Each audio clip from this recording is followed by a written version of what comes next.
Bah, bah, bah.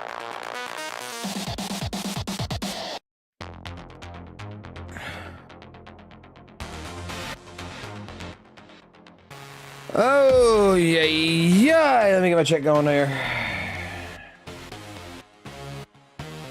Let me move y'all motherfuckers over here.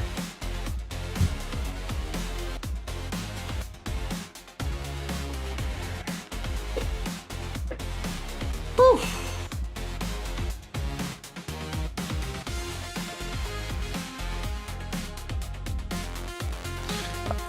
Motherfucker, I just started a stream.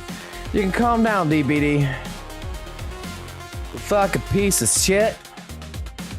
Don't make me call your mama again and have her come over here and whack your ass.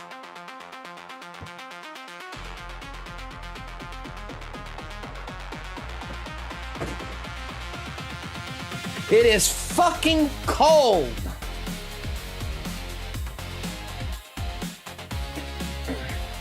I have seen a few of the leaks.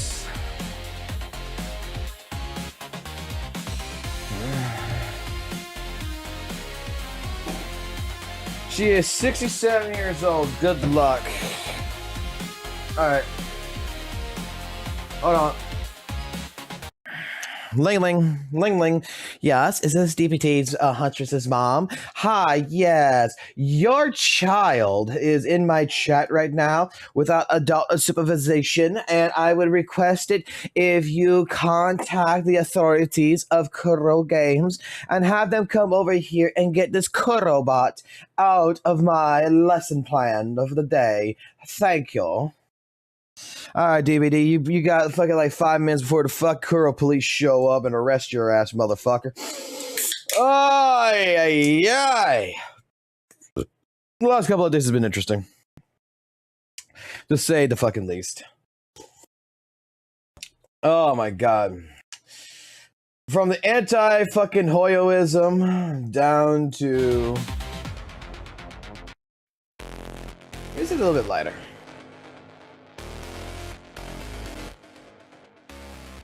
Basically, from the anti-Hoyoism fatigue that's going around to pretty much all of the hype shit surrounding Zenless Zone Zero to all the predatory tactics that Hoyoverse has committed and Kuro is following in its traits to all of the amazing leaks that we have seen, which I am going to go take a look at Xiaomain really quickly. And I'm gonna go look first frame one at a certain leak if I can find it.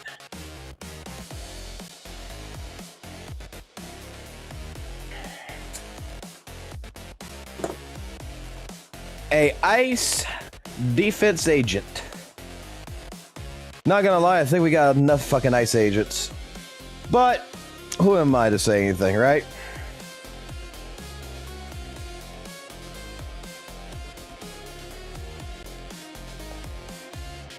It's fucking Sonic the Hedgehog.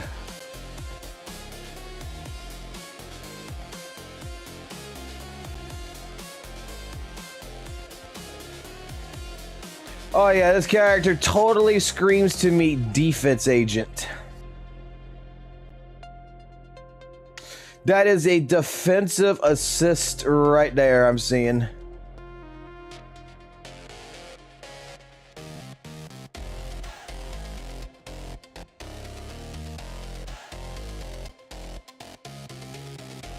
I mean, technically, she's freezing them.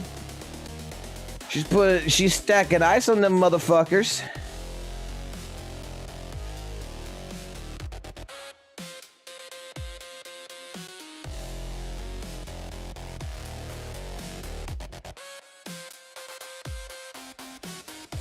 Because you can see like some kind of a nice build up on them.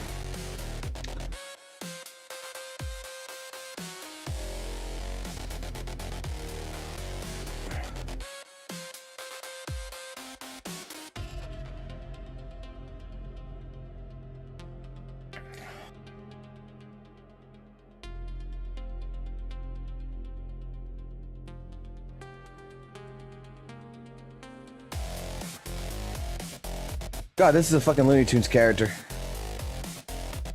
This is a fucking Looney Tunes character, bruh. Caesar has definitely been fucking fucked. Who won the live stream yesterday? Let's go find out, actually. Zenless Zone Zero accumulated in 19 hours was 260k versus 261. Oh, bare minimum. So it looks like WUWA beat out in terms of live streaming numbers by 1,000. Ooh, WUWA saved, man. WUWA saved. We'll talk about WUWA here in a little bit. We'll talk about WUWA. I want to save that. I want to save that because I got a couple things to say about that, and I want to record that. As I stated this earlier today to a couple people in the Discord, I wasn't going to live stream at my normal time because today I had to go. I had promised my kid that I was going to go on a hunt for some Power Rangers Mechazoid shit. And that's what we did today. We went to Target. We went to Walmart. We went all over the place. And we are 2 parts short. Technically 1 part because I ordered one online. So and tomorrow we're going to go find the last fucking piece. He needs the goddamn saber-toothed tiger in order to finish the fucking ability to make this thing fucking walk. So that is tomorrow's trip. So I came home after going ahead, doing all that, going to eat out with the family, eating at Texas fucking Roadhouse and all that shit. Decided to come back home and just go to bed. Because, dude, I was not gonna lie, I was dog fucking tired after all that shit. All that running around, fucking fighting traffic, going through all that shit just for him. Yeah, we are collecting this shit exactly. Because my son is a kid that loves Power Rangers, but he doesn't like, which, you know what, I'm not sure if I'm thankful or not for this. Maybe I am, maybe I'm not, I don't know. But my kid is all about this shit right here. Let me find it.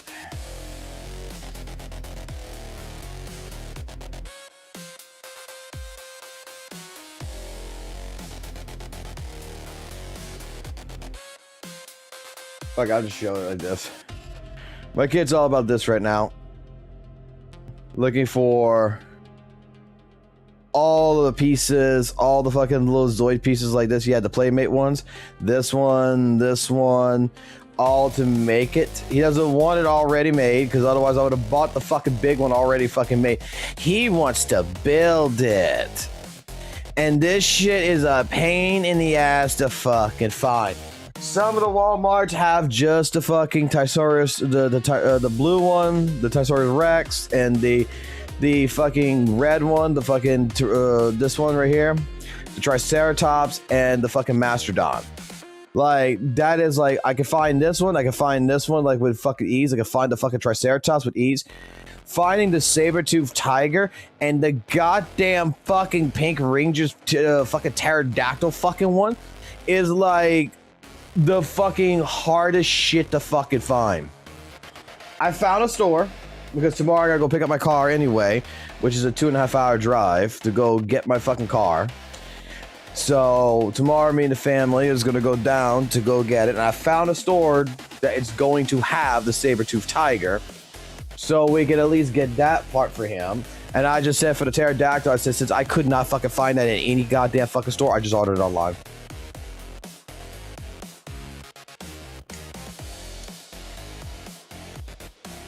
Like, straight up, I just bought the pterodactyl online. Amazon had it for 19 bucks right there, and it's gonna take like 4 days for it to come in.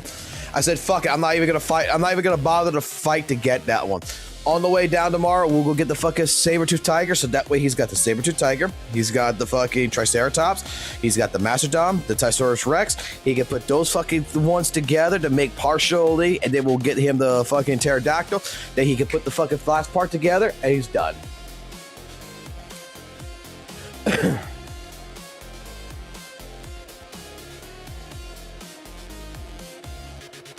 Like, straight up, I went today to 4 different Walmarts, 2 Targets that was close to me, and trying to find these. And I'm with my son, and I'm like, look, son, you can see they're not here. We go to the next one, they're not here. And I'm like, hey, are you okay if we go eat out? And on the way, and after we eat, we'll go to Walmart, the last Walmart next to our home. We'll see if it has it. If not, we know where we can find the one of the last pieces you need, and then we'll get the other piece later. And he's all about it. And right now he's sleeping with it. Right now you sleep with, like my son, I made him the deal. If you stay up, because normally he likes to sleep during the daytime, like he likes to sleep during the day. Let me just put this on the loop for right now. And the thing is that he'll be up all night long.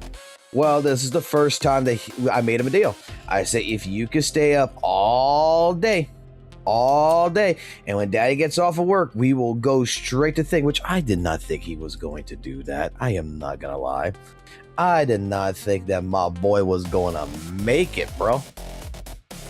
He proved my ass fucking wrong and a half. He proved my ass wrong. Because that little SOB stayed up all fucking day long and all the way up till fucking 8 o'clock tonight before he finally passed out.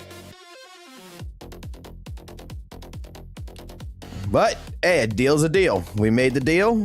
We're gonna go do what we gotta do.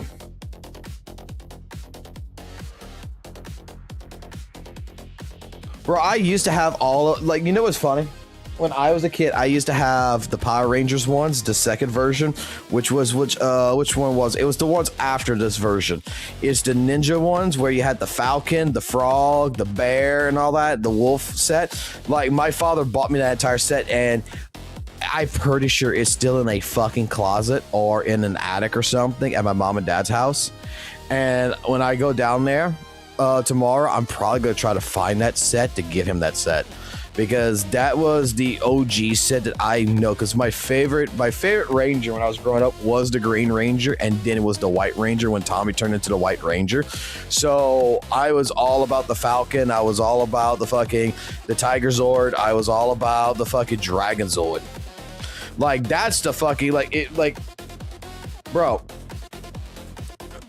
I've seen a couple of Dragonzoids figures going for like $800 a piece.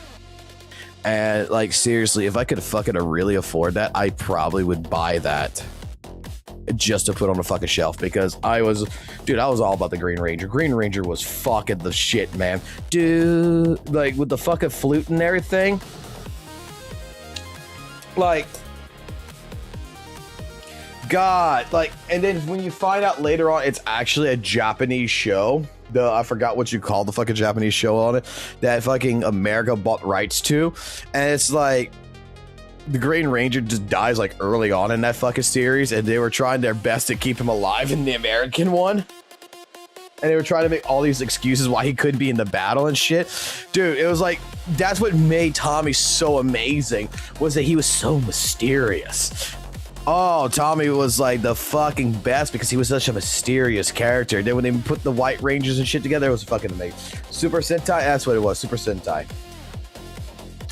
All right, well, we've seen the Zhao leaks and everything here, so let's continue on for a second. Let's go to actually the Zenless Zone Zero leaks section, and then we're going to continue on to some stuff. Oh, look, something that actually popped up in the last 10 minutes.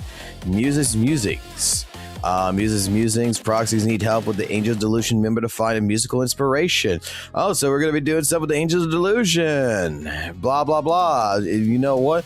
Proxies need to set up for the little idols, with the little idols of the Angels Delusion. During gameplay, they will discover interesting content. The return of 4-4 Lifehouse, the post musical works and photos. After completing the post, you can listen to a full version of the music, posting reference. Honestly, I particularly don't think I care. Not about this. 18 minutes. Co-op agent reworks. Lighter. Thankfully, a simple one. Co-op agent thing. Mindscape 1. The champion. Among debuffs imposing core passive accelerant and the collapse of thing. Reduce with thing. While further reducing fire and ice, it's going to be increased by 25%. The more powerful finishing moves follows when Live's morale is completely exhausted during a startup light punch or jab. Combo deals 30% increased damage. So it's going to go up from 10% to 25% for this. Simple. Angel's Delusion. No one gives a fuck about this. Like, I'm going to be honest, no one gives a fuck about this shit. Like, Lucia additionally provides 1000 attack to all teammates for 30 seconds instead of 800, so that's a buff. Soldier 11, let's see. Our agents now gain additional stats when used in co-op. 30% for Soldier, 50% for Lighter with 50% damage. Ellen's 30%. Oh boy, so fuck co-op. They're gonna really fucking make that fucking shit fun. Disk drives. For the 2 new disk drives, okay. Zhao broken gotcha animation leak.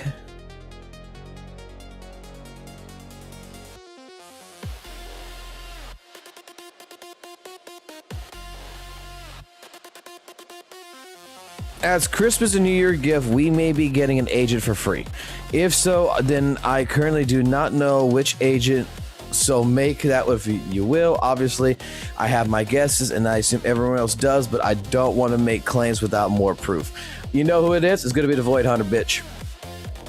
Ye's going to be what it's going to be Yi.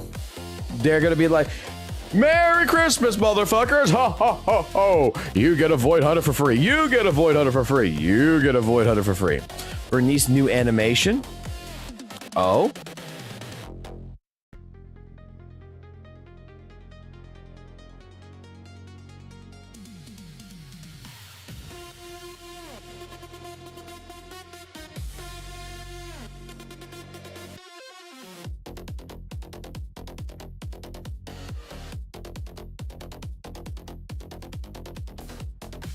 So wait, when I'm hitting these motherfuckers, they're exploding now?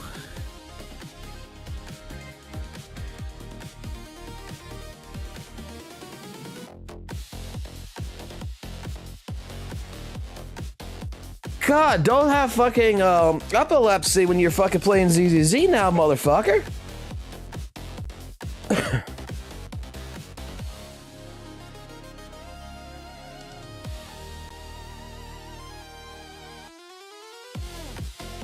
God, it actually looks good. A Zero Seed Swordmaster Challenge. Vent Tidbits, not too worried about that. The Zhao animations right here. So what the fuck was this? Oh, her entrance. Her entrance. Go back.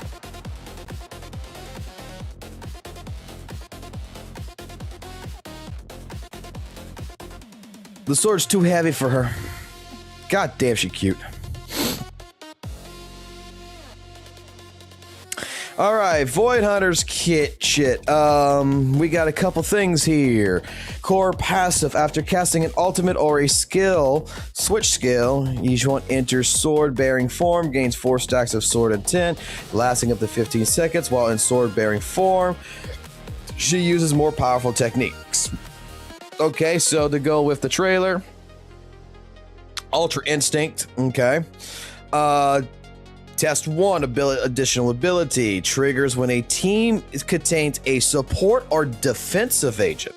When any team member activates an Ether Veil or when an enemy activates Miasmic Field, each one the thing gains the Poised effect.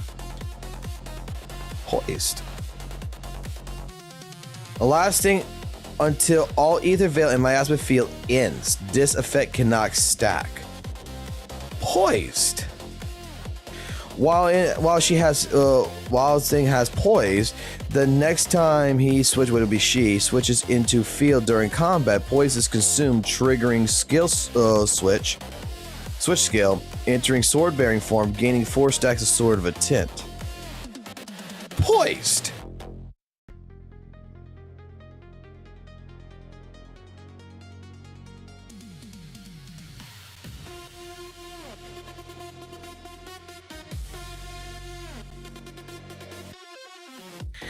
A poised. Okay.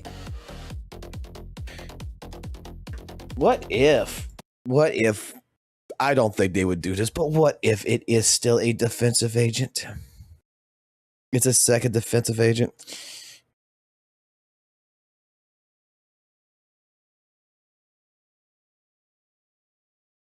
What the fuck?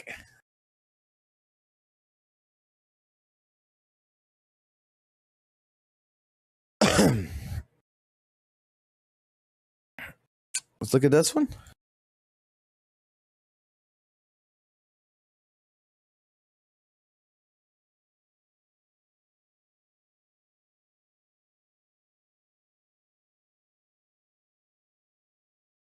Snow globe.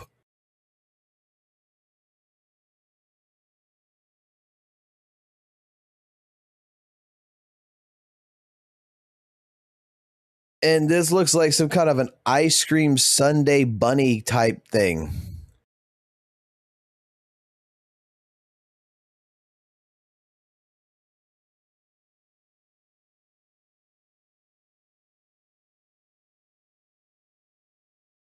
It's definitely under attacker, so she is definitely an attacker.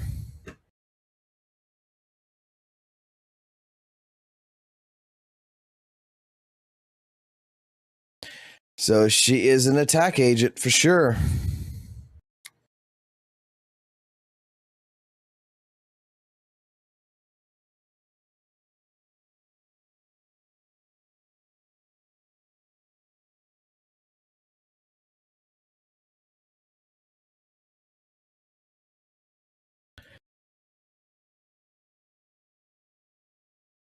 When the equipper's energy region increases by 2.6 a second, all team members gain a 10% attack and 10% HP limit. This effect is unique for the team, and when the equipper has an EX special or activates Ether Veil, all team members gain 40. Wait, so that would mean that Zhao will be able to activate Ether Veil.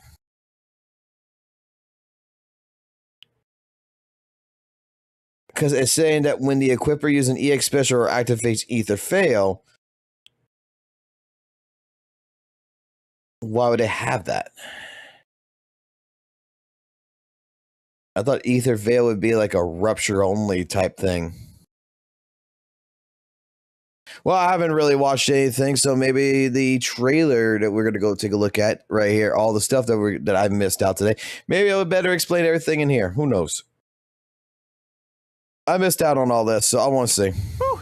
So, Banyue Shifu is different from what the rumors say. Not as cold, but the intensity of the training here is certainly something. Against enemies, every bit of training increases your chances of survival. Since you have perceived the required intensity, you are now one step closer to understanding the essence of training. Remember, persistence is key. As the saying goes, a journey of 1,000 miles begins with a single step, and a strict and great mentor makes the best of students. I would not call myself a great mentor, but since I opened a martial arts school, I must do right by my students. Temporary pain during training is much preferred to being unable to protect yourself in a life-threatening situation. Sweating today may be the difference between life and death when the miasma comes creeping up in a future encounter. Oh? Banyue Shifu, you speak as if you know quite a bit about the miasma. Oh, let's not dwell on the past. Please, have some tea. Thanks, but no thanks, Banyue Shifu. After all, I'm a Bangbu. Tea would make me rust. No matter, then I... He's the one that created miasma. He's going to be the good guy that used to be an evil guy that ended up becoming a good guy that mentored things because it's his fault. I shall leave this tea to one who is fated, and I believe she's almost here. How considerate of you, Banyue Shifu. I'll give you a 5-star review. Hello, proxies. Mr. Z, I am a top employee of TOPS. Can we just be honest here? When dialing's voiced right now, the English voice, the only thing I can think of right now is the fucking when we found out that it was Jack Saxon that was doing the voice for dialing. That there is that one fucking short that we were watching where it's like, "Oh, big brother, I want your steamy hot fucking cocking me," and it's like the one that we played on fucking loop. Like all I can think of now is ever since I've seen that clip that's the voice, that's the English voice actress. Like, that's all I can think of with her. Cross-Department Customer Service Center. Dylan. Hello, proxies. I am Banyue. Huh? Cross-Department Customer Service Center? From what we know, isn't Dylan Miss Zhao's... Life is hard. Gotta have those side hustles to keep me from being eliminated. Welcome to the Zenless Zone Zero special program, everyone! Hold up. That intro is my signature line. Hello, proxies. I'm the best intel broker in all of New Eridu, your intel buddy, Mr. Z. All right, let's cut to the chase. The program starts now. Sarah, my most faithful servant. It's coming. Thou hast come to the very brink of my advent.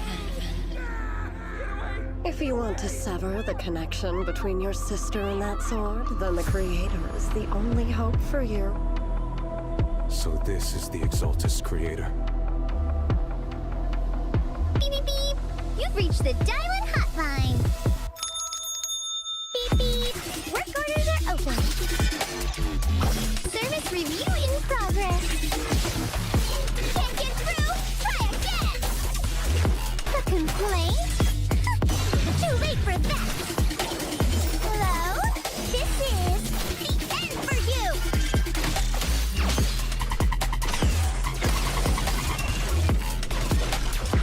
Xiao Guang, I found a way to break the connection between you and the Qingming sword. No matter the price I have to pay, Xiao Guang, you will be free. I shall repay this debt with my life. Yes, your life is not a bargaining chip.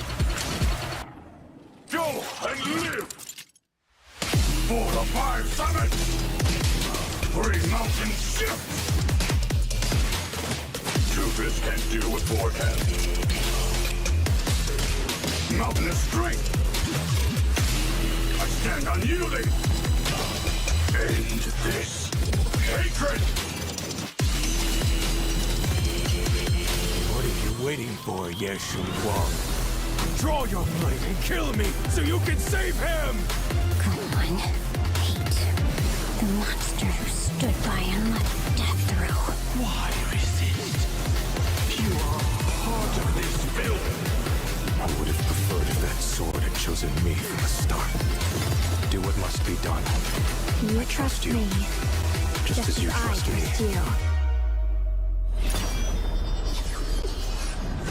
I am Ye Guang, wielder of the Qingming Sword of Yunque Summit. This sword, with heaven and earth as its guide, shall cleanse all evil! God damn, it's a great trailer. And I am going to foreshadow something here because of leaks. Because the beginning of this trailer is kind of making me feel like that might be something that could happen. So if you don't want to hear this part, I would suggest just mute the stream until you see me play the stream again right here, right? So until you see me hit the play button, just mute yourself if you don't want to hear this. So if you've looked at the leaks for the boss that is going to be the story boss for 2.4, which is going to for one of them, or 2.5, I forget if it's 2.5 or 2.4, but the one with Sarah, if you notice her eyes are Sunbringer's eyes. They changed to Sunbringers. So I'm kind of wondering if one of my past theories of the story is that something must have happened with the Void Hunters and pretty much everything that's going on with the Hollows, that maybe Sunbringer is the creator. That maybe it might be one of those twisted stories where, like, all of the heroes of the past, because from my understanding, and it was spoiled a little earlier today for me, the Void Hunters are apparently still alive according to the story, according to a lot of people from telling me that if that's actually the case, then my only thing is the reason why they probably haven't come out of the Hollow is because maybe they formed like a pack, like, the Ayoshi group in Rurouni Kenshin, to where pretty much they're fucking bad guys, but they're family.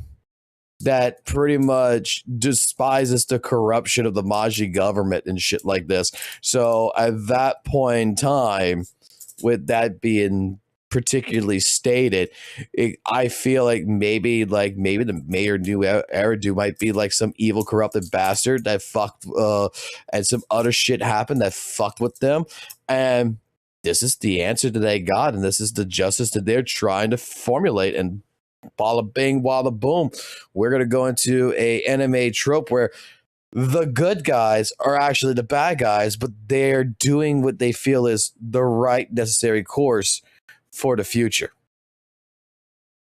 Anyway, continue on. I must never forget these memories. Never. Welcome back. To recap the previous story, with Krampus's help, the Phaethon siblings and their friends managed to resolve the mining crisis. Word on the street is, the Krampus Compliance Authority is a mysterious organization under TOPS with special authority. According to these rumors, the judges within Krampus march to their own beat, stand out from the crowd, and play by their own rules. And wherever they go, disaster tends to follow. Stop. What's with these second-hand rumors, dear? Did you pick up your intel broker license off the side of the street? You can doubt my height, but you can't doubt my professionalism. This Halloween gossip's totally outdated. Would you like the newest version with the most recent info? Though, I don't know much either, being an insignificant little customer service worker. Huh? According to my exclusive intel, you're actually a Krampus You know, talking too much can stunt your growth. As you all know, Krampus is TOPS's internal auditing organization, bearing the responsibility of auditing, executing judgments, and maintaining order to keep the massive system known as TOPS moving forward on the correct path. And for those naughty kids who have done wrong, this strict cold mother will send judges to execute their judgment, like it did for Porcelumex with all its issues before. However, the nature of judgment isn't just punishment. Regulations and processes are our scalpel. They're fucking Judge Dreads.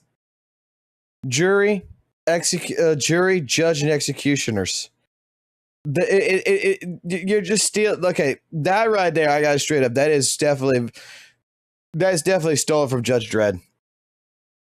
The Sylvester Stallone movie, the comic book hero, Judge Dredd. That is what it's stolen from. I like that. With how sharp this blade is, each judge operates with it in accordance with their own methods and standards. That is what ensures inflexible standards do not allow anyone to avoid judgment. Porcelumex conspired with the Exaltus, monopolized the Lumite ore, and provoked conflict amongst the miners, drawing the ire of the people. Banyue Shifu, you've woken up from your nap? Don't be angry. I'm sure with Miss Zhao's help, everything will get better soon. Miss Zhao's lightning-fast takeover of Porcelumex was really impressive. Senior Zhao is indeed skilled and efficient. All right, enough gossip. Back on track. Let's talk about my KPI. I'm actually here today to deal with customer complaints. Anya Shifu. Why are we putting work terminology into my fucking game? Because I have to deal with KPIs every fucking day. You know how many fucking meetings I have to do. And like next Tuesday, I got to go through 5 of these fucking meetings. And we got to sit there and talk about KPIs. Key Performance Indicators. Why the fuck are we bringing real? God damn it. I don't know. Maybe I might not be liking 2.4 anymore, man. Now you're bringing the real world into my fucking game, bro. I don't like this, man. Residents have complained that there have often been wailing sounds heard from your martial arts school, and it's topping the trending list of most popular urban legends on internet. Since this martial arts school is within the bounds of Tops's real estate area, a poor little customer service employee, that is me, was sent to investigate. I can vouch for him. Even though Ban Yue Shifu's training is strict, keeping at it is great for your body and mind. There's absolutely nothing illegal going on here. Hold up. Let's hear what Ban Yue Shifu has to say about it. Well, the best way to train is to rise with the sun and rest when it sets. It's my responsibility to motivate those who lack diligence. And what's with the choir every day at dusk? One customer complained there was so much wailing, it was like some sort of twisted harmony. Stretching after training is a boon for the body. Those who shy away from it require a firm, guiding hand. Oh, is that so? You should know that no truth escapes a hard-working employee like me. Oh, we charge no fee. So wait, if you don't stress with Shifu Banyue here, you're gonna be met with the fucking hand. Did he just basically say that if she does a stretch, he's gonna spank her on the ass? Oh god, the rule 34 that would happen from that. If you're interested, you're free to come and participate, Miss Dylan. Hold up, Ban Yue Shifu. Saying that just makes you seem even more suspicious. But Miss Dylan, sometimes what you hear at first isn't necessarily the truth. Thanks for the invitation. I already get my daily exercise from chasing down money-hungry idiots who make complaints, or going around being a model citizen. As for the complaints about the martial arts school, I'll investigate your special training and make my own judgment. For top-tier customer service employee, one must remember, all complaints are important, but KPI is the most important. Looks like you really value this customer service job of yours, but I can't help being curious. I heard about Miss Dylan's actual organization, that each member has their own gauge. So, Miss Dylan, what's your gauge? That's info for VIPs only. You'll have to pay extra for it. I'll leave this truth for our VVIP proxies to discover for themselves. It's not like I'm curious or anything. Come to think of it, during the Miasma Town crisis, the Phaethon siblings caught a glimpse of senior Ye Shiyuan and Sarah in Idhari's illusion. Why would Yunquai Summit's most senior disciple be with the Exaltists? Don't tell me. He's a traitor? Ayuan has always been steady and reliable. He must have his reasons. It's best not to make assumptions. Very impartial of you, Ban Yue Shifu. I wonder if the others would agree. I hear Ye Shuyuan's darling sister. Let's put it this way. If it's not because he's a traitor, it's because he went after the fucking Sarah's mommy milkers. I'm gonna be honest with you. Surprise, motherfucker.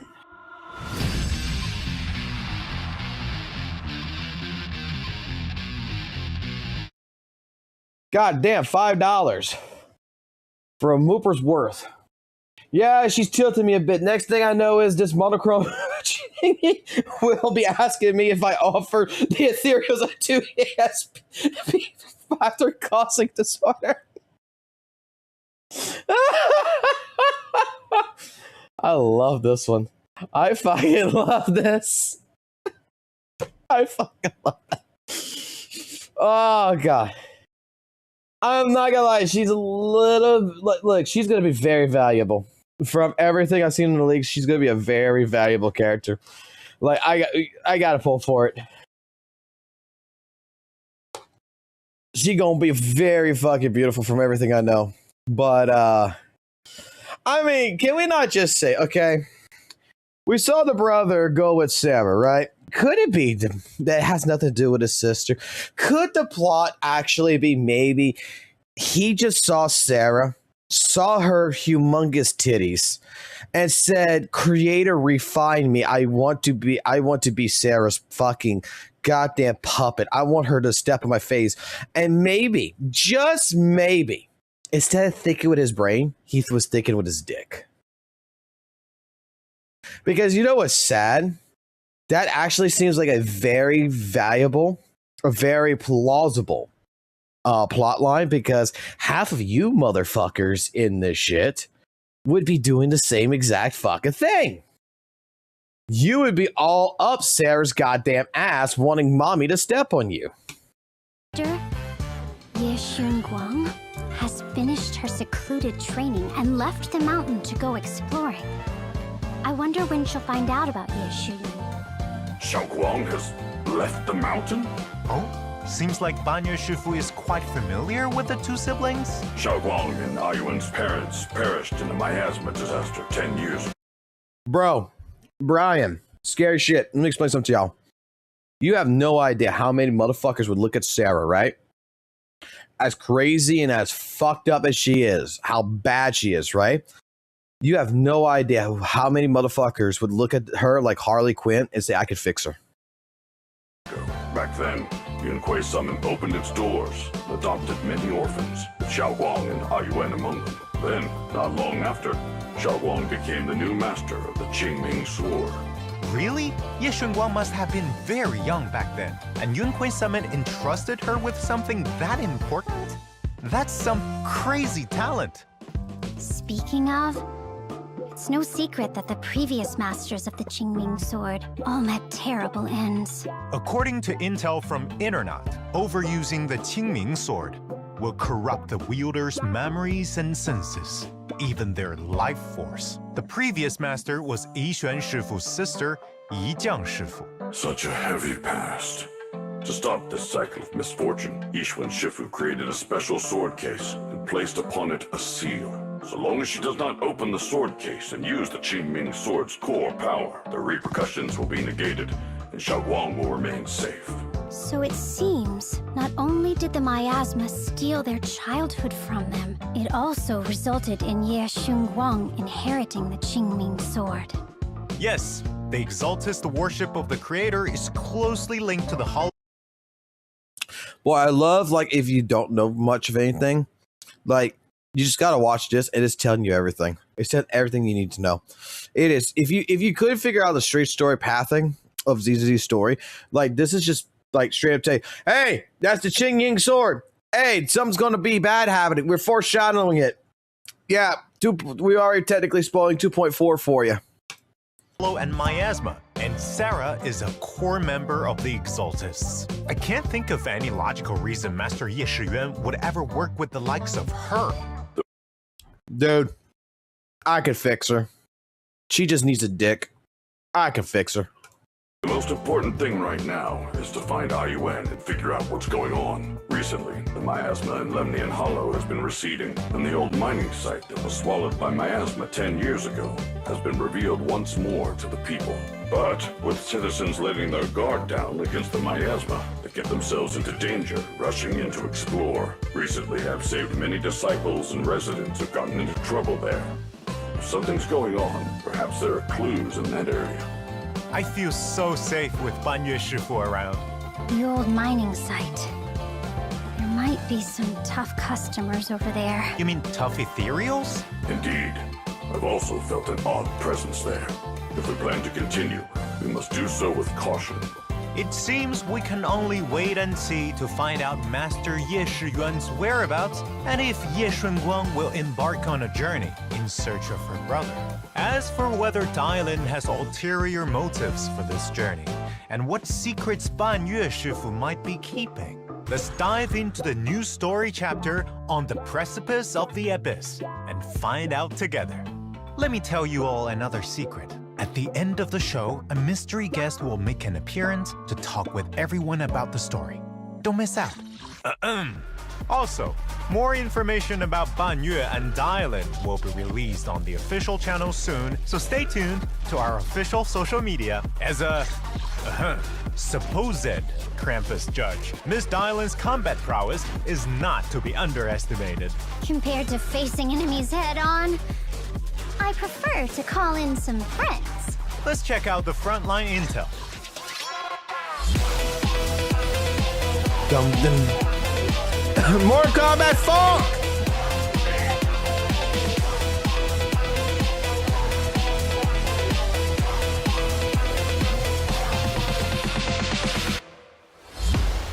Wait, go back.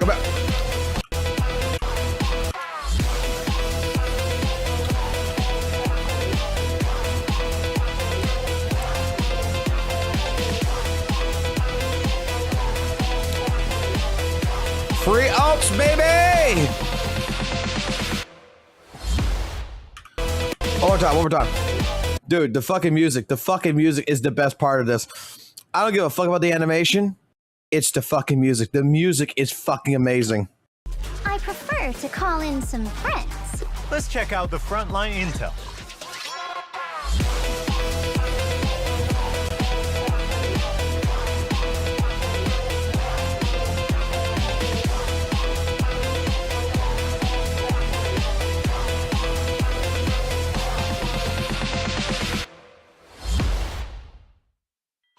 As an S-rank physical stun agent, when Dylan is on the battlefield, she has two unique resources: customer complaints and positive reviews.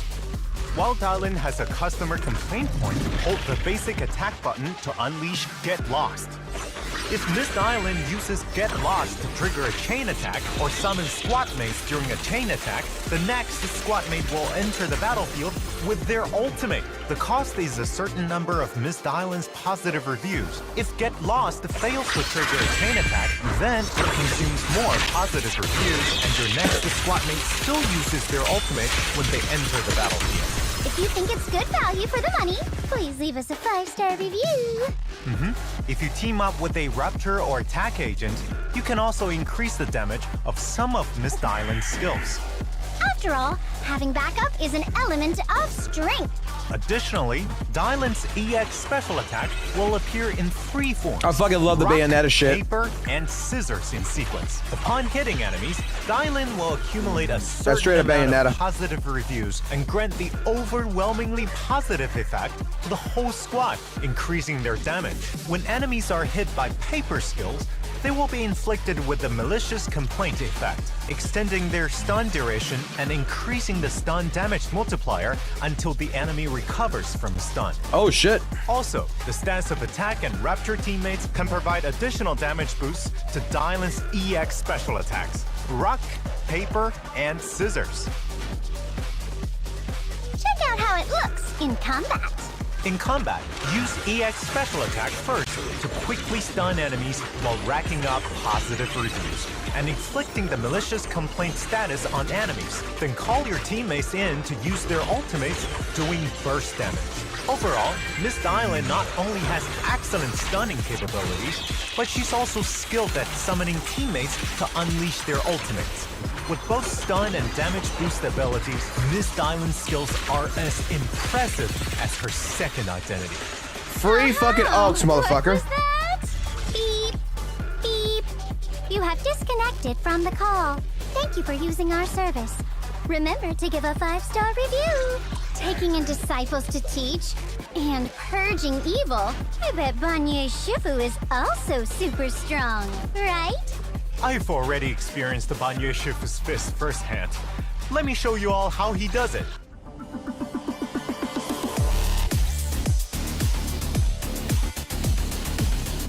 This is actually my first time watching the live stream, because I was at work this morning. Not as good as Dylan's theme. As an S-rank fire Rupture agent, Master Banyu has mastered various martial arts to create a devastating combo. If you can master it and chain his moves, you can unleash powerful and flashy skills with a high skill ceiling. Banyu Shifu has multiple sets of skills. With sufficient adrenaline, you can create different combinations by pressing the basic attack button for light attacks and the special attack button for heavy attacks, chaining different skills freely during combat. In addition, each skill has its own special perfect cancel moment. If you can input the command for the next move precisely at this moment, then you can launch the next attack at a faster speed. If an enemy attacks during that, will it break the combo? Don't worry, steady as a mountain, Master Banyu enters an invulnerable state while performing his EX special attack. After a dodge counter or assist follow-up, you can hold the basic attack or special attack button to quickly unleash his next move. Even if you drop your combo, you can still use Immovable Mountain to perfectly block your opponent. Things come as they do naturally. If one wishes to fight as the mind desires, they must practice diligently. When Wrathful Fire is fully charged, hold basic attack to activate Visage of Wrath, and Banyue Shifu will enter the four-armed Vajra form. Wrathful fires? Yes, the consuming adrenaline, blocking or This is gonna be the parrying most enemies. I rewarding recover character. wrathful fires. In the Visage of Wrath state, Banyue Shifu's entire body will be engulfed in flames, and he'll become a four-armed Vajra. During this, by holding the special attack button, you can unleash 4 different skills with a single tap and finish with Toppling Mountain. However, if you manage to manually execute the skill, I'll gain a stack of Higuraga, which boosts my damage. In this state, it also becomes easier for me to perform quick attacks compared to the normal state. So, what's Toppling Mountain? Upon entering the Visage of Wrath state, hold the basic attack button and Banyue Shifu will unleash Toppling Mountain, crushing enemies between massive boulders. If you can manually execute different EX special attacks before unleashing Toppling Mountain, then he can unleash an additional attack, launching his prayer beads at the enemy. Which I think actually makes sense to his nerfs now, if that is actually the case.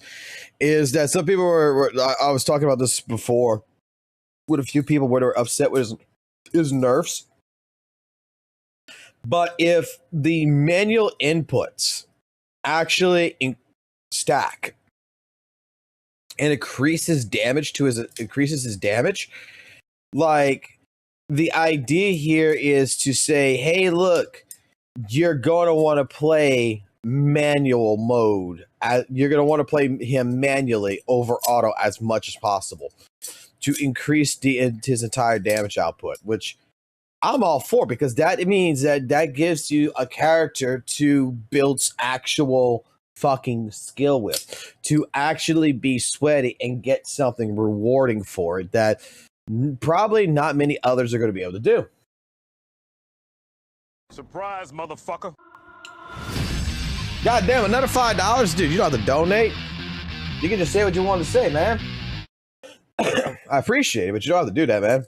You can just do a 99 cents proxy membership. You're fine. Oh man, if you want to help out the channel. I hope the guy that he has a hidden input that's on par with Tekken's Brian Taunt, Jet Uppercut difficulty, just for flex aspect. Hey, you don't know.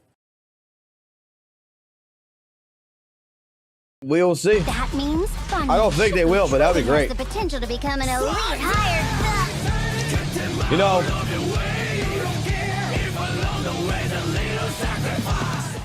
I was talking out my ass there for 5 seconds, and you actually went for it. I appreciate it. You didn't have to do that. I do appreciate it though. Ay. I mean hired hand. In combat, Banyue Shifu will serve as the main attacker, continuously fighting on the front line. By effectively managing his adrenaline and rage, you can unleash endless chains of attacks, keeping the enemy under constant pressure. Teammates who can provide support from off-field or by switching in quickly will typically become Banyue Shifu's go-to options. As expected of Banyue Shifu, each punch hits its mark with unparalleled power. How strong. So scary. Accidents can she's horny for him. Listen to how she talks. As expected of Banyue Shifu, each punch hits its mark with unparalleled power. How strong. So scary. She wants to fuck him. No girl would talk like that next to a guy. She is flirting her ass off, and she's trying to get Banyue to fucking drop the fucking goddamn fucking shirt and show his fucking package to her. Accidents can easily happen in a fight, so it's important to scale your power for each battle. As a Shifu, I have a duty to my disciple. Cheetah, it's probably accessories requires manual installation. And Dial-In is all about that customer review. She's probably getting ready to add that. And therefore must set a good example for them. As a renowned auditing organization, I wonder what a Bangbu from Krampus Compliance Authority is like. I guess you can say that guy's got something to do with auditing, too. Berkbleek has a massive multi-use component installed on its head. that can be used as a laser sensor cannon in battle. When the scanner senses a target, it will use floating turrets to attack enemies. Upon triggering a chain attack, it will fire even stronger. We got It's a droids. real all-in-one inspection and combat package. If there are at least 2 Krampus members Fucking in the squad, drones, their motherfucker. feet will deal even more days. It's a pretty amazing helper. Besides Krampus's Little Bangbu, built-in Bulak will also be joining the battlefield in this update. Bulak. In combat, it swings a building block hammer, brutally smashing enemies and unleashing block spikes. When there's a support character in your squad, not only does Dude. I saw this while I was on my drive to work. I saw this shit, and I'm not gonna lie. This is the best bang boo that we're gonna get, because you want to know what the most, dude. I don't give a fuck what anyone says.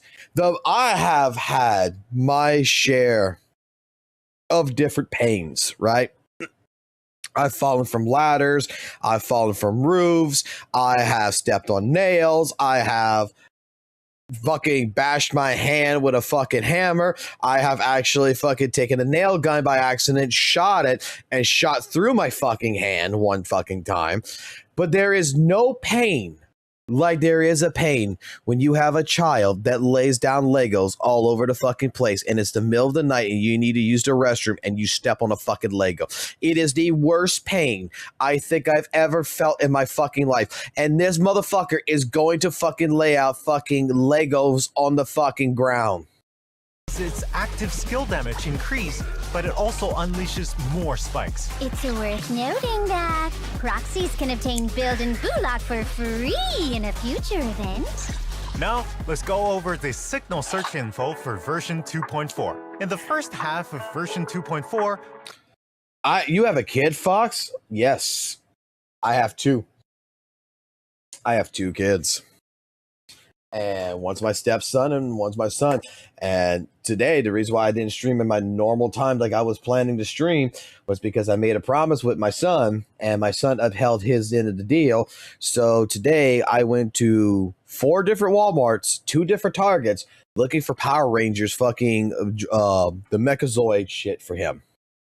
proxies can obtain the limited S-Rank agent Dialin and the S-Rank W engine Yesterday Calls through the exclusive channel Voice of the Once Spoken and W engine channel Dissonant Sonata. Ring ring! Your top tier customer service is here. Meanwhile, I don't like the purple. S-Rank agent Hugo and the S-Rank W engine Myriad Eclipse will rerun. Available. I thought about fucking for Hugo, I thought about getting him to like an M1 or an M2 and just say like fuck everything, give me like the double totalization. But after further thinking about it and such, I'm keeping Hugo M0 for the rest of this account's duration for the single fucking purpose that I want to have one DPS in particular at an M0 state, and that's going to be Hugo, that we're going to blow through every fucking piece of content, whether or not I like it or not. It's going to be one of those things to where he is going to be known on this account, known on this channel as the fucking motherfucker that I will bash my Hugo into a fucking brick wall for 4 fucking days until a boss is dead. And we're keeping him that way. Through the exclusive channel As Yesterday Dies and W Engine channel Vibrant Resonance. In the latter half of the update, proxies can obtain S-Rank agent Banyue and S-Rank W Engine Wrathful Vajra via the exclusive channel. Wait. Cookie, you are a fucking auditor? So you know Dialin. How's her fucking pussy? Is it a 5-star review? Through Knight's Inferno and W Engine channel Dazzling Choir. Whatever you seek, I will devote myself wholeheartedly. Also, Ellen from Victoria Housekeeping will be making another appearance in the latter half of the update. Proxies can obtain her through the exclusive channel Mellow Wave Ride along with her signature W Engine via the W Engine channel Dazzling Melody, Berkblick. The elite observer from the Krampus Compliance Authority You're not will be to joining Yuri. us too. Proxies can select Berkblick as the Raid Up Bangbu in the Bangbu channel. If he doesn't behave, we also provide a free maintenance service. New agent avatars and trust events will unlock after proxies have contracted the corresponding Wait a minute. There's no fucking way you're a chick. There's no fucking way you're a chick. That would mean that Ashley's a fucking chick. Oh my fucking... wait a minute. There is more fucking girls coming into this fucking stream that I've ever fucking had about the pleasure of ever having in my life. What the fuck? Hold the fuck on here. Wait a minute, this might be fucking more important. Is there actually fucking women that fucking come to that actually play fucking Zenless Zone Zero? That actually play video games? I thought this was a myth. I thought this was a legend.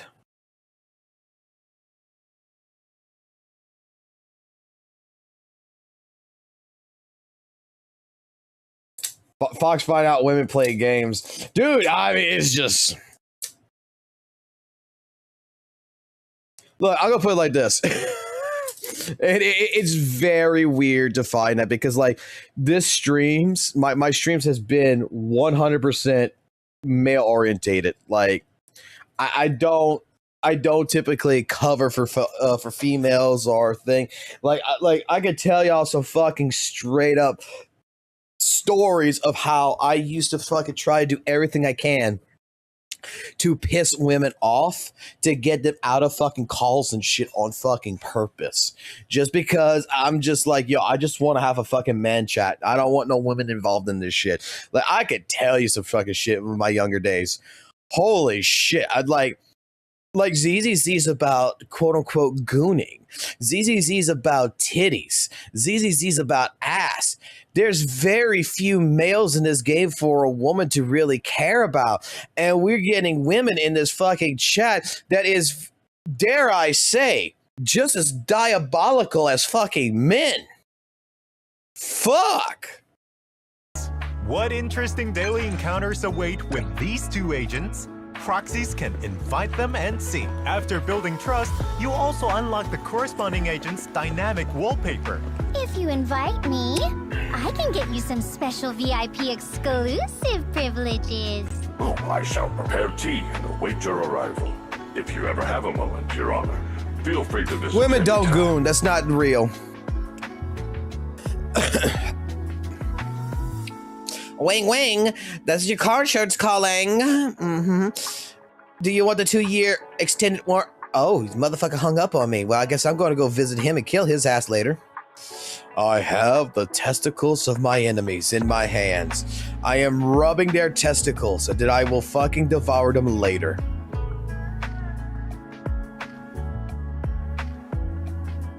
In version 2.4, proxies can, as always, log into the game to obtain a total of 10 encrypted master tapes and 10 boopons.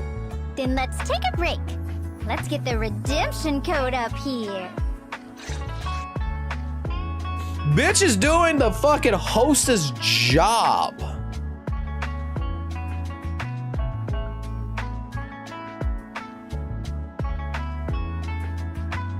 Let Mr. Z do his job, motherfucker.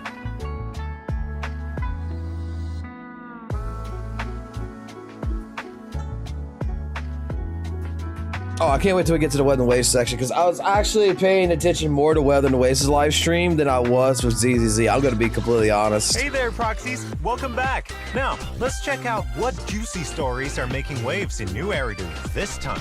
Word on the street is that a strange overtime boo is lurking around Phylum Heights, constantly muttering the phrase, "Please, just one defeat." According to Bowline, Sir Overtime seems to be troubled by a malicious force, and only by being defeated in a chess match can his inner demons be dispelled. Fucking bang chess coming back! Boss telling him he can't clock out unless he loses a round? Looks like we'll need to track down the Overtime Warrior to crack this mystery. In the new Chess Legend event, proxies can obtain base coins at the start of each Fuck turn. yes! Recruit your squad, set up your formation, and get ready to counter. Dude, this shit your was opponent's amazing. I want this shit again. Fuck yeah! You must also take note of the bond effects between different Bang Boom. For example, when deploying Bangbu of the same category, bonds are activated, which enhance their combat prowess. In addition, with 3 Bangbu of the same name, they can upgrade, gaining improved stats. Upgrading the store is also vital. Once upgraded, there are increased chances of higher grade Bangbu appearing, and your Bangbu deployment limit will also increase. With this, you can improve your bond lineup, and therefore your chances of victory. So what's different about this new Chess Legend event compared to the previous one? In this event, there should be new Bangbu bonds and combat skills, alongside added recruitable Bangbu. The upper limit for deployable Bangbu has also been increased to 6.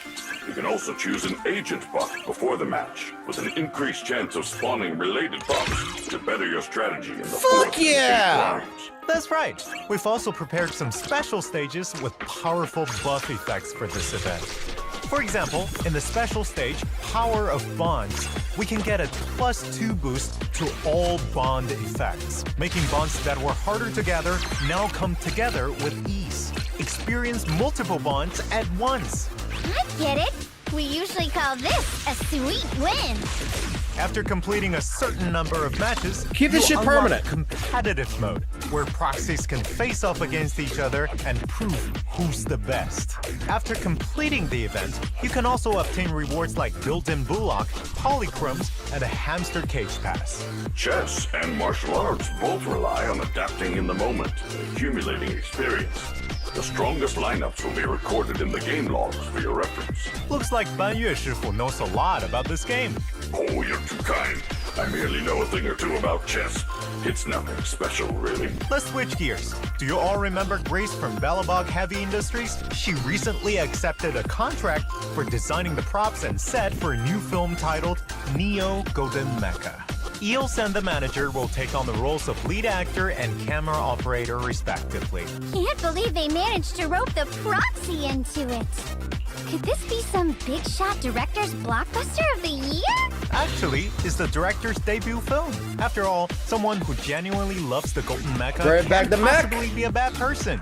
At least that's what Grace said. Ah, I see.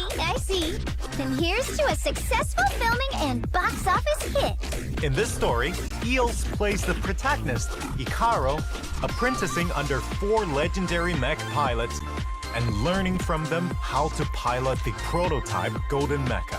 Every pilot has their own unique tuning setup for their mech, so once you've mastered it, you can make some tweaks. Now, modifying core components and upgrading the mech. Combining the best of different parts, refining the core, and reforging the machine. A method that combines the essence of inheritance and overcoming limits. Truly. You know, I'm not gonna lie. This would have been perfect to fucking like bring Seed in to where you actually play like Seed Senior the entire fucking time over the Golden Mech shit. Like, pretty much they have the similar like animations with their attacks and everything. Like, I feel like this was a missed opportunity to fucking bring in like Seed and go full Gundam. Worthy of respect. Additionally, while exploring the base, Ikaro, facing danger along, will draw his mighty hammer to fight his enemies. After being forged through combat and inheriting the legacy of the mech pilots, Ikaro will transform into the ultimate warrior, shouldering the responsibility of protecting the human frontline. It will challenge the traitors who dare try and build their own civilization. And what was the result of this battle? As for who comes out on top, that will be revealed during the event. Like they say, stay tuned to find out what happens next. Right, see. Very well. Also, completing the event challenges will earn you awesome polychrome and name card rewards. Word is, Miss Zhao from Krampus has arranged a special assessment for the Proxy siblings. Oh, an assessment from Senior Zhao? This is gonna be good. So what's it about? Tell me! Proxies need to assist Senior Zhao in conducting on-site inspections of businesses with investment potential. After completing the assessment, proxies will receive rewards such as polychromes and boopons. After all, passing the test means your skills have earned Krampus's seal of approval. Wow! The approval of strict Senior Zhao is certainly a priceless prize. I feel like Master Xiaoguang has been much happier since becoming a senior. Indeed.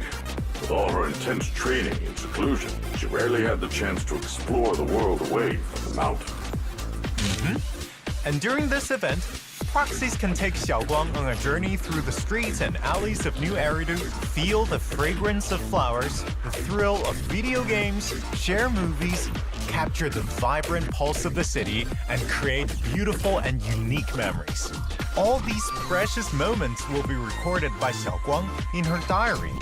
Oh, I'm certain Xiao Huang will love the chance to explore the outside world with a well-traveled proxy at her side. During the event, besides earning Polychrome and Bupon rewards, Xiaoguang will also share with you all the thoughts and sights she's recorded in her diary. The HIA Club has just dropped a brand new challenge for Simulated Sequence Showdown. Huh. Some score-obsessed maniac came out of nowhere, grinding the rankings day and night, messing up a whole bunch of my commissions. He must be cheating. Easy there, Miss Dylan. Speaking of VR combat experts, the Little Master at Yunhui Summit might be able to help. You mean the proxy? Exactly. In this event, in addition to the Alliance and Frontline stages proxies are familiar with, new martial practice stages where proxies can hone and perfect their combat skills have also been added. Proxies can still experience unique combat buffs and their related agents in the Alliance and Frontline stages and have fun with different combinations in combat. In martial practice mode, Ban Yue Shifu will be the protagonist. Many thanks for your trust. It would be my honor to provide you with assistance in your training. This martial practice challenge will include a performance score. Executing certain skills Ban Yue Shifu has will increase your score, and the smoother your execution, the higher your mechanics score.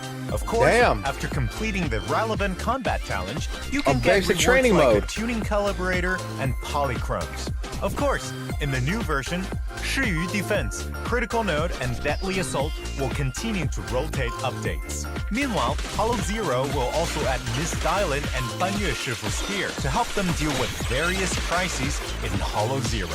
Complete your exploration of Hollow Zero, and you shall also obtain polychromes and other items as rewards. Also, the Signal Surge Thank You gift event from the previous version has yet to end. In version 2.4, proxies can continue to participate in the event and consume encrypted master.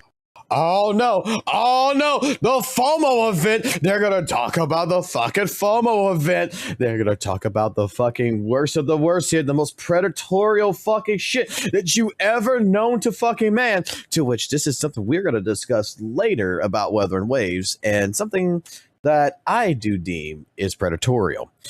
But in regards to this, oh man. Why did the ZZZ devs bring this back? Oh man, this is gonna be the drama again. Oh yeah, that's right, the Vivian skin. You need 180 pulls to get the Vivian skin to get the golden pussy. You know what I'm saying? Oh man, Hoyo knew exactly what they were doing there. Even if you don't own the character, you need the skin. Oh, otherwise you have to wait a whole 6 months after. If you don't get it, you have to wait a whole 6 months to buy it out the store. It's FOMO, motherfucker. It's FOMO. It's to try to... Because you know Hoyoverse is putting the gun to the back of your head, and it's saying, you want that skin. You want that skin. Oh... tapes to unlock multiple rewards, including Vivian's outfit. The double drop events for materials are also set to arrive as usual. Training is a long and arduous path, but keep moving forward and you'll reach your destination. That's right, Ban Yue Shifu. It's time for action. Now let's check out what's new in this season's Redo Renovation Talk. As the current gameplay systems continue to grow, we will optimize gameplay elements that require continuous or repetitive operations to reduce the burden on proxies and enhance the overall gaming experience. Good. First, in the Suibian Temple gameplay, The periodic rewards from Devon Pawn Shop will be discontinued after version 2.4. These rewards will be available through other means in future versions.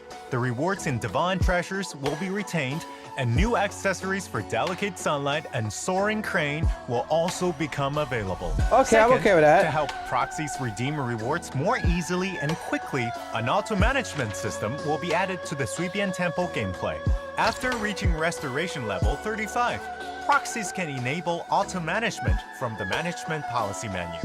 Once activated, this function will run for up to 20 hours, during which the proxy can come and reap the harvest at any time. During auto-management, priority will be given to completing orders within the current Yamcha scene cycle, ensuring that proxies can get Omni Coins and Cloud Crests first to redeem goodies at Devon Pawn Shop. You don't have to make so many choices anymore. Yup, that makes it easier to redeem rewards. When there's still room for improvement in current operational efficiency, proxies can also click Improve Efficiency to get tips. Man, if only customer service had a one-click reply function too. That way, when I don't feel like working, I could slack off a bit. Slacking off will get you a bad review. There's no effort for In it. future updates, we'll keep monitoring feedback from our proxies and continue to optimize and reduce such burdens in gameplay. Additionally, we've optimized the default sorting rules for the combat bamboo list. Based on the original order, optimize the default sorting for high star bamboo and latest bamboo, making it easier for proxies to find them quickly. Now, choosing bamboo is way more convenient. Peak efficiency. Hope you all have a fantastic time with the new version. If you ever find yourself in trouble, just call my name. Hey, we're not done yet. Up next is Mr. Z's exclusive interview. We've invited a writer from Zenless Zone Zero and prepared some questions that I'm sure you proxies are dying to know the answers to. Let's hear what he's got to say.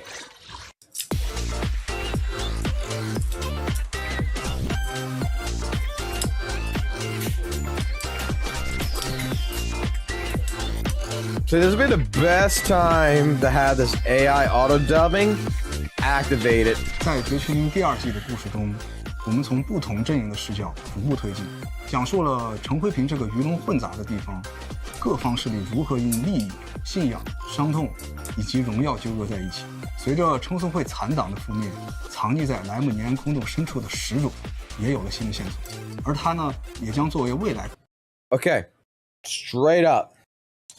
Before we get into this, understand that if you do not like the story of Zenless Zone Zero, this is the man to blame. This balding Asian man with the big glasses is the entire reason why Zenless Zone Zero's story is the way it's at. So if you don't like it or you like it, you're going to either praise it or you're going to hate it. This is the person to send your feedback to. 故事进展的开端，可以说第2季故事中种种危机的背后都有始祖的影子。那么在 2.3 版本中，称颂会虽然落下帷幕，但莎拉却获得了始祖的眷顾。大家注意到他手上那枚称颂会私教特有的印记，也让他更加义无反顾地继续前行在觐见始祖的路上。直到叶诗渊的出现，让莎拉首次得到了他的授意，将那份力量带给始祖。自此开始，下半场的故事正式拉开帷幕。称颂会实质上的组织架构已经随着伊瑟尔德的逝去而瓦解，目前几乎仅剩莎拉还在追寻着始祖的踪迹。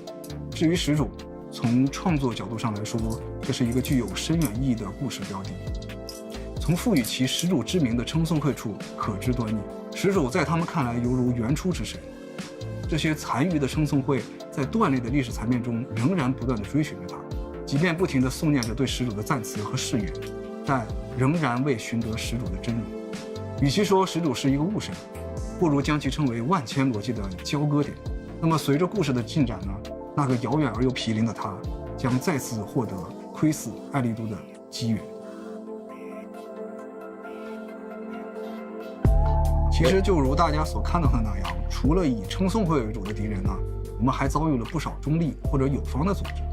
浩布斯财团联合组织，世俗意义上是新艾丽都顶尖掌控者，他们是顶级财阀，掌握了新爱丽都绝大部分的商企行业，拥有可与市政府掰手腕的实力。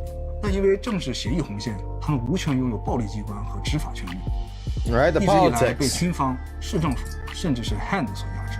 所以，追求利益最大化的 TOPS 一直以来也在暗处寻找自己的应对手段。那么后续我们会用一个新的 PV 来让大家看到这条线索的进展。反观组织内部，想要维持 TOPS 这种庞大而财富权力相对集中的机构，自然会催生出黑支这把快刀。坎普斯黑支是 TOPS 企业内部具有特殊权能的审查组织，他们权威、严格、行事乖张，令各大企业敬而远之。组织成员需具有审查和裁决的共性。他们的能力既是他们聚集在黑支的主要原因，也是他们与生俱来的特长。每位成员行使审查的方式以及裁决标准各有不同。I see some here. 怪诞屋是一个。Can I really trust a man that has what looks like a Caesar figurine, but 2 golden bamboo asses on his screen, on his fucking shit? Can I really trust this guy to write the story? Like, if I were to see, like, some Nicole titties, I would see some fucking trigger ass fucking figurines, some fucking Rule 34 figurines all over the desk. I think that I could trust him when it comes to story, but right now, I'm not sure if I could trust him in storytelling. Like, I'm not seeing Gooner material tenfold here. And he's balding. So he hasn't shaved his head, which also leads me to kind of be concerned that if he's not a person who's going to go full-blown, I'm going to shave my head, or I'm going to go full-blown, go get surgery done or whatever to get hair implants, something is off. 个神王子论坛，其中充斥着都市内各类奇闻怪谈，会不定期不定员的组织探秘活动。而神王本身的匿名特性也导致怪诞屋的成员鱼龙混杂。陈辉平在第2季中发生各种怪事件，也被群内一些成员敏锐地察觉到。于是呢，我们也看到，除了阴差阳错的巧合，也有兴趣使然的主动参与。对了，神将们也可以有时间多逛逛神网，说不定会有意想不到的发现。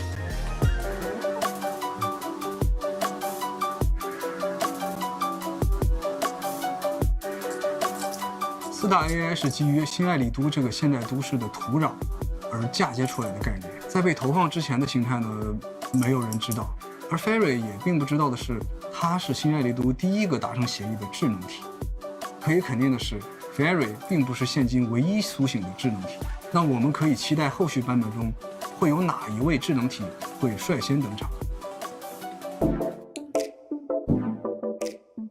在2.2版本中，伊瑟尔德被击败以后呢，哲灵兄妹因为会吸的特殊机制，意外地触发了老师的记忆。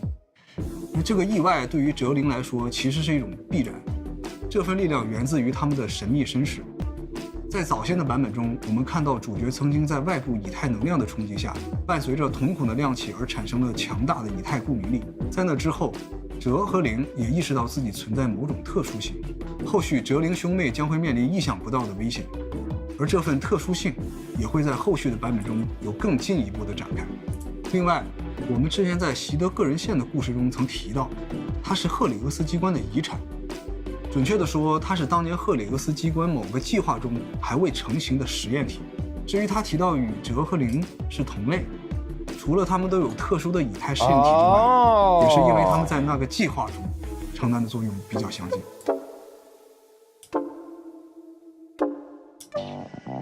我们曾经有过对初代虚手的描述，直白一些的说法是，他们当中有许多人已经不知所踪，但仍有一些人还存在。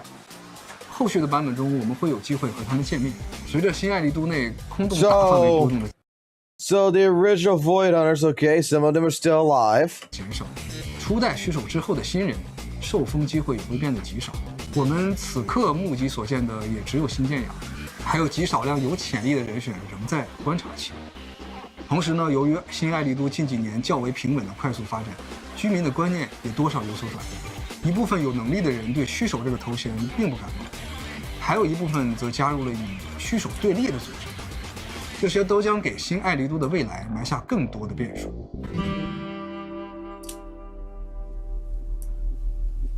其实严格意义上来说呢，青明剑不是云魁山的产物。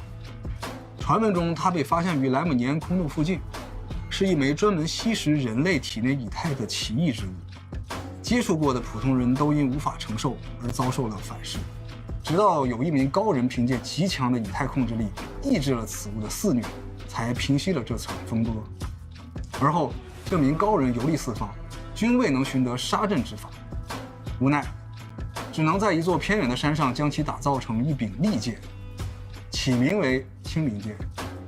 云魁山也自此成立。而另一方面来看呢，那位高人道统也得到了传承。他主张的济世渡人的理念，留下了一些修炼之法，诸如移形换位、操控兵器、化解疾病和通灵鸟兽等，也让云魁山成为盘踞一方的势力。提到青明剑这把有十足个性的武器，不难联想到另外一位更有个性的角色——星剑雅的刀。没错，星剑雅的刀曾经侵蚀过雅的意志，若不是雅最终抵抗住了妖刀的侵蚀，后果则不堪设想。可能大家已经注意到了，这两把武器都对使用者有着强大的 The weapons are scarce treasures. 这就是力量的代价。 Okay. 而代价的源头与空洞有着极其紧密的联系。The weapons are connected to the hollows. They're like scarce treasures in Guilty Gear. 小光 Okay. 是天赋不输怡玄的云魁山弟子，他也是青明剑的新主人。但青明剑并不是一把可以被人随意使用的兵器。与其说小光能使用青明剑，不如说青明剑选择了小光。当怡玄得知这个消息后，姐姐一将因青明剑而殒命的伤痛再次袭来。为了避免悲剧重演，便将早年用来压制青明剑反噬的剑匣赠予了小光，并且以修炼为由将小光排除在危险任务之外。即便这样会导致小光有挫败感，即便这样会使用小小的谎言，怡玄和随便官的一众同门仍然尽力保护了小光，直到怡玄可以找到万全解法的那一天。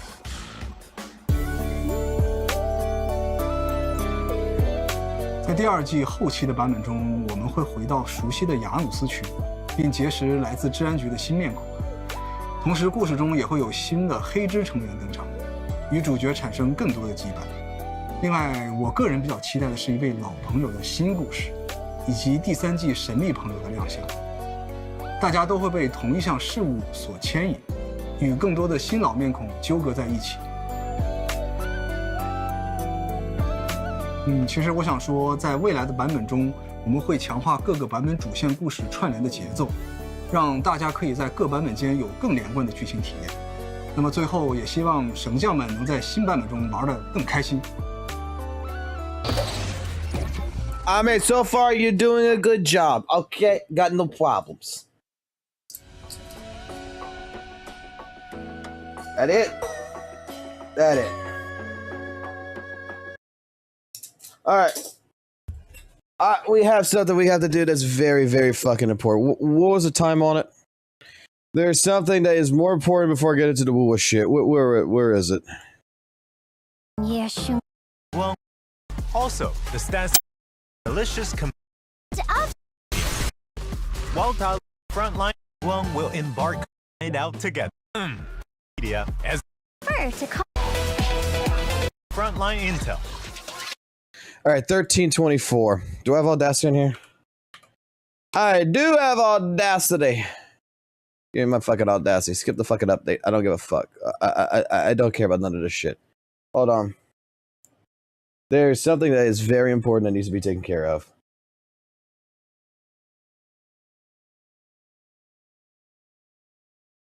$13.24 is what we need to be at. Hold on. Because I know this is going to be like that fucking one time where there's going to be like that goddamn fucking trailer where I like that I like that certain song when I was a kid growing up, and it's never going to show up and they're never going to do anything with it. It was just made for a fucking trailer.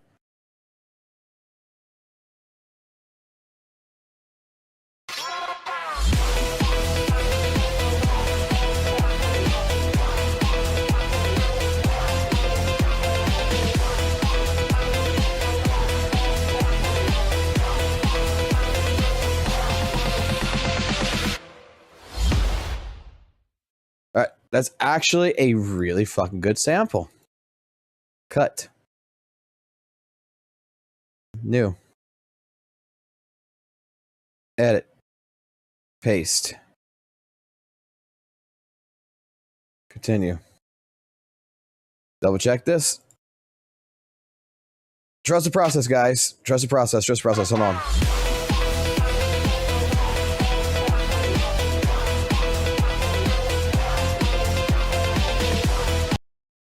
Anyone like this song? Anyone like it?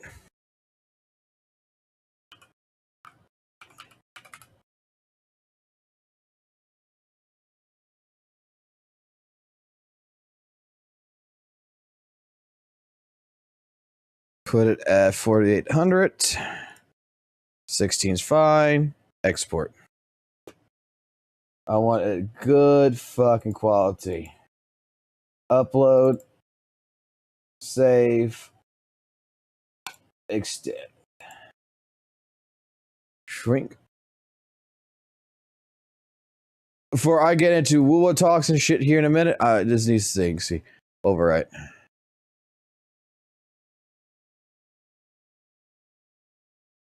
We're gonna let it do this. That is definitely like a mixture though, so that would be like funk, EDM, electronic.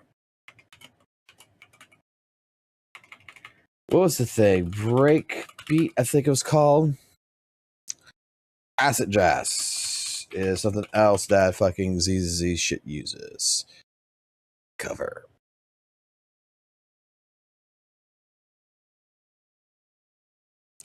We can see if we could do an extension from what it's got first.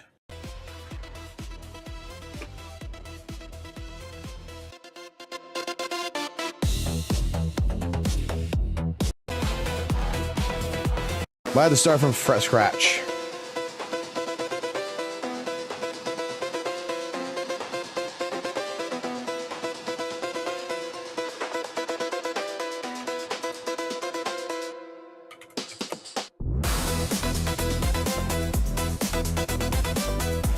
You know, it doesn't hurt to always add metal into this shit. It doesn't hurt. We'll make our own version of it.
I'm gonna remake this fucking song. This is more important right now.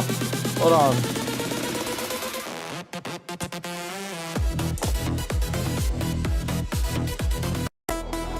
It's saying it's about a fast tempo.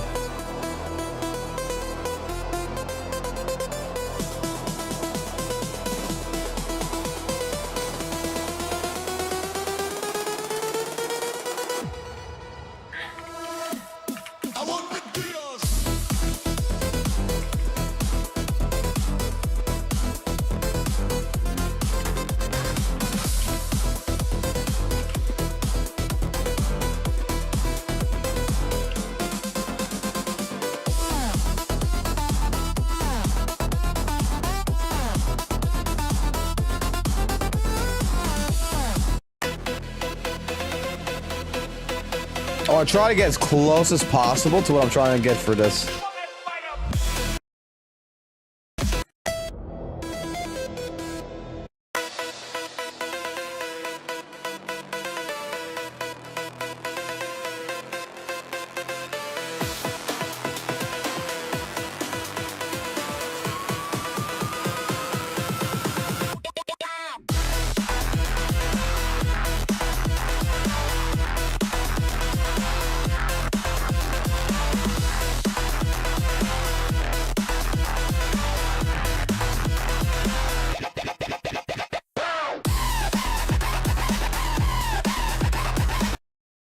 Try something else here.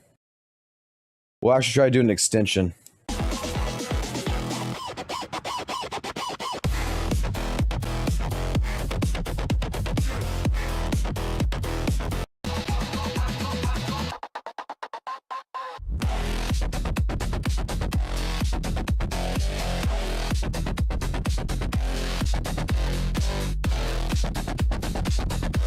Give me a second. Give me a second. I want to do this real quick.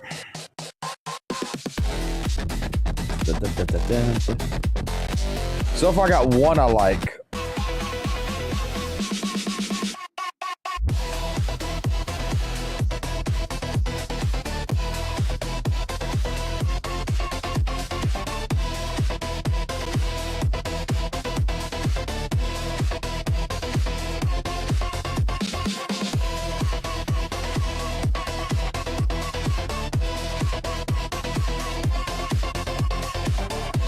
This might work. This might work.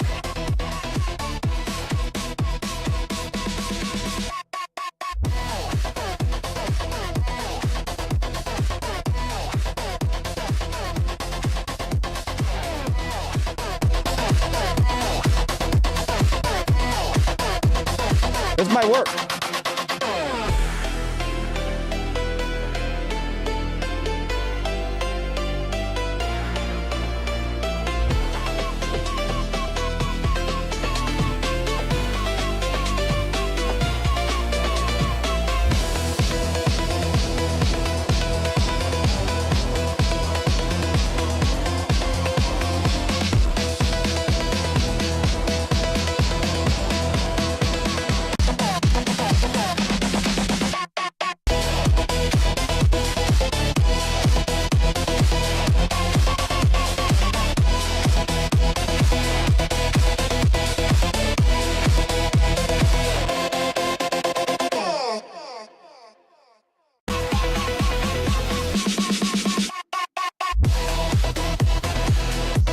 Definitely gonna need a third part.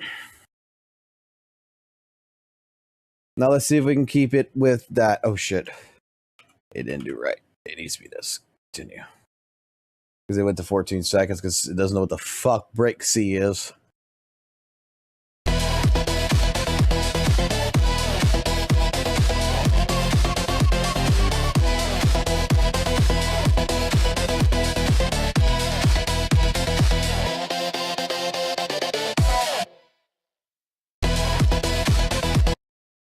All right, let's just get the full song with this one in particular. While I was producing that. 220.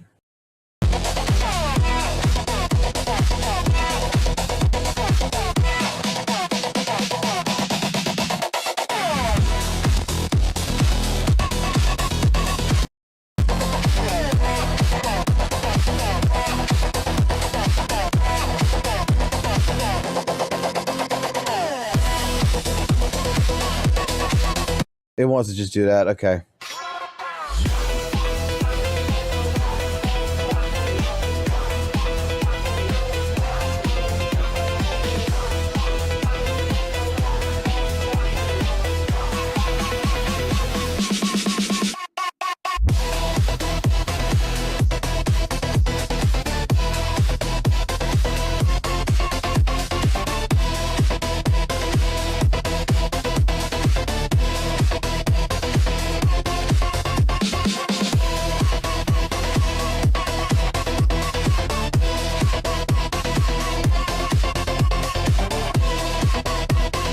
I mean, we did take 15 seconds and extend it out to fucking goddamn 2 fucking minutes. I mean, that's shit. That's actually not too bad. So mute this real quick. Let's see.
I can deal with that.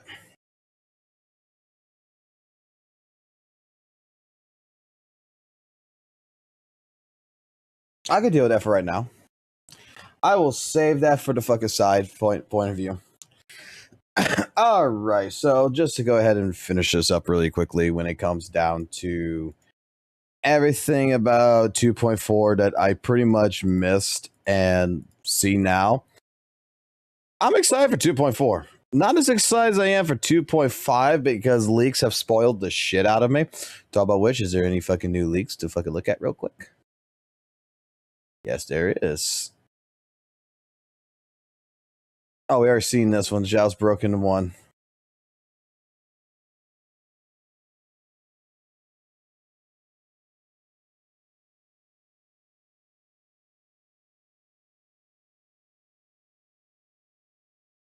We have the 2DA reset. Let's see. Buffs are going to be more generalized, which is great. 2-point story boss rework has actually gone down, so the boss has been nerfed. And then we already saw all this. Okay. I'm more excited. I'm not gonna lie for 2.5, but 2.4 looks like it's going to be the mid ground, which it's not offering like a buku amount of fucking amazement, but 2.4 is offering very decent amount of content, and I gotta say, for everything that it is offering, it looks really fucking good. It looks really good. Like 2.4 is going to be relatively, I would consider, a short patch for 5 weeks. So going through that, Banyu, he looks fucking goddamn fucking amazing. I fucking love the fact that it's going to really want to try to push players to play a little bit more sweaty, but you don't have to. But it's going to try to push that for the extra damage, meaning he is going to be a high level skill cap character to where doing manual commands, doing manual commands is going to give you a reward, which is basically increased damage, which that's what it should be. Like, typically, that's what they're doing right now with fighting games, is that they make it to where you have auto combos and you have manual combos. And if you do the manual combo, you do basically 20% more damage than if you did it with the auto combo. So it tries to put an incentive to try to get you to not get used to auto combo. And I can see that with like Banyu, that if you're going to want to put in that little extra damage to better your scores and such, and that is going to be all based on how you buffer, how you animation cancel and everything. I mean, I think that's fucking great as shit. Dylan, not going to lie, as much as, we know that voice actor voiced a certain girl that, wanted her big brother's fucking dick, straight up, and how annoying she kind of is. She's fucking looks fucking fantastic, and she is definitely a must pull in my eyes. Like, compared to some ages I have pulled for, Dylan is kind of like the stunner character that for a good while is going to be a great supportive unit. So definitely that's a to me, for my account, that is definitely a must pull. Banyu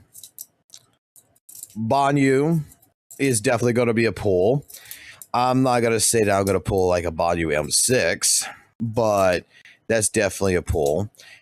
But in general, I mean, I think 2.4, I think everything that this entire live stream had to offer is showcasing straight up that it is doing very well. Yes, I will make the fucking bitch a fucking DPS. That is fucking Bayonetta on fucking crack. I will definitely do this. Now go check the Chinese dev talk. I just did this. You talk about the dev talk from the couple. I already looked at that. I looked at it yesterday. The 40-minute transcript, I went through all that. Like, that's where, like I said, I'm excited for 2.5. I'm excited for the different things. Now, shall we get into weather and waves? Yep, already did it. Already did that yesterday. I sat here for 40 minutes reading every single part of that transcript and understanding, like, holy shit, they've been testing like their infrastructure, they've been testing QTEs and everything, not just to randomly do shit, but to see how they could incorporate that to help with the story narrative. They're testing things, so things that people did not quite like, they understood they didn't like it, but it was different things that they were testing throughout the actual game that all looks like by 2.5 is going to show why that progress matters. So,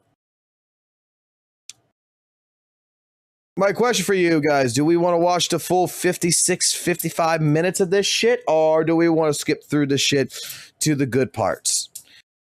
I'm thinking that we're going to probably skip to the good parts, because there is one thing in particular in here that I want to cover. There is one thing in particular actually, there's a couple of things I want to cover, but there's one main thing in here that I want to cover that I think is scummy as shit.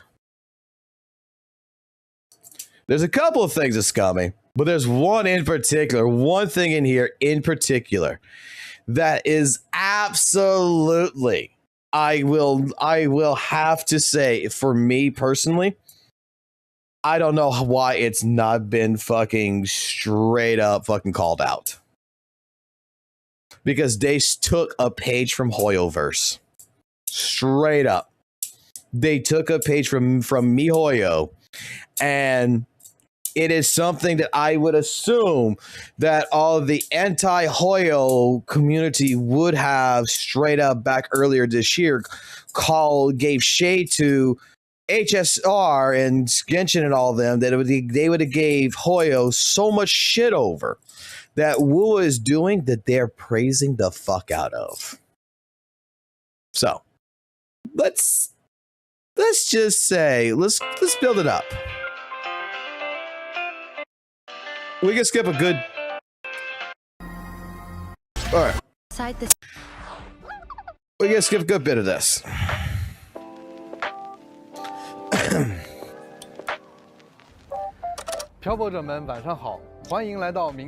Can I just say that every time I fucking watch a WUWA live stream, it always seems like they have different people coming in and doing these broadcasts. It's never the same people. 2.8版本前瞻通讯，我是策划西瓜。大家好呀，好久不见。 That motherfucker's name is not Luke. 很高兴再次来到这里。 I gotta agree that that's probably his name, but the other guy's name's not Luke. No. This is not a fucking Luke. 明朝2.8版本的最新。 Go back. 策划西瓜。 This motherfucker's not a Luke. This motherfucker is definitely not a fucking Luke. There is no way in hell his real name is Luke. 大家好呀，好久不见，我是驼策划，很高兴再次来到这里，和大家一起聊一聊明朝2.8版本的最新动态。不知道大家有没有发现，今天我们所处的环境有一些特别。是的，氛围和以往完全不同，空气中还飘着咖。What does the Luke look like? I don't know, but he is definitely a fucking Fred. 咖啡的香气，感觉是一个可以让人放松的地方。说起来啊，选择在这样的环境里开启节目，是有什么特别的原因吗 In fact, I think he's Fred from 不仅 accounting. 仅是为了让漂泊者们放松决战结束紧绷的神经，在2.8版本中，漂泊者们也会遇见一个与这里氛围有些相似的地方。我们希望今天可以和大家一起，伴随着咖啡漫溢的香气，细细品酌即将展开的2.8版本。哎，听你这么一说呀，我倒真等不及了，快给大家讲讲。在我们离开尼纳西塔之后啊，最近黑海岸通过对明式宝石的研究，扩充了泰迪斯系统的频率特征库。 Oh my god! They're bringing back old characters! 在黑海岸的持续追踪中，一个通往未知索罗拉的裂隙悄然浮现。凭空出现的索诺拉入口，没错，相信屏幕前的漂泊者们也对此充满好奇。这个神秘的索洛拉又会引出哪些新的挑战在等待着我们呢 We're going into the Sonosphere, boys! 版本 TV 奔往琥珀之都，来了解一下全新的内容吧。 Good afternoon, everyone. You're listening to the City Radio, drifting gently beneath the early summer sun. Now, for your daily dose of happiness. Keep your heart true to joy, and may your day in Hanami be a beautiful one.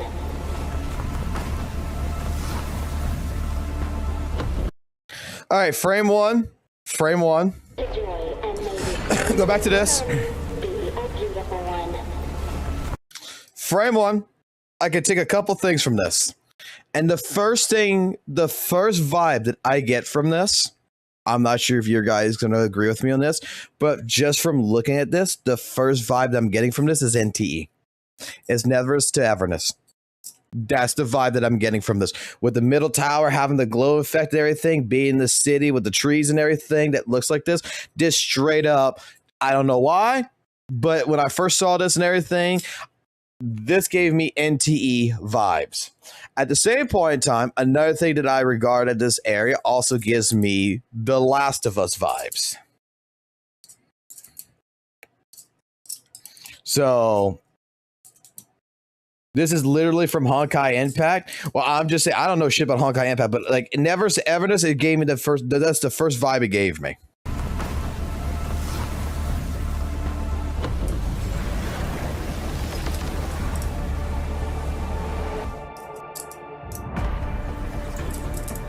Before we go any further, I need to know where we really are.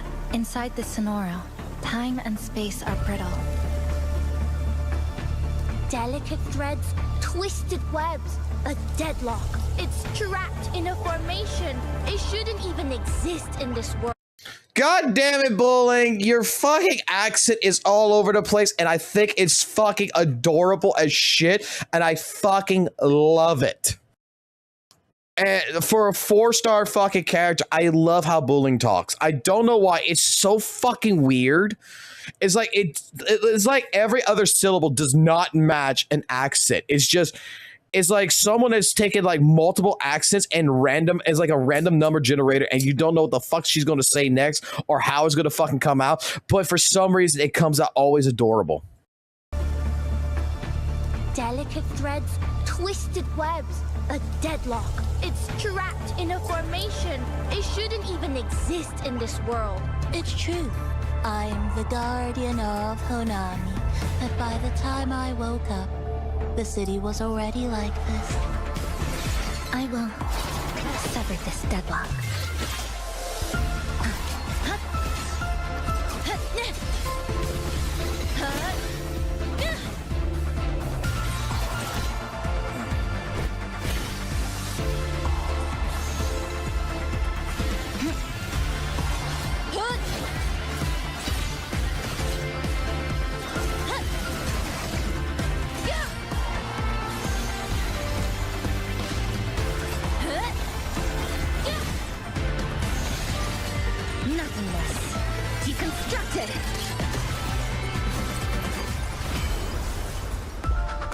All right.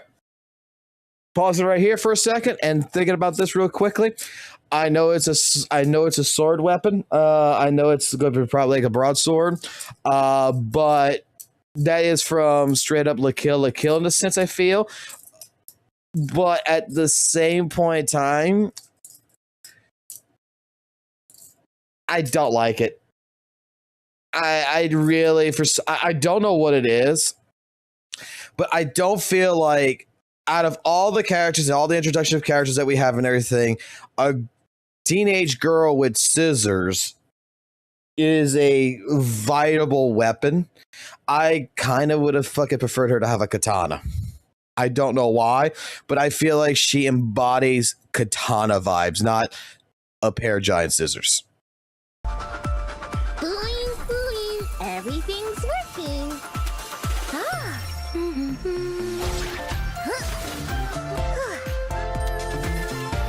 Bowling now, I think, is amazing.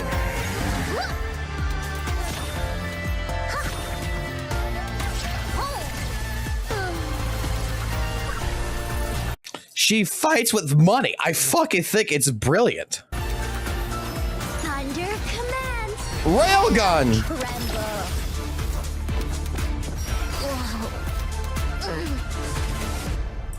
It's like the whole city's trapped in amber. The people here are caught in one moment, reliving the same day over and over. Maybe she brought me here because she knew that's where you are.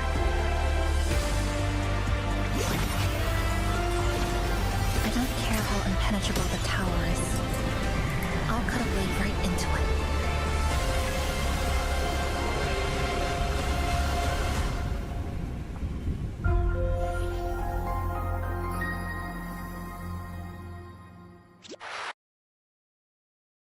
Not gonna lie, and I know this is gonna be biased as fuck to some people. I think ZZZ, because it's getting to its climatic part, ZZZ's story trailer for 2.4 was 100 times better than this. Like I said, the most exciting thing about this that I enjoyed out of that trailer was bullying. Like, I don't know what it is, but like the fucking 4-star character feels like a 5-star character. It feels like she's got more animation and more care put into her than everything else I've seen. 欢迎回来，在 2.8 版本，漂泊者将通过这个出现在黑海岸的索洛拉入口，进入神秘的石系废都。石系废都，意思是这座城市被困在了时间的缝隙中吗？光听名字啊，就让人觉得有些好奇了。So apparently they live in Groundhog Day. 场景也可以看出，这座红彩流溢的都市似乎已经荒废，确实像是被封存在了琥珀之中。驼策划，快给漂泊者们介绍一下吧。石系废都其实曾是一座无比繁荣的商业都市，它真正的名字是穗波市，但在数十年前，穗波市就因悲鸣而毁灭，被永久封存在了索洛拉中，逐渐变成了如今的样子。昔日繁华的商业建筑长满了荒草，海水淹没了基地和道路。You see this right here? You see how the city and everything is, how like what they're showing right here? Like legitimately, this is what I felt like how Renacida should have looked like. How like Septimont should have been. Like still the post-apocalyptic world, you could do colors, you can make it look beautiful, but like the city is overrun with vegetation, different things to where this is where I was kind of making that statement, you know, like if you take a look of outside cities like a Jinzo or something, like this is how the world like in 1.0 was looking, and this is the aesthetic that I was falling in love with, that when 2.0 came in, this disappeared. And that's what I didn't like about 2.0 aesthetically, is that this all just disappeared. And look, 2.8 in the sonosphere, it's back. 而且摧毁了这座城市的 Like this is gonna make me fucking play 完 it. 全消失，而是留存于此，不时地为这里带来更多不稳定的异象。索诺拉中居然有一座已毁灭的城市，果然与悲鸣有关，那岂不是非常危险？但看起来啊，街道似乎也不全是荒废的状态，而且人们好像还是在这里正常的生活啊，这究竟是怎么回事？反复无序的悲鸣让这座城市困在了同一段时间内，不断地经历着重置和毁灭的循环。这些似乎照常生活的人们，也已经不再是曾经的他们了，而是被称为网人的存在。他们只是重复着生前的行为模式，反复上演着同样的日常。整座城市连同其中的网人们都被禁锢在了索洛拉中，与外界。They're trapped spirits. Basically, they're dead, and they're living the same day over and over and over. Dude, that would be boring as fuck. Even as a spirit, I would want to die. 彻底隔绝。而在 2.8 版本，正是因为漂泊者的意外进入，这个神秘的空间才迎来了变数。异常的频率，末日的都市，循环的时间，看来啊，这些都将在新版本和大家一起探索。不如啊，就先把全新的潮汐任务给漂泊者们端上来吧。好的，在 2.8 版本中，潮汐任务第2章第12幕，曙光平摆于荒地之上。潮汐任务第2章幕间，星光流转于眼眸之间，将于 Holy shit, we're getting 2 stories, maybe 3. 11月20日开放。漂泊者将来到石系废都穗波市，在这座红彩流。漂泊者将来到石系废都穗波市，在这漂泊。This guy just said bullshit. 漂泊者将来到石系废都穗波市。Say bullshit. 在这座红彩流光。漂泊者将来到石系废都穗波市，在这座红彩流光的末日都市里，试图粉碎笼罩着这座城市的悲鸣。已经开始期待全新的潮汐任务了。对了，投策划，关于前面提到的咖啡厅，这里是不是该给漂泊者们展开介绍下了？它究竟有什么特别之处？这个咖啡厅啊，位于穗波步行街，可以说是我们在穗波市的秘密据点。Dude, okay, right here, I don't know why. Like I said, NTE vibes and everything, but this gives me like the Last of Us vibes, the post-apocalyptic world, the vegetation on the walls, everything else. This reminds me of the coffee shop for some reason. This reminds me of the coffee shop from Last of Us where you're Joel and Ellie and you spend the night there kind of deal. Like the only thing missing here is boarded up windows and some zombies running around the place. But like again, this is the aesthetic that I like. 据点。说到这个，在这么危险的环境里，为什么唯独这里有安全稳定的状态？甚至我看到还有好吃的蛋糕。这就不得不提这次冒险中的一位关键人物了，正是他用自己的共鸣能力裁剪出了这个安全空间，完全隔绝了悲鸣的影响。所以我们现在很安全。哎，这个我知道，是那位黑色长发、身穿制服的少女千笑吧？居然能够裁剪空间，是很特别的公民能力呢。不过这也不是千笑随随便便就能做到的。这里虽说曾是灾后的废墟，但位置合适，环境也相对安定。也正是多亏了这个空间，我们才能在这里安心地制定计划与休息。这座咖啡厅不仅是漂。To be fair, outside of Renacida, everything except the mod. Of Renacida, everything except the mod. Everything else around the city area is run down and destroyed. Not sure what you're talking about because it's not run down and destroyed.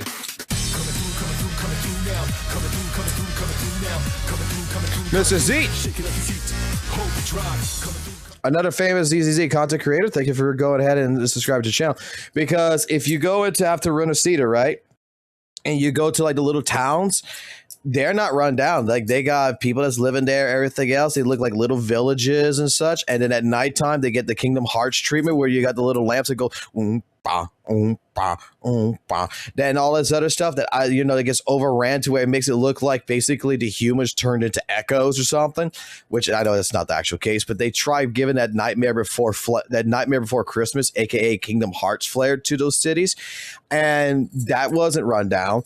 The other little places that quote unquote are run down, they're not overgrown with vegetation or anything. They just got a tower that's like a windmill. It's got a couple of boards just missing off of it. When you go outside into the swamplands and everything, that was like my favorite area of Renacida because it was spooky looking. It was dark. It was thing to where there was ships and everything, but again, didn't look like it was something that was overgrown. Then when you go towards more to Septimont and everything else, you got the areas that's over there to which is more like based in where it's like bones and like ancient, like, more like, dare I say, Dark Soul-ish, where it's like you got dragon bones and stuff that's over the place. You got like more of your aesthetic that is like old, like caverns and different things. More ancient, I don't want to say Egyptian, but like more ancient, like architect that was right there that was more run down like you would expect. This is more like, okay, where in 1.0, when you looked at the aesthetic, okay, Jinzo is a city that is kind of like Renacida, which has been brought back up to life, okay, but it still has its places that kind of has overgrown vegetation. It's over the waterfall and everything. Like, it is the last main city that has basically redeveloped. When you go to all the other places, you go to where Infernal Rider's at, you go down to the deep forest, you can see like buildings, you can see bridges, roads are collapsed, that there was infrastructure that is now like The Last of Us where vines are growing over it, that it has been destroyed, that the more you look at it, the more you can imagine that this is New York City after a natural disaster of an earthquake just fucking ran through it. And that is what, like, you go into Renacida, you go to Septimont, you go to those areas, you don't see any of that like past architect that practically the dark wave crap, the Pirates of Dark Water over here pretty much, got destroyed with. Looks like, they built Renacida. They built a couple of different little Italian villages out on the court side, but it's not been affected so much. When you get to like the middle part of Renacida, especially, you can see like, hey, that little area right there is overgrown with vegetation, you'll say, but it's not even a little city or anything. Looks like it was a garden. When you go to more where Kentrelia's at, where her mansion and stuff is at, straight up, it looks like it was just built there recently. The only place maybe I could give you credit that looks like some infrastructure was destroyed by natural disastering that might be hundreds of years old, that looks like, would be maybe where you go play against the tactical hologram bosses, but even then, the area looks too fresh. Whereas, again, in Jinzo, when you look at Central Plains, you look at the bottom of the map, you go to the Cape, you look at different places. You're walking on basically an asphalt road that's cracked, that's got grass growing out of it. You are walking to where you can see signs and shit that's busted. It looks like you're playing Last of Us. Post-apocalyptic. When you went to Renacida, they took that out. And Black Shores, well, Black Shores doesn't have that, but Black Shores is an island that looks like was developed like as the last, it's like one of the places that would be like the last places that human civilization would be advancing in, where technology is. That's why, like I said, this aesthetic right here, when I'm looking at all of this right here, this gives me back the vibes of what I liked about Weather and Waves 1.0 to 1.4. And what I felt that from 2.0 to 2.8 took away. Again, during that time period with 2.0, well, not 2.0 to 2.7, this is 2.8. From 2.0 to 2.7, they took that away. And it's just like, it just didn't appeal to me visually as much as, you know, what originally Weather and Waves did for me. And this seems like it's bringing it back, and we're going into that first part.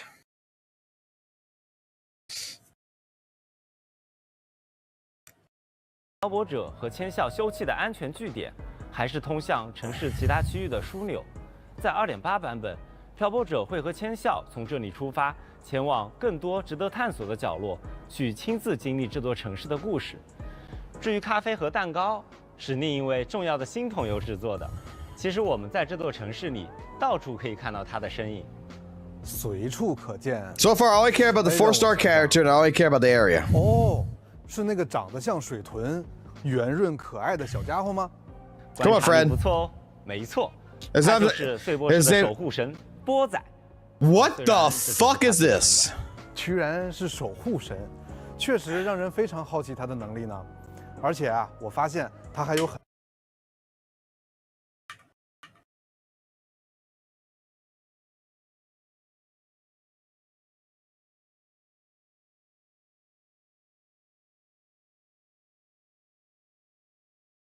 I'm gonna guess it's like Envy, but at the same point in time,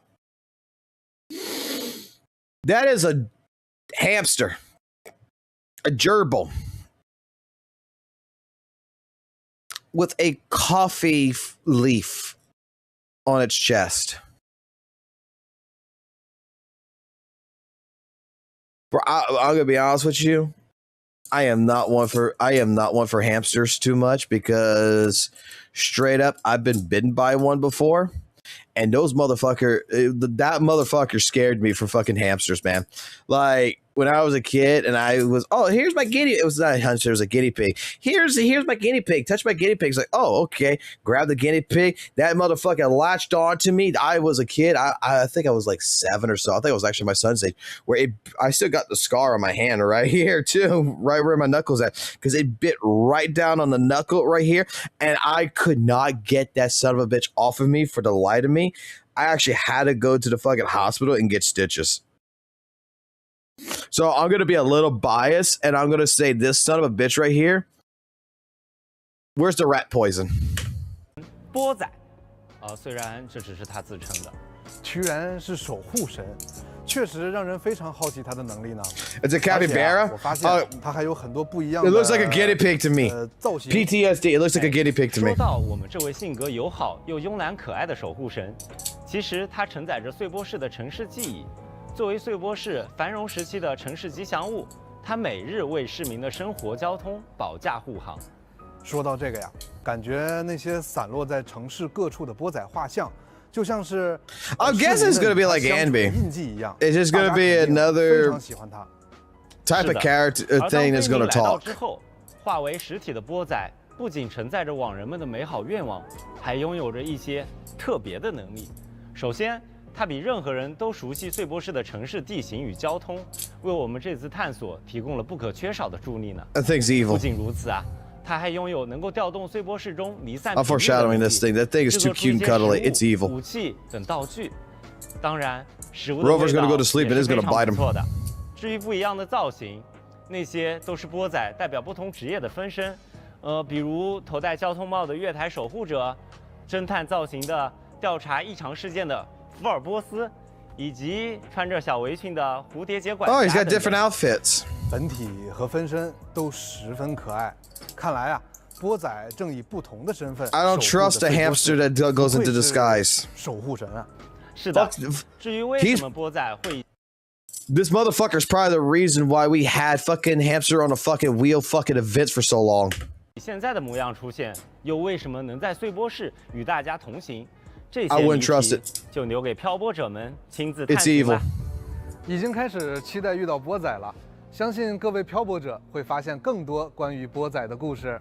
最后，值得一提的是，在这座城市，大家能够看到的不仅仅是泛着红彩的湛蓝天空、背离重力的高楼大厦，以及那座在城市光影中矗立的神秘高塔——红鹰塔。We're gonna go through all the stream. 伴随着漂泊者和千笑的脚步，微风流动间， There's a couple things I don't like about the stream 也会邂逅一些 that I 带来治愈 different parts of, but I'm looking at all this right now. And this is stuff that I like. 多多探索。 Like this looks cool as shit. 介绍了这么多，先给大家送上本次前瞻通讯的第一个兑换码吧，请漂泊者们在游戏内设置界面领取。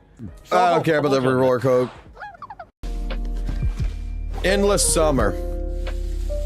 Hunter Astrat. I don't care.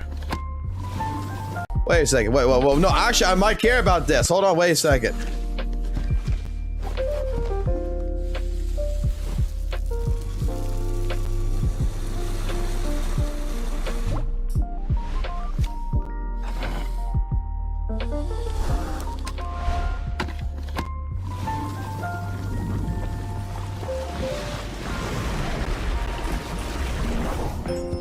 Did they just make a better ZZZ coffee shop?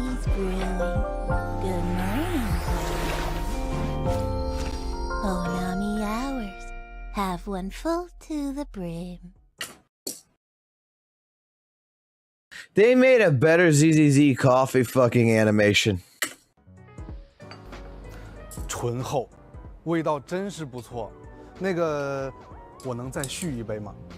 波仔亲自调制的咖啡的确让人难以抗拒，不过先别急着续杯。Argo, I still go to 1.0 to go get my coffee made. 也正得益于我们即将介绍的这位新伙伴。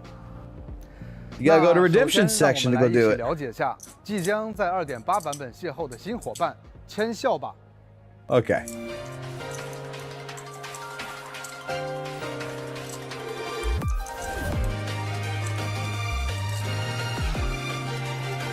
Gravity Falls? No. Okay.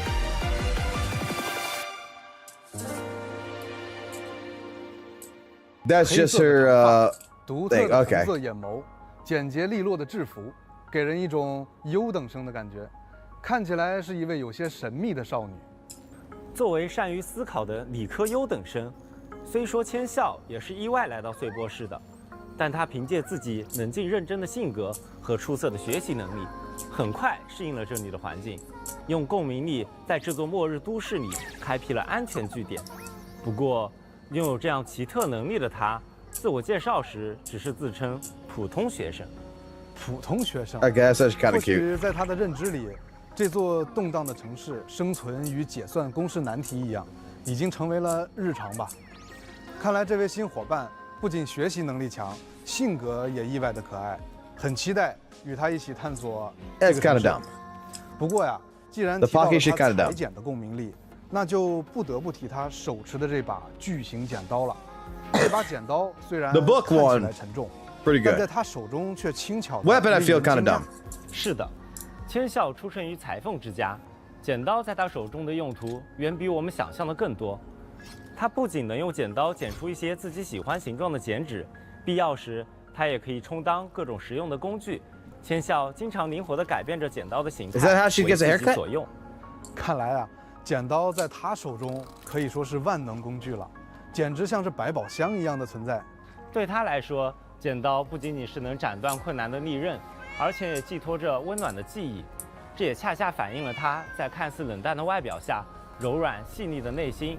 可能很多时候 At least she's not a Goonin 不太 character. 擅长表达， She got small 并 titties. 且千笑的洞察力也十分惊人。他往往能注意到常人极易忽略的细微之处，配合共鸣力带来的独特视野，千笑能解析物体的脆弱点，并施以精准干涉。那么就让我们一起来看看千笑在战斗时候的表现吧。千笑是一名湮灭属性的5星共鸣者，使用的武器是长刃。千笑的战斗姿态可谓是理性与灵力的完美融合。作为一名擅长理工科的优等生，千笑也将数理及工学知识运用到了 I think the character actually looks cool. 实战中。在战斗时，千笑会以精准的几何轨迹挥动巨剑，伴随着刀刃。That's like being the type of person like, hey, yeah, Mega Man's pretty cool, but I prefer Mega Man X. 捕捉敌人破绽，在特定条件下，它还可以将剪刀切换为高杀伤力的电锯形态，对目标施以迅捷而强力的终结。当千笑施展特定的技能时，红色剪刀还会幻化出半透明的巨影。千笑会短暂后撤，并向前出剪，对敌人造成伤害。释放共鸣技能时，千笑眼中会浮现特殊的世界，所有敌人都将被标记。千笑则会根据标记，配合特定的技能，牵引被标记的敌人进行斩击。随着千笑的 She keeps a thread attached to it. Like I hate to say it like this, but like I was looking at this thread that's still connected. Like she's got like connected to herself. It looks like almost, or a line or whatever. That red line. 随着暗红色粒子从机关中迸发，剪刀切换为更有威胁的电锯形态。此时，千笑会使用这柄利刃对敌人展开 That's actually kind of cool. 更密集的斩切。当他施展共鸣解放时，眼眸将染上明亮的紫光。此时，他会手持张开的巨剑，对敌人施以切裂的一击，并为队友回复生命值。在绝对的理性中蕴含着力量。千笑的每一个动作， I think from my understanding, she's supposed to replace Shorekeeper on a lot of teams now. 对战场节奏的绝对掌控。希望漂泊者们喜欢千笑完整而又独特的每一面。在2.8版本中，全新5星长刃弹切也将同步上线。不得不说呀，这把形似剪刀的巨型武器，真的很有视觉冲击力。是的，这件有着金属材质的暗红色大型武器上，会有公式和几何结构的碎片粒子闪烁而出，质感非常细腻。同时，这把武器有着类似剪刀转轴的绞盘设计，并增加了特殊的脚踏结构，可以用来控制武器的状态。设计的非常精妙啊！我看到绞盘还链接着一些渐变发光丝线，这些也会随着武器的状态而改变吗？是的，这是牵引着万物结构的弦线。当弹切处于打开状态或者是千笑战斗时，弦线会在绞盘旋转间迸射出绯红光芒。弹切关闭或是千笑攻势落幕，绞盘将会旋转收束，弦线则会转变为紫蓝色幽光，仿佛将真理悄然收束于寂静之中。看来啊，这把武器不仅视觉冲击力十足，更巧妙呼应了千笑冷静细腻的性格。Miracles are cool, delicate nature. OK. 千笑的操控，绽放出更多惊艳的光彩，伴他奔向远方。哎，托策划，刚刚在 PV 里还看到那位曾与我们有过多次交集的黄龙方士。Yes, my favorite character. Yes, bullying. 登场。那么关于卜灵，我们也来给漂泊者们分享一下情报吧。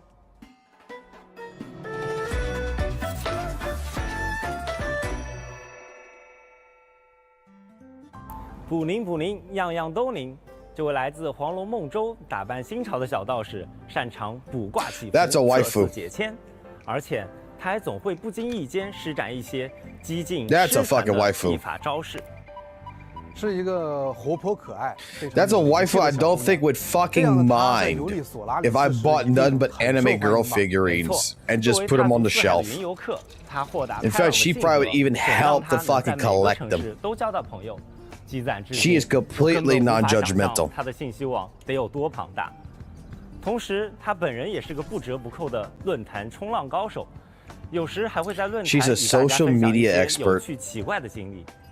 有这样一位见闻丰富的客卿，黑海岸也可以说是拥有一座。Wait a minute, hold on, whoa, wait a second. Okay, I don't know shit about HSR, but this Why does this remind me of that fucking character? What was the name of that fucking character? It just actually recently was on there as a fucking character to pull too. There's a fucking character that I remember in HSR, fucking silver-haired, fucking digital fucking shit.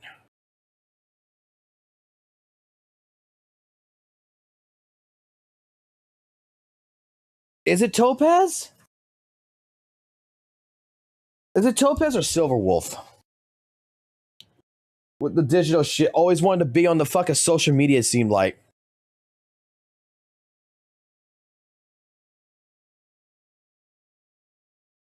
I'll look it up later. 哎，我还注意到啊，他一直会佩戴一个类似耳机的物品。这个就要说到它的共鸣力了。捕灵的耳朵对于一些尚未凝聚的频率异常敏感，经常能听到常人听不到的特殊声音。这个特制的耳机型感知屏蔽仪会帮它过滤掉一部分杂音，而它也能通过这个共鸣能力预判环境里是否存在危险。比如这次，它就在碎波室的入口处感知到了裂隙内部极其不祥的气息。看来它的卜算真的还蛮灵的。这座城市啊，的确蕴含着极大的凶险与挑战。漂泊者还记得吗？在之前的冒险中，卜灵曾用他的法宝来给漂泊者提供帮助。那除了卜算之外，卜灵在战斗时是不是也会用到他那些玄妙有趣的法宝呢？当然了，看他手里拿着的玄机匣就知道了。你一定想不到。Like this is a mixture of different characters I like, but this is a character I definitely. It's a 4-star, but I definitely want it. 卜灵是一名导电属性的共鸣者，使用音感仪作为武器。这名小道士的战斗姿态颇为潇洒灵动，在战斗时他会用到的法宝可不少。他看似随性地从玄机匣中抽出符箓，实则暗藏。Look, magic. 随心制出的同时， They even said it. She produces the mystical arts of magic and railguns. 囚禁敌人的阵眼。伴随着卜灵释放不同的攻击命中敌人，2种流转的卦象会在他周身凝结。卦象的上限为4枚，他可以通过消耗2枚卦象来释放不同的强化招式，并获得特殊能量。这边要注意喽。卦象的数量一定要满足2枚，不然引来的灾祸会误伤自己。当卜灵释放共鸣技能时，他身形如电，快速围绕敌人布下阵法，顷刻间雷电奔涌而出，攻击敌人，并伴随着法铃摇响的轻音，敌人也将被牢牢牵引于法阵中心。Bro, that looks so cool shit. 能量蓄满时，卜灵可通过施展共鸣解放，持咒引雷。将因为铜钱制出， I don't know why, but like 可通过施展共鸣解放，持当 that alt is fucking cool. That fucking alt looks cool as shit to me. 共鸣解放，持咒引雷，将因为铜钱制出，如飞驰的雷光一般对敌人造成伤害。同时，法阵展开，法铃在阵中摇响，铃音如锁，敌人将持续受到伤害。It immobilizes the fucking enemies. What the fuck? 实则早已把对手引入了自己的阵法之中。符箓出招，铜钱重击，法铃控场，有种举重若轻的感觉，非常有趣。好的，以上就是对2位新共鸣者的介绍啦。同时，在2.8版本，我们也将推出全新深海和鸣套装“命里崩毁之弦”，漂泊者们可以在更新后前往全新的碎波式梦魇聚落。Oh, they're doing more nightmare nests instead of tassel fields. 分别是 Awesome. 梦魇4枚菇。What's the point of going to a tassel field ever again? 梦魇猪猪驼。那么现在给大家送上本次前瞻通讯的第2个。Now we're about to take a redemption code. 系统优化相关的情报。These even real? No. Tails flicker, time still along deserted streets. Tails flickering in still air. Summer has stopped. Time frozen. The city sealed in invisible amber. Oh, hell no. No. Hell no.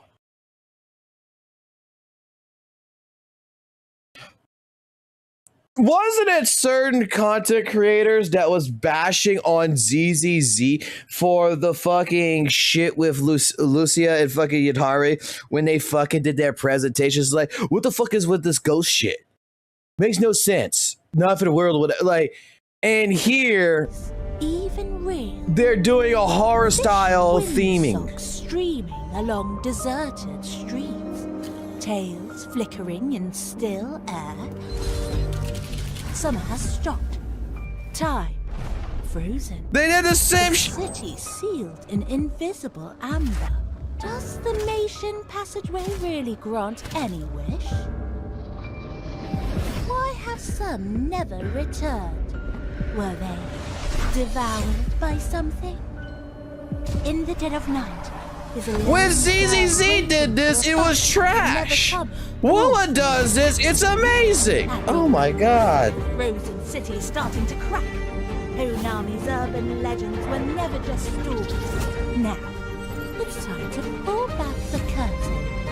Right so funky, it's Honami spooky. It even says it. Right so Hunt for the supernatural begin. Oh my. funky, it's Honami spooky. Let's meet after dark on Honami Hours. Okay, look. At least for ZZC, they did it during fucking Halloween. This is a complete fucking patch after fucking Halloween. 刚刚那是什么情况？西瓜，你有没有听到收音机里传来什么声音？明明刚刚还说咖啡厅很安全的，不过呀，据说从一开始，碎波市就流传着各种各样半真半假的都市传说。这里的怪异现象远比我们想象的更复杂。No, it's not the dream story. No, it's not the dream story. There was a few CCs. The one main one y'all can think of, yet you already know on the top of your head. If you remember, right? If you remember Zenless Zone Zero, right? And you remember the 2.3... Dear visitor, the shit right here. Welcome to New Eridu. When touring, please comply with the rules you're about to hear to ensure your safety. Otherwise, you will bear full responsibility for it. Like, this doesn't make sense. This is not good. What? Like, the spooky, the thing about, like, none of this. Like, what the fuck is this gonna do with anything? What the fuck? The city. They're trying to do a thing, and they're doing the same shit here. We gotta talk about that too later. Then they're doing the same shit here, but it's great in WUWA, but it wasn't good in fucking ZZZ's fucking live stream. 不必惊慌，每每这时，我们的大侦探福尔波斯就会前往现场探查案情，解明真相。侦探波仔登场了啊！ Oh no, you can say who it is. I'm just not right now. 我们什么时候可以跟 I'm saving it. 一起去探案？这次确实有一个类似的新活动，不过呀，你先别急。在此之前，我们先给大家带来2.8版本角色和武器换取的具体信息吧。好的，在2.8版本更新后，全新5星共鸣者签效的活动换取。Oh, that's okay. So this is gonna be the first thing that I'm gonna complain about with Weather Waves. Why isn't bullying? She's a 4-star character. Why isn't bullying on the fucking main banner? Like, why can I not pull for the new character in bullying? When Monato came out, you know, he fucking patch fucking moment fucking patch drop. He's with Lucia, you know, like, and he was free and shit. Like, why can't bullying be on the first fucking banner? I'm going to be pulling for this girl. I don't give a fuck about the reruns. If I don't give a fuck about the reruns, why can I not pull for the 4-star character that you're releasing on the very first fucking banner? It's a 4-star character. Why are we treating a fucking 4-star character as if it's its own character and it's a 5-star? When 4-star characters are introduced in like a game like ZZZ, frame 1, the patch drops, new characters there, 4-star brand new character is on that fucking banner. Like, what? Why? Why am I waiting until this banner's done? Because it's going to be on the reruns. 一线之间将会开启。 First complaint. First absolute complaint right here. 年的少女签效，和她一起在末日都市中剪碎悲鸣。此外，五星共鸣者菲比的活动换取与静谧呢喃也将同步开启。同时，全新五星长刃残切 So first phase is going to be Phoebe 和光回放的 with 活动换取 Thing. 也将同期开启。在以上活动换取结束 Second 后 phase is going to be Frolova with bowling. 挽歌永不落幕。五星共鸣者坎特雷拉的活动换取 And Contrella. 硬海之梦也将开启，而活泼有趣的黄龙小道士 Bro, it's been a while 全 since 新共鸣者古灵 Dude, didn't Frolova and Cachatrella already have fucking reruns?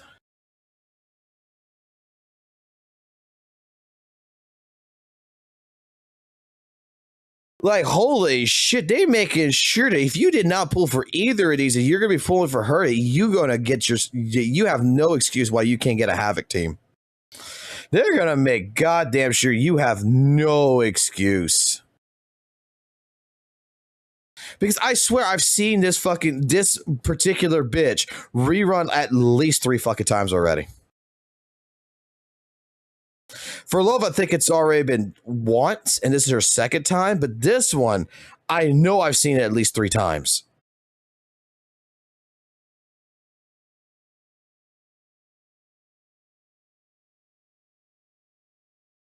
Like, let me see something here. Hold on. How many times has this reran? Maybe I'm wrong. Maybe it's only once. But I know she's ran multiple fucking times.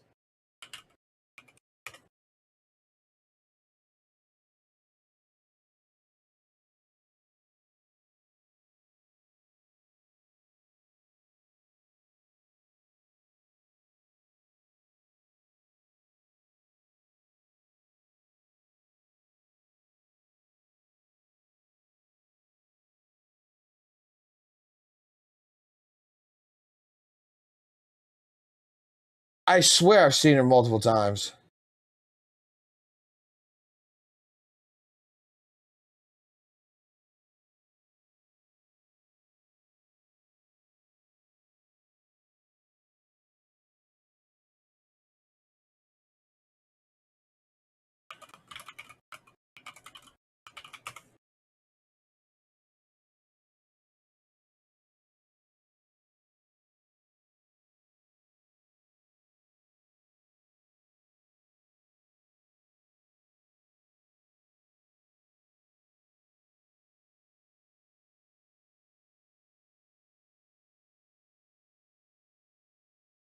Okay, so this is her third time. This is her third time. Her initial release, she reran in the second phase. She's back. Frolova, this is going to be Frolova's second time. So Frolova has a rerun. So this is going to be Frolova.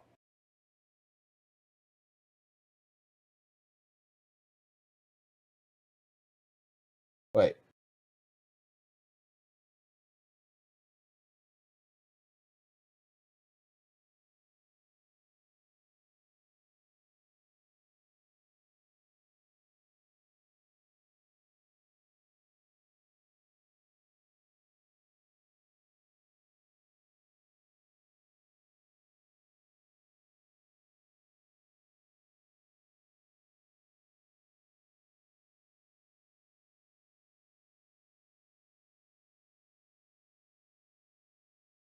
Oh, it's Rashia. Okay, Rashia had a couple of them. Okay.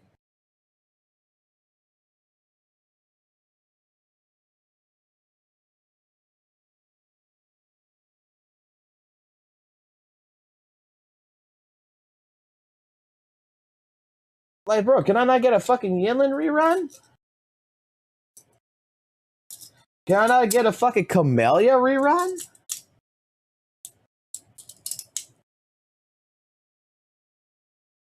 也将会出现在同期的2个角色活动换取中。 So yeah, like I said, like I'm looking at the history. So she's ran twice. She ran in 2.2, 2.5, and going to be running here in 2.8. Frolova ran only in 2.5. I thought Frolova ran again though, but this must be her second time. So her initial run. So this is her first rerun.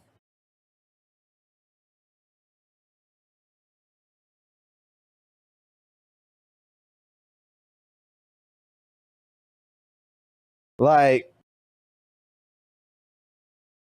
I look at this like Camellia. It's been nine parts that she still has not had her shit.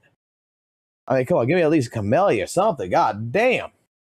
与此同时，5星音感仪幽冥的忘忧章，以及5星音感仪海的呢喃的活动换取也将同期开启。对了，我听说这次好像有一位朋友 I know I've seen her so many times. 难得的 I don't know 假期 why. It 时 must 光 be just fucking normal video 没错 shit. 那就是平日里兢兢业业、恪尽职守的赞妮。 I mean, after all, her tits are 赞妮的特别定制服 poisoned. 饰城市午茶将在2.8版本上线。光是听到名字就 Okay, 感 just 觉 hearing the 整个人 name 都 also 放 makes 松 me 下来 really 了。 see. 在这个特别的假期里，犒赏自己一份难得的宁静时光吧。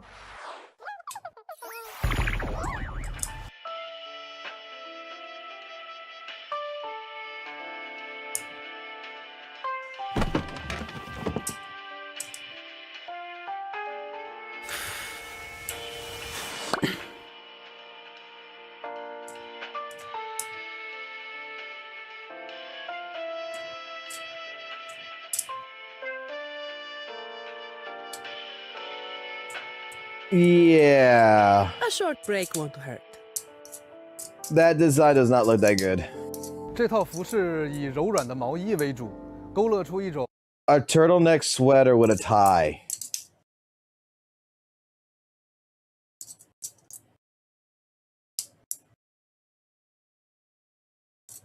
Okay. Deluxe outfit. 恰到好处的优雅与慵懒，仿佛将工作的 How 劳 much 累 is it 轻 gonna 轻 be? 拂去，化作片刻的闲适与温柔。赞妮自己也觉得，偶尔换一种 I'm a 风格 fucking 似乎也 Zanny 不错 lover, but holy shit, 能 I 看到 would. 赞妮这样松弛的一 That's 面， more clothing that I want on her 这 ass. 套特别定制服饰城市午茶将会在2.8版本更新后上架商城。在获取赞妮的特别定制服饰后，即可解锁同系列的共鸣者头像。希望这套服饰可以让漂泊者们看到赞妮不一样的魅力。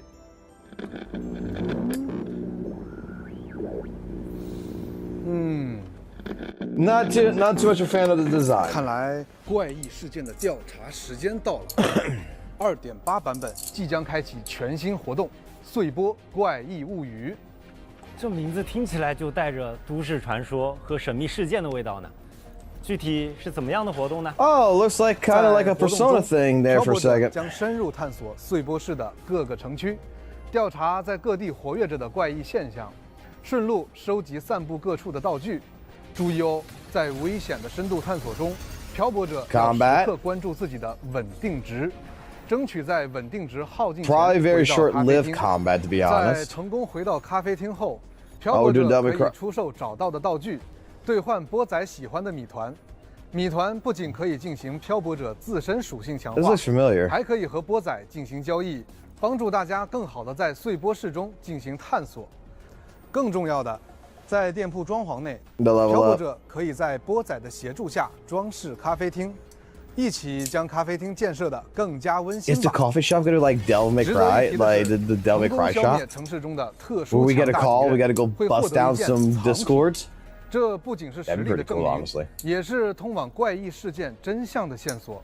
在收集藏品的过程中，漂泊者还将逐渐接近怪异事件的源头，揭开隐藏在城市光影之下的往事。参与活动，漂泊者可以获得新生、意象、伪作的神王、活动专属头像、末日后咖啡、活动专属称号、碎波周末旅行等奖励。在2.8版本结束后，没有完成碎波 So 怪 we 异 got 物 one 语 combat 活动的 event 漂 so 泊者 far. 依然可以通过常驻活动界面 And 参与 it's 活动 permanent. 获得常驻奖励。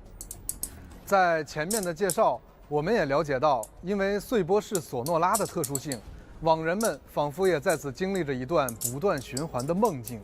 为此，我们也开放了浪墨余音留影收集活动，用 The 留影的 standard photo 方式 collection 记 of 录下 it 这座城市中那些即将消散 pretty 的 much shows up 往 all 日 the 余音吧 time.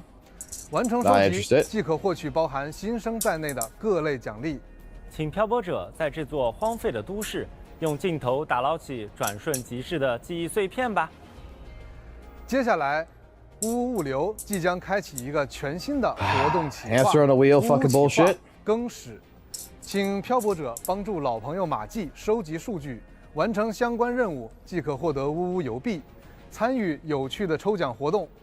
这一次用兑换券开启全新的抽赏体验吧。Oh, 撕开兑换券 it's no longer 即可 hands 获 on the 得 wheel, 对应 it's 级别 hands 的 on a 奖励 ticket. 奖励包含新生、养成 We're playing 材料等 lottery 运 tickets. 气好的话，还能 This is why I 一次性 think 领取 fucking 多 I 种 think 奖励 fucking 哦。 gacha games need to be banned from kids because 同 holy 时， shit. 新一期的限时战斗活 Oh, 动“仿生战 Tactical 略 Silver 决斗 Cross 篇” back. 也将开启，漂泊者可再次在特殊增益的加持下对 Haven't 敌 seen 人 that in 发 a 起 fucking 挑战， while. 参与挑战获取积分，可获 That's 得 two 新生 combat 的各种 events 奖励。此外 so far. 在2.8版本更新后 Three 曾与 with the 漂泊者 tactical 交手过的 hologram. 强敌伪作的神王将加入全息战略幻痛，他将带着更具压迫感的姿态，对挑战者的战斗能力进行考验。各位，准备好直面挑战了吗？同时，漂泊者们熟悉的7日签到活 Log 动 in 琥珀赠礼也会在更新后准时和大家见面。漂泊者们届时记得登录游戏，领取签到奖励。最后，伴随着故事的推进，我们还将开启一个特别的活动——寻找吧拉海洛漂流物。拉海洛，这个名字很 Is that 耳 a 熟啊。 combat? 之前加贝妮娜就从拉海洛淘到过一盘磁带。这一次拉海洛的物件出现在碎波室啦。没错，最近啊，这些来自拉海洛的物件随着空间裂隙漂流而来，并且幻化成了网人们熟悉的模样。在活动中，波仔每天会提供一个关于漂流物的线索，漂泊者们需要找到漂流物并交给波仔。波仔不仅会 Dude, how many 解析上 people? Oh, I gotta ask a question. How many people are gonna be actually upset? Because I just realized you're like they're not even showing it because they said that after Renacida, there's no more flying. There's gonna be other ways of maneuvering and such, but there's no more flying. Like, I wonder how people are gonna take it that you're not gonna be able to fly here because you're in the sonosphere.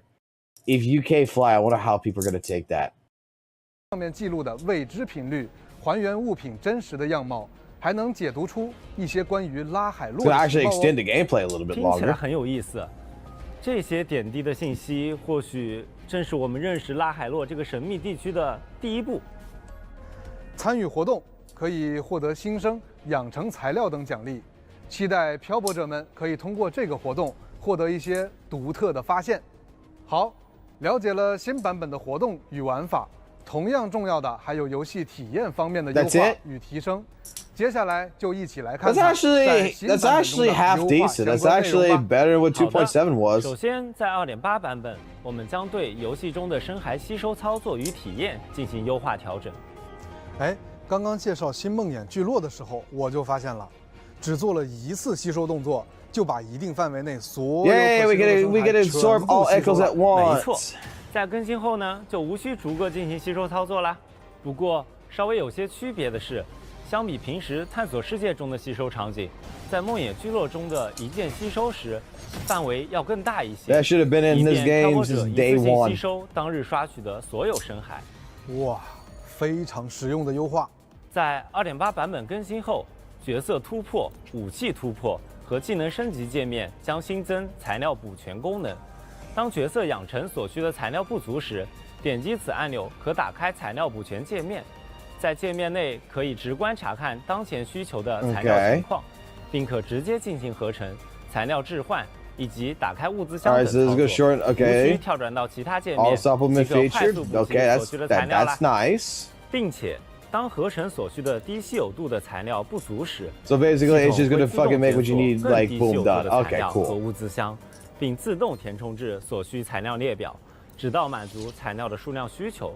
而当合成、材料置换与物资箱都无法补齐所需材料时，将会显示快捷跳转按钮，可直接跳转至对应的材料获 Or 取。 direct route. Okay, yeah, okay. That's a quality of life feature that I know a lot of people are gonna 养 love. 成流程更顺畅了。 I think that's 在 actually 2.7版 good. 本，我们对活动以及地图界面显示都进行了更加细化拆分的优化调整。而在本次更新后，原本索拉指南列表中的周期挑战页签也将被调整为周期挑战与素材获取2个页签。简而言之，就是将原本的内容重新分类。漂泊者们可以根据页签。 All right, change to the UI. They're changing how the guidebooks to display the guidebook. Perfect. 是的，不仅如此，页签内的3个周期挑战内容——历尽深塔、鸣歌海区、 If it's gonna go show tower, okay. Hey, I'm all for it. It's gonna show your completion rates and all that stuff. That's good. 方便漂泊者们查看信息。 Basically, tell you, hey, this is what you're failing at. You need to fix 同 this. 时，我们也将优化调整共鸣者深海装配界面的深海推荐功能， Suggest 将 feature. 新增关于主音深海的推荐内容。系统会统计近期活跃漂泊者为该共鸣者装备的主音深海数据，展示使用率前3。 That's that same thing like here in ZZZ where you could come to agents, right? You go to equipment. That's the same thing. Where it's recommended based on the users, what they're using to go ahead and help you create your build. They're doing the same thing.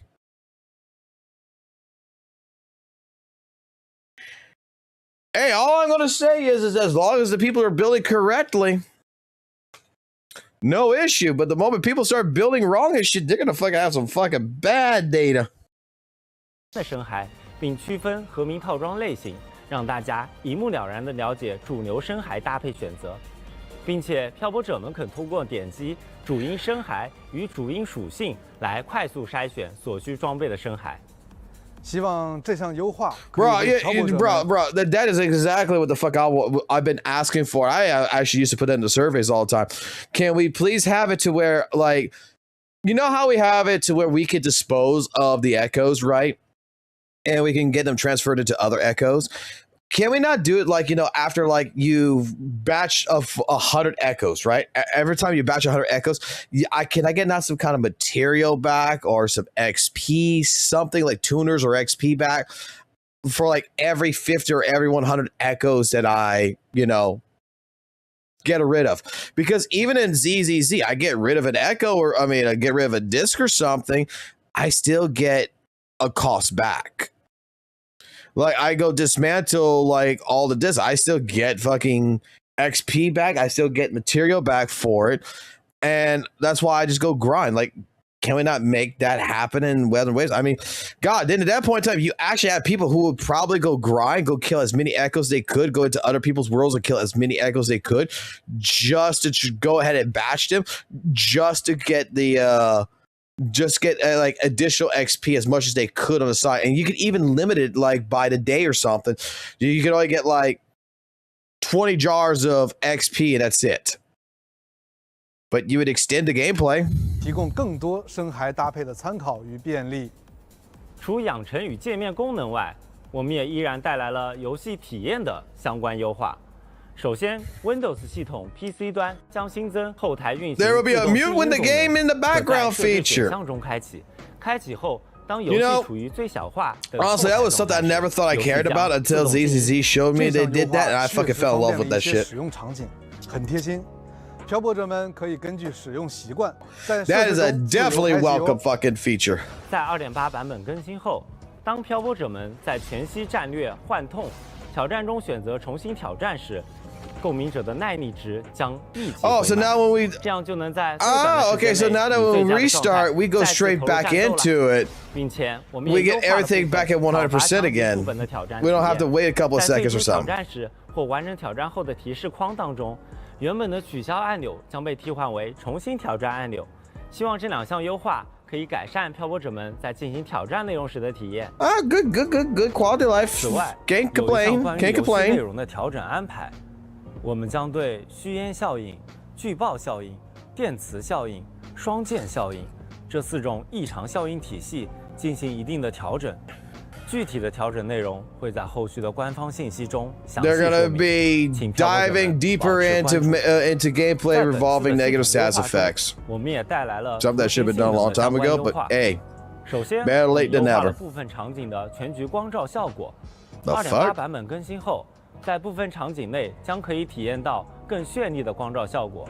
其次，我们在 PC 端的部分画质选项中新增了 BFL We just made it brighter. 光屏蔽的画面技术运用，将会带来更饱满的光照表现。最后，我们也带来了关于光线追踪性能的优化。在2.8版本更新后，在同画质设置下，将有效降低开启光线追踪时带给显卡的性能消耗，提升运行效率。That's just to see how many people's PCs are going to blow 以上就是 up. 本次前瞻通讯带来的全部优化信息了。更多优化详情，敬请关注官方公告。另外，我们还有一个好消息要与各位漂泊者分享：明朝 PS5 实体版豪华礼包 Here 目 we 前正在 go. Here we fucking go.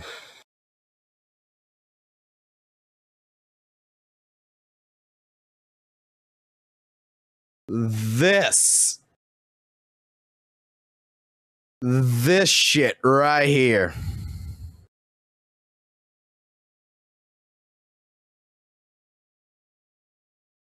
This is absolutely so dumb.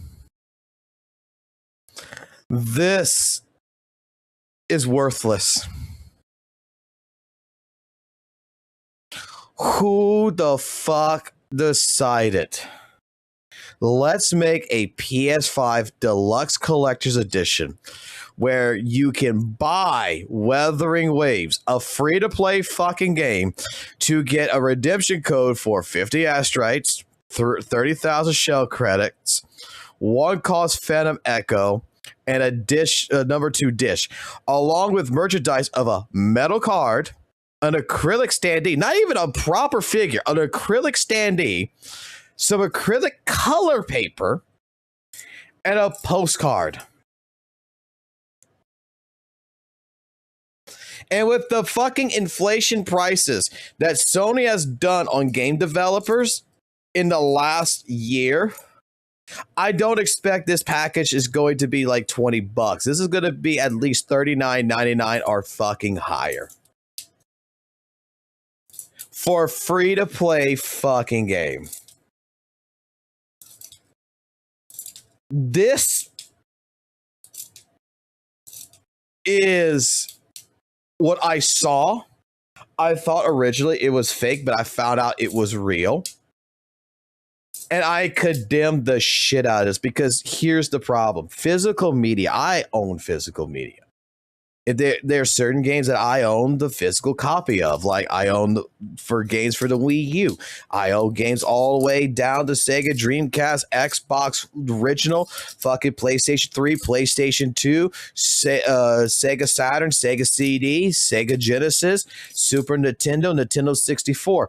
Because if there ever comes a time to where online media, because me buying a game to play me emulating a game on a console, right? Like Legend of Zelda, Ocarina of Time. What happens if they never add it to the Nintendo shop for me to do it? At least I got a copy of Ocarina of Time and I got a console that I could play it on. It makes perfect sense.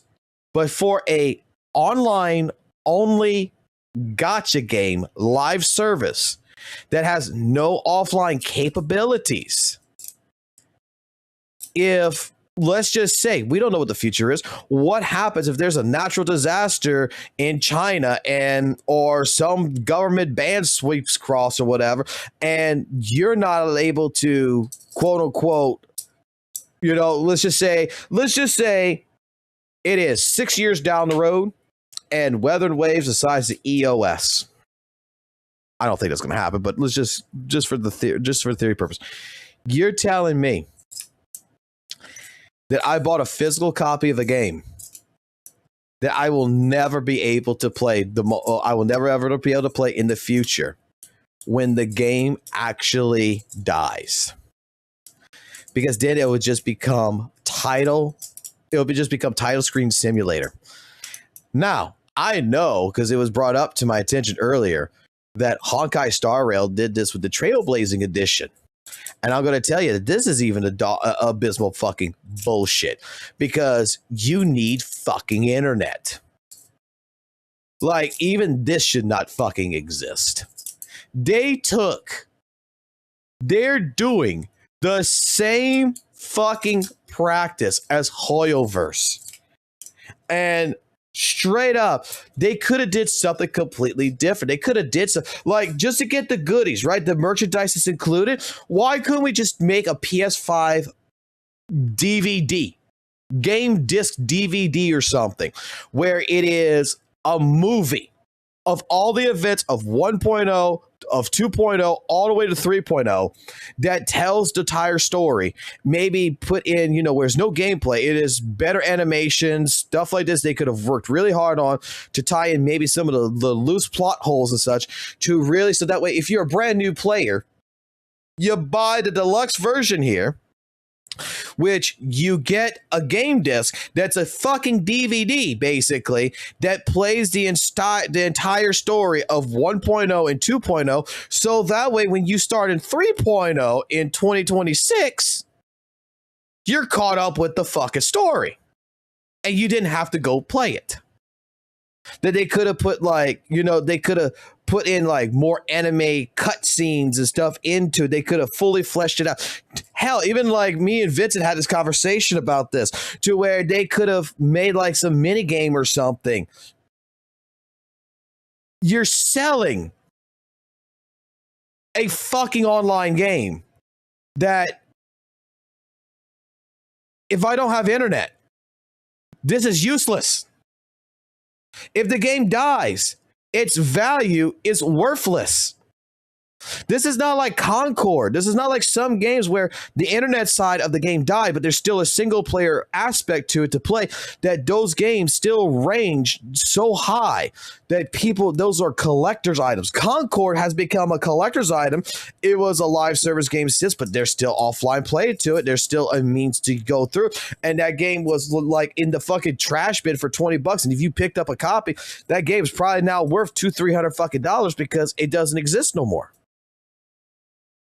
But to a collector who would buy this, what is the fucking value of this in fucking 10 years from now, in 20 years from now?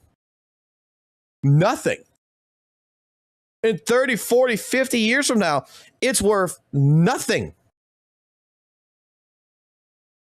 Because there is no media on the disc.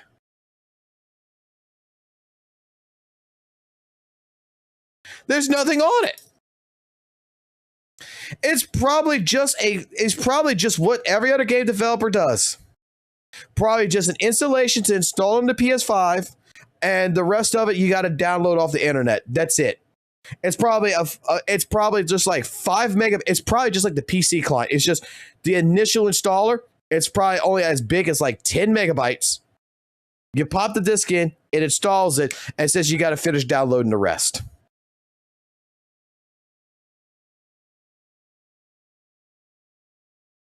This is garbage. I do not know who at Kuro Games, what deal was fucking made that they thought this would be a good idea. Now, if you're telling me I buy a deluxe collector's edition, that's not the game. That would be like, you know, a 1/6 figurine of Rover, and has a redemption code for 50 fucking astrites, like at least like 500 astrites or something, an exclusive Phantom Echo that you can only get from this collector's edition if you bought it, and it comes like a figure. It doesn't have, there's no game, it's just a code and different little merch like this in here. Yeah, I would be totally fucking thing for it. You're selling a fucking physical copy of a fucking free-to-play game. This is dog shit. This is dog shit. This came first. This is copying this. And in here, from my understanding, what this came with was a gilded holographic character card set that contained 9 cards. Maybe the cards are worth something very fucking valuable, because trading cards to this day or something is very valuable. A fucking keychain, the fucking game disc and game cover, exclusive fucking PS5 postcard, and a redemption code. What the fuck I'm getting in this? A metallic card. This thing. One. An acrylic standee. Dude, these acrylic standees are worthless. This is cheap. This shit is cheap as fucking anything. It's like a fucking keychain. They're cheap. Like, I'm going to buy something.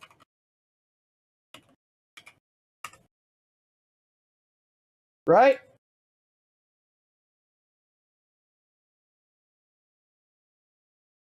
There. Fucking homemade. With a 3D fucking printer. That you can print right now and all this stuff and such. You fucking make me a collector's edition and you sell me a fucking this is a 1/8 scale model kit. You sell me a fucking full fucking figure like this, right? Sell me a full figure over a fucking acrylic fucking stand. I don't give a fuck about none of the other shit. This is, now we got a collector's edition that is worth something.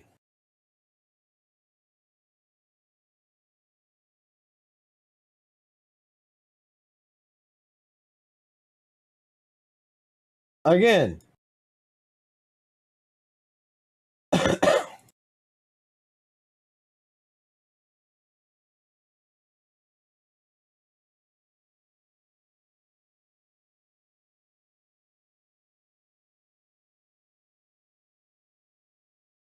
I am just looking at this and I'm just wondering who the fuck actually would buy a free-to-play fucking game.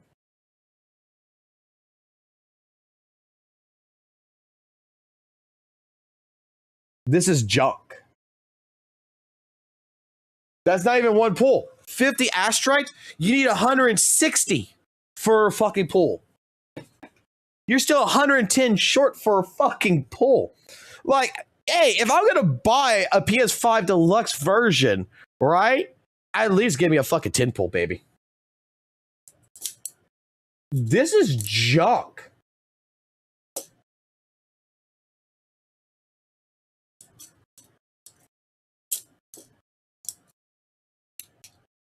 I am sure that a mass majority of the content creators, I'm not sure if they would know about this right here, but because I haven't seen drama based around this, but I'm pretty sure someone like St. Tonus would have seen this shit right here. That even he would be the one saying, why the fuck Hoyoverse is trying... Look, Hoyoverse is trying to sell you an F2P game. They're trying to sell you a free-to-play game. That's predatorial. Like, since that word's been used all over the fucking place. That is predatorial as fuck, is when Hoyoverse is going to try to sell you something you can download for fucking free. Bro, how can this not be fucking the same shit?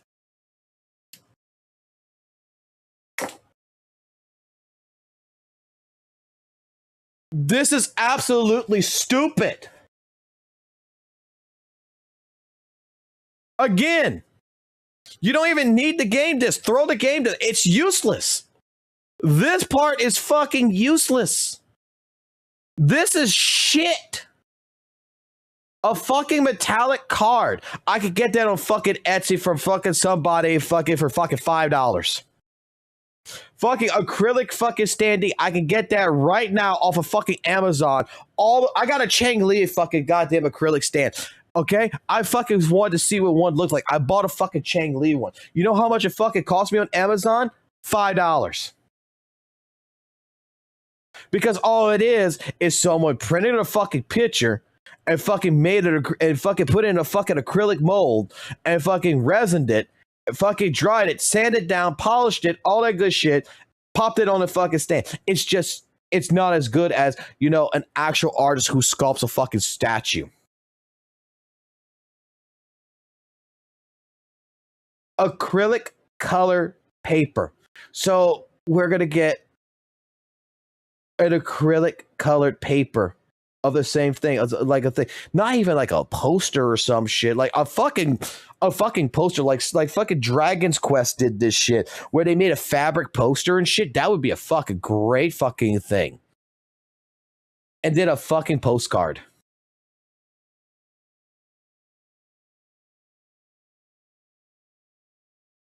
You're gonna get a metal card, this little fucking standee, another fucking thing in the background to go behind the female and the male rover, which is part of the standee, a fucking postcard, and redemption code. I'm gonna be honest with you here. The value of everything I've seen here, 5. I'll give this $10. 15. I can't even see this being worth anything, to be honest here. I mean, this is like the same. You get more fucking rewards watching the fucking preview broadcast and getting the redemption codes from the preview broadcast than paying for this. Is not even worth it in that regards. You're not even gonna. Your Phantom Echo is not going to be exclusive. It's not going to just be like, oh, you have to get the collector's edition for this. You're still going to be able to collect it, most likely. 30,000 shell credits is a piss in the fucking bucket. 50 asteroids is a fucking insult.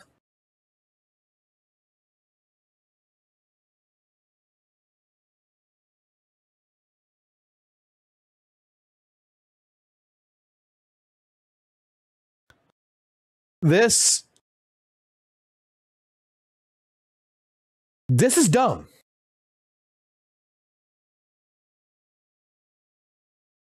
There is so much other types of merchandise that could be sold that people like myself would actually go for. Like this. Why? Why are we taking from Hoyoverse on this one? This is shit. I'm going to say it. And I don't care if someone disagrees with me on this. This is one thing I will die on the hill. This is shit. When you're going to fucking sell me a game disc that requires me to be online to fucking play, that there is no offline mode. This is the same shit. You're selling me a free-to-play game that I put the disc in, no network access, it ain't going to do shit. Now, maybe, what would have been even a better fucking scenario to all this? Why not sell me a PS5 Deluxe Collector's Edition called The Missing Combat Events, to where it's an offline version of Weather and Waves, where it's just all the combat events that was missing from 2.5 to 2.7. That they should have added in the game. Why not do something like League of Legends, like Vince has said, where they take Weather and Waves and they make something, like a side game where it could be like a bunch of little different mini games that's in it, and it's its own thing. It's like Weather and Waves, where it's what was it? It's on Steam. League of Legends got like this shit. It was like the Misfortune fucking game or whatever. Hold on. They could have done something like that where League of Legends free to play. League of Legends will never fucking change. You do not buy fucking League of Legends. But Ruin King. But you could buy for what? $29.99? The Ruin King, a League of Legends story where you could buy and you could play something like this, which is just like a fucking shitty fucking RPG with characters in it that they didn't even really animate it. They just make artwork and shit like this for it, that you could sell this. You can make something completely unique, sell it as like a side story, like call it Jinshi's Trials. A Weather and Wave side story where it's Jinshi going through her dream or something, and you're playing a turn-based RPG at that point. This was lazy. This is the laziest thing when I didn't even know until today that fucking Honkai Star Rail did this shit. But this was released in January. And this is lazy. This is lazy. This is lazy.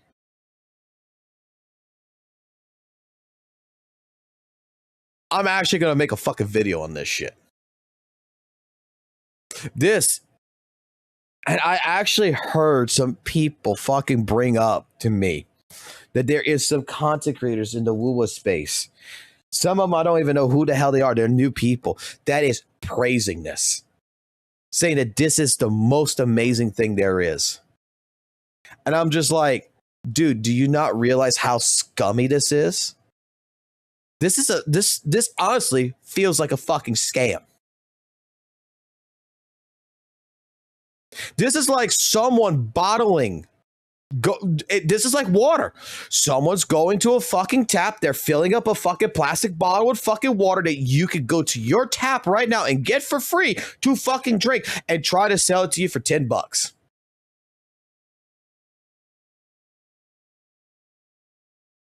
Oh, but you get all the little extra stuff that is worthless. That you could go on Etsy, Temu, fucking AliExpress and buy the same exact shit. The same exact shit.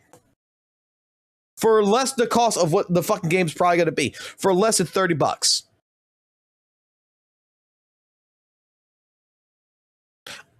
This is business practices that I do not agree with.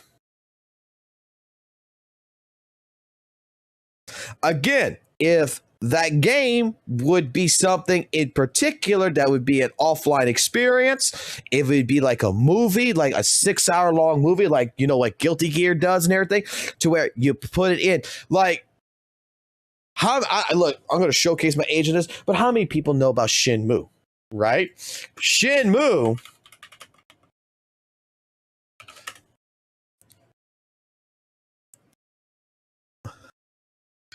Right? If you played it on the Dreamcast and you realized you couldn't get number 2 until you played Shenmue 2 on Xbox, what they did is they made an Xbox game to go alongside Shenmue fucking 2, which is a fucking movie that they made together. That is a DVD that told you every single part of what happened in the very first fucking game before you played the fucking second game, because if you didn't own a fucking Dreamcast, you have no idea what the fuck Shenmue is. Even that would have been a better fucking ideal. You could have taken all of 1.0 story, all of fucking 2.0 story, put it together, maybe add some extra little animations here and there to make it a little bit unique, you know, show that you're, you know, hey, we're doing something more. We have some spots here that we could fill in the gap a little bit better. And that way, when someone buys this and they're playing Weather and Waves, they're going to jump into 3.0. They don't have to instantly go play 1. They could go press a skip button at that point because they got the movie. They got a fucking movie that's like 6 hours long that tells the entire fucking story of 1.0 and 2.0 put together in one. This, unless otherwise this changes, if this is their fucking plan, this is scummy. This is a scam. This is dumb.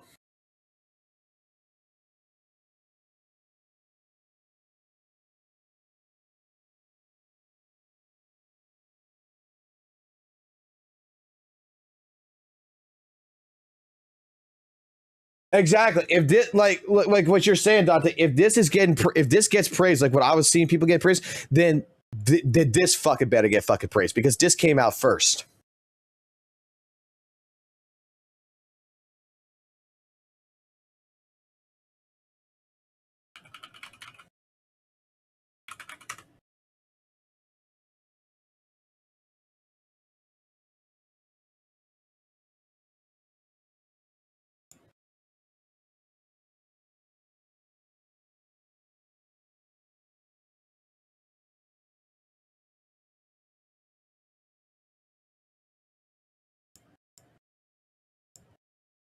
Like, I mean, at that point in time, I would assume that everyone should be in agreement.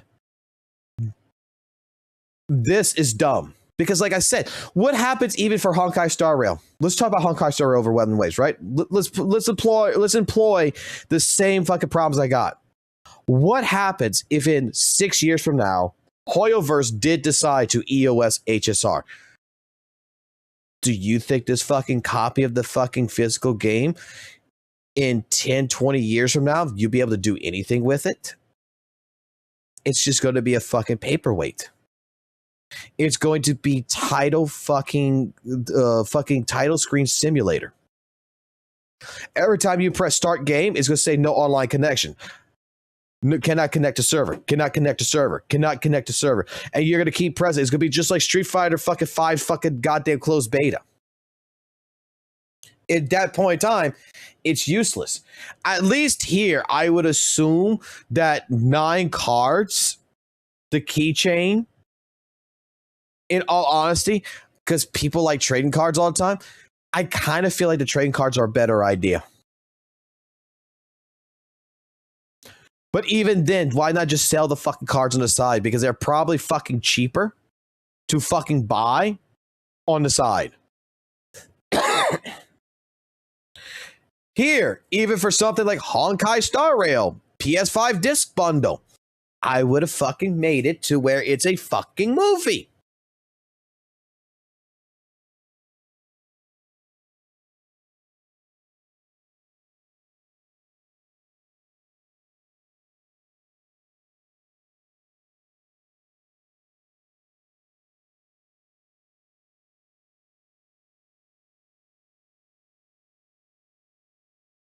This is dog shit.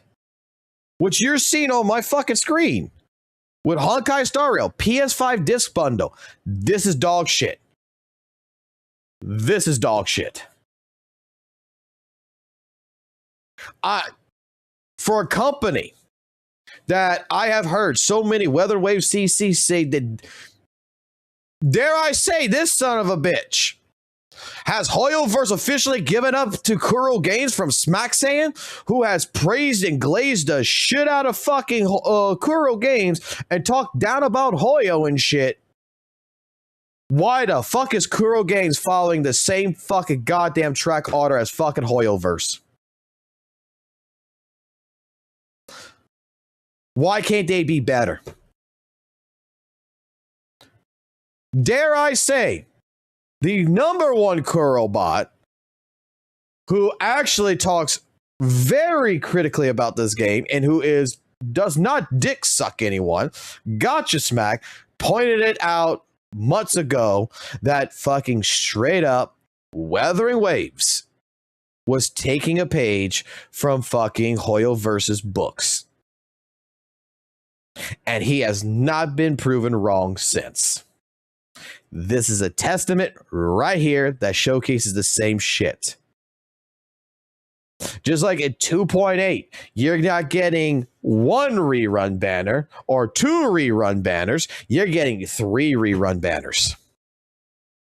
Plus, the fucking new 4-star character that people like myself want, Bullying, you have to wait to the second phase and you have to go onto the Frolova or onto the Cantarella fucking goddamn reruns to fucking get a 4-star fucking character that should be in the very first fucking banner with the fucking new girl. So that way when you're pulling for her, you're also pulling for that 4-star.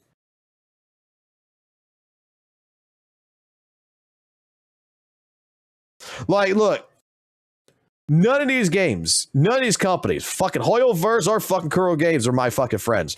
But I could tell you right now, at least with fucking Hoyoverse, when I wanted fucking Monato, they put fucking Monato on the very first fucking banner. So when I was pulling for fucking Monato, I was pulling for more copies. I wanted fucking 6 copies of Monato. I got fucking 3 copies of Lucia at the same fucking time. And I was pissed the fuck off because I wanted fucking 6 copies of Monato. No, I did not want fucking copies of her. I wanted copies of fucking Monato.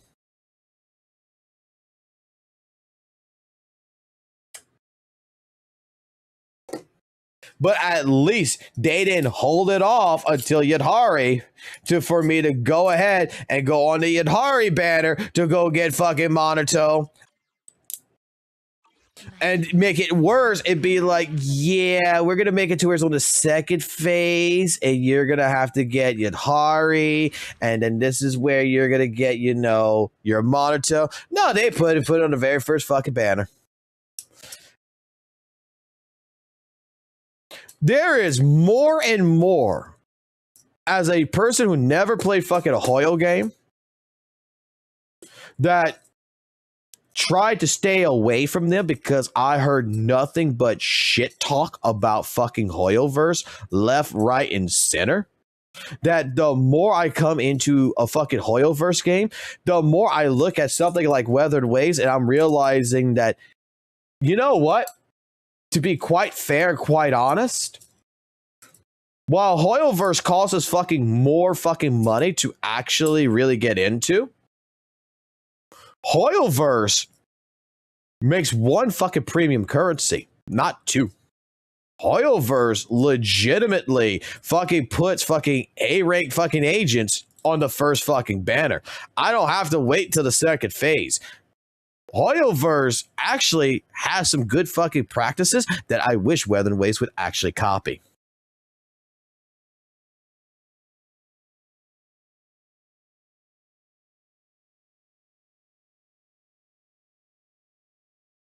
Let's finish the video here. 精心制作中 And we get free 5 stars, yeah. 将于2026年春季正式发售，内含明朝 PS5 游戏光盘、明朝 PS5 豪华版特别周边以及一款限定意象深海。届时，漂泊者们可通过线上与线下平台进行购买。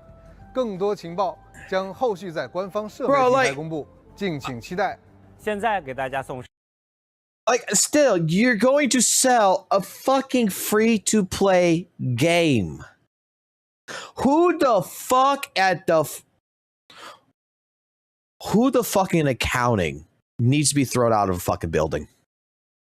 Who needs to be fucking fired? Because that is the dumbest fucking shit there is. And all that's going to fucking prove is that there's going to be some fucking dumb fuckers out there who's going to buy this shit, fucking think it's the greatest fucking thing. These are the same fucking people I could probably go ahead, fucking go dig dirt out of the back of my fucking yard and fucking sell it to them and tell them that's going to heal all their fucking wounds and shit, and they're going to fucking believe it. 上最后一个兑换码，请漂泊者们及时进入游戏兑换领取哦。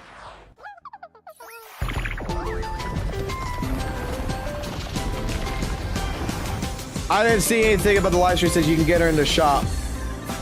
I'm sure it will be. But you still gotta wait to the second phase.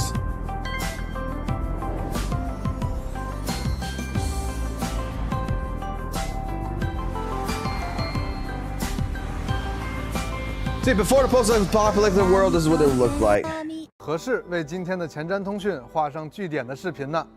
感谢漂泊者们在前瞻通讯的时间里，与我们走进这座如同封存于琥珀中的废墟都市。是的，希望通过今天的节目，可以带漂泊者们提前了解石系废都，新的冒险即将缓缓展开，而每一道红光的折射，或许都藏着更多相遇的契机。当碎波式的入口出现时，让我们一起继续这场未尽的旅程。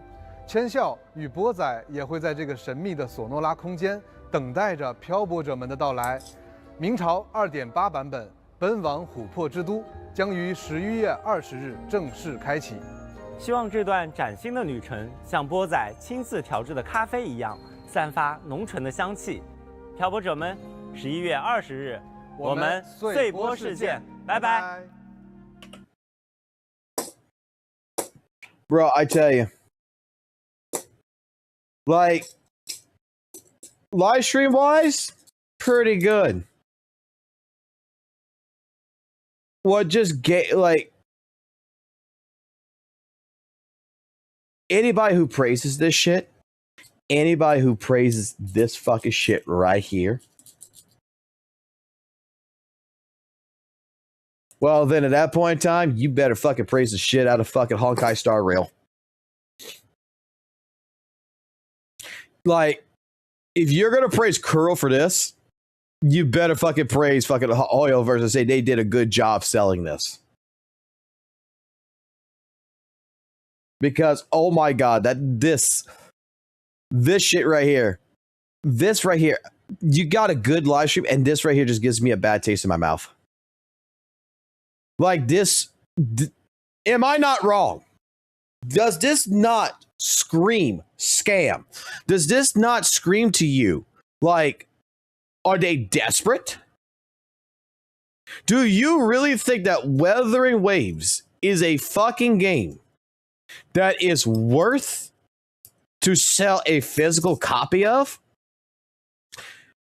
That only has online fucking play and nothing offline, that I'm going to be stuck to where if that game ever has... I mean, this is not like, you know, like, dude, I buy physical media for another fucking purpose, bro. So that way I could take my games on the fucking go. So if I want to take my PlayStation 5 and go play fucking locals, I got a physical copy of Guilty Gear. So that way I don't need network play. Like,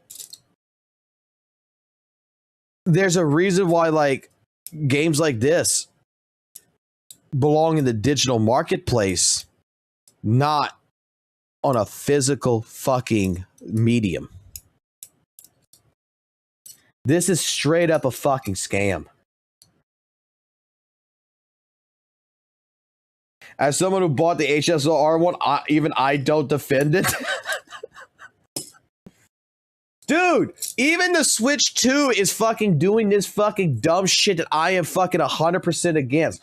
Where you're buying physical media and you plug the fucking goddamn cartridge into the fucking system and it downloads it into the fucking system and it's online.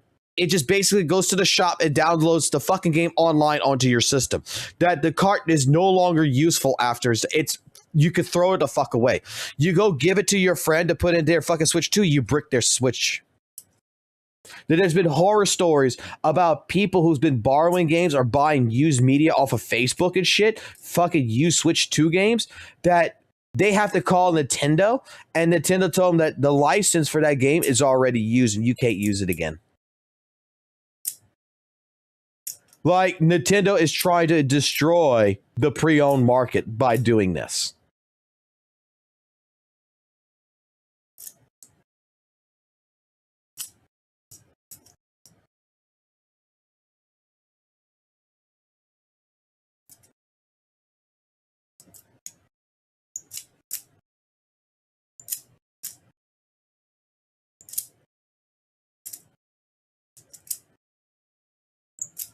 Like the reason why I like physical media, okay? I like digital media for quick access and everything else, but the reason why I like physical media so much, and another reason why, like, I am also going to be a person who's going to advocate for pirating, I'm not going to lie, especially when it comes to TV shows, is because doesn't anyone remember back like 2 years ago when fucking like Sony pulled off like TV series off of their shit? Like they didn't make the deal no more with Paramount and shit like this, that they were actually deleting TV series off of it, to where even if you bought the fucking series for like $14 for season 1 of whatever show you liked, that was part of this deal, that it was removed from your fucking account. Because, and then Sony had to explain after the fact that you don't actually buy it. You're buying a license, and if that license gets expired, well, you're shit out of luck. This is why I still buy fucking DVD movies. Because there's a chance that I buy a fucking movie on Amazon. There's a chance I buy a movie on fucking YouTube or on fucking my PlayStation or fucking wherever, that if there's some fucking shitty fucking shading deal going on, that they're going to pull it off the marketplace and they're going to pull it off my account. I don't own it no more.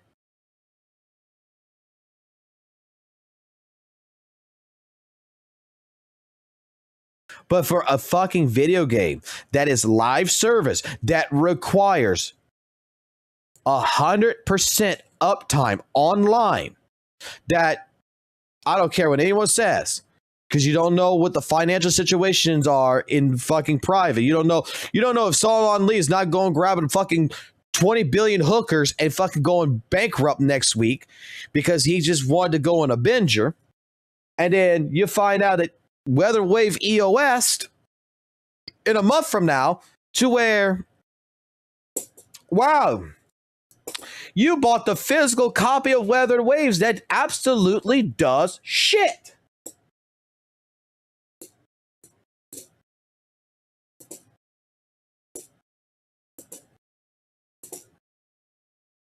I still got VHS tapes, motherfuckers, with a VCR. That's how far I go back in physical media.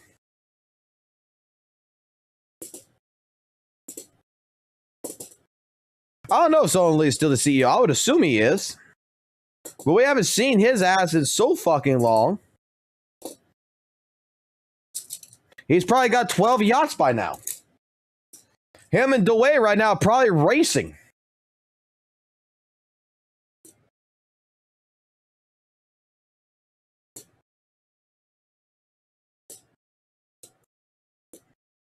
God, I miss Blockbuster.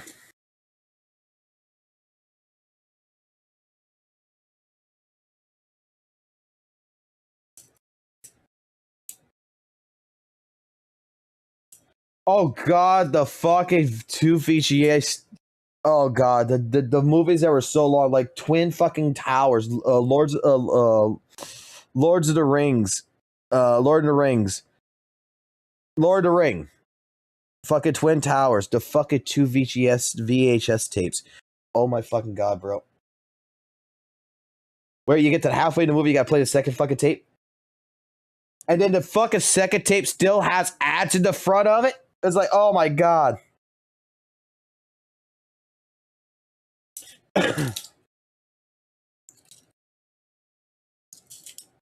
But no, this is scummy. This is a scam. And anyone that defends this shit, like, you're a sucker. You're a sucker. You defend this, then at that fucking point in time, you might as well open your fucking mouth so fucking wide, accept Kuro's fucking long, massive fucking shaft, and let him fucking throat fuck you at that point. Because this is absolutely...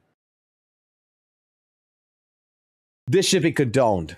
Like, for a fucking gotcha game.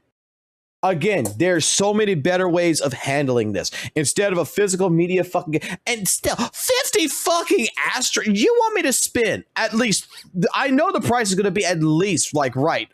I'm assuming it's going to be like the price is like this, $38.79. So I'm going to say like $39.99. You're expecting me to spend basically in the future, in 2026, around $40 for 50 fucking asteroids, 30,000 shell credits, 1 Phantom Echo, a fucking dish, 2 dish, which what I'm going to assume what that means is the fucking food buff. It's going to be a 2-star food buff that they're going to fucking do. A metallic fucking card, an acrylic standee, acrylic color paper, and a fucking postcard?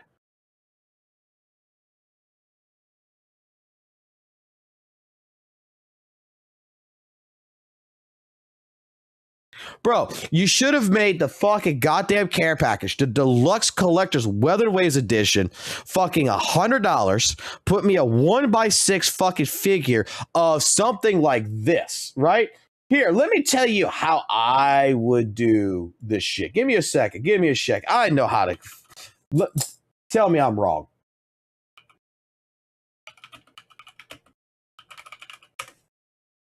I got you.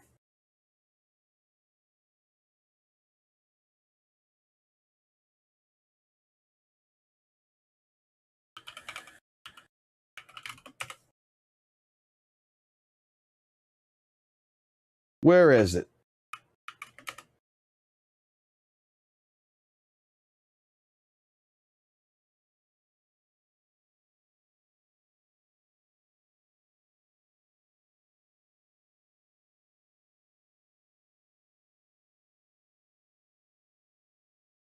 Here it is.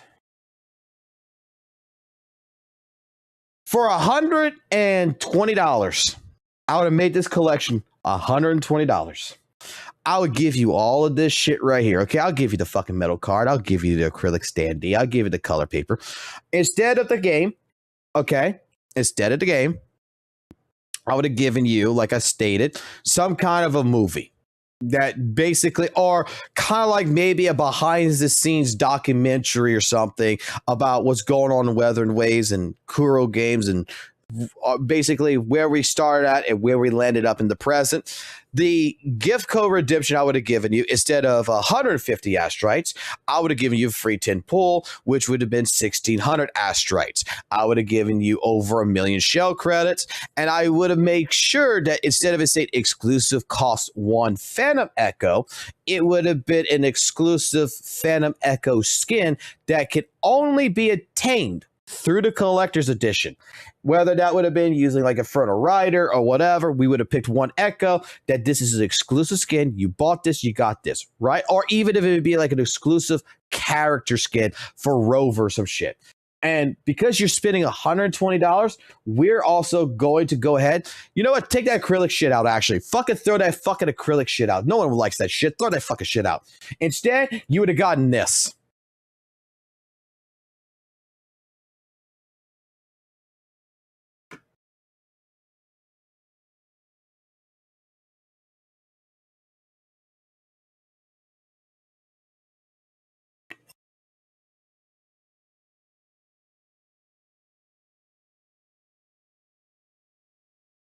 Boom. Here, look. Let me fix this. Let me fix this properly.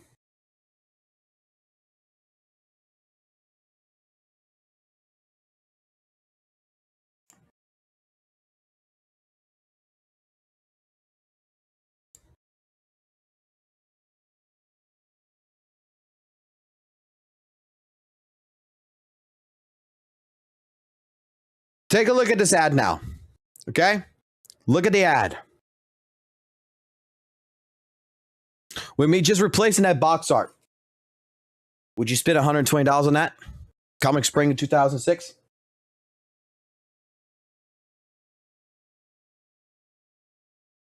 But that's the point. We don't see Kuro doing this till Hoyo does it first. Fuck Hoyo. They need to fucking do it.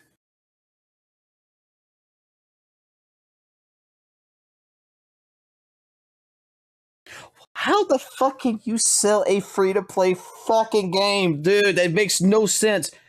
Fucking League of Legends, guess what? You might as well fuck it. You know what? League of Legends, you might as well go ahead and sell fucking League of Legends free-to-play because no one cares.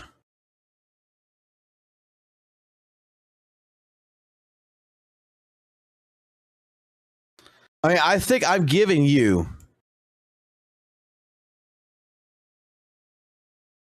exactly what the fuck you want.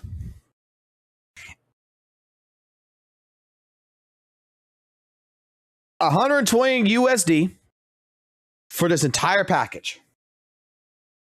And I guarantee you, we would be sold out day fucking one on pre-orders. And there would be people in the fucking feedback forums bitching at us to please open up the pre-orders again.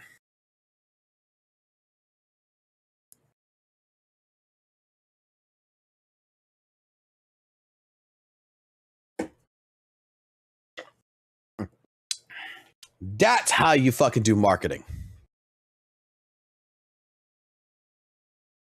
Veldon, so what is the drama? The drama is that Weathered Waves is selling their fucking game as a PS5 exclusive deluxe collection where you get 50 astrites, 30,000 credits, a cost 1 Phantom Echo, a metal cart, acrylic stand, acrylic paper, a postcard in 2026. A physical copy of Weathered Waves is what they're selling on a medium disc that you're not going to be able to fucking use unless you have internet.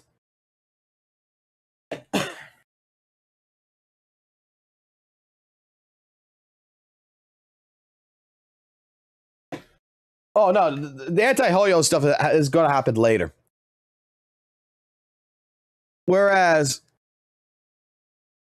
we will have people who's going to bitch about HSR doing this. I'm a person who doesn't even defend this. This is trash. This is fucking absolute fucking trash. What you see on my screen right here is absolute trash. Fucking HSR fucking did this shit. And then we got the people in Weather and Waves, where I've actually got a few of the people who show me clips of content creators praising that they're doing this. And they're not questioning the scumminess of this.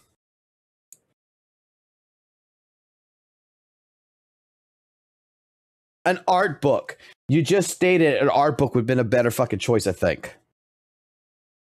A figure. Anything.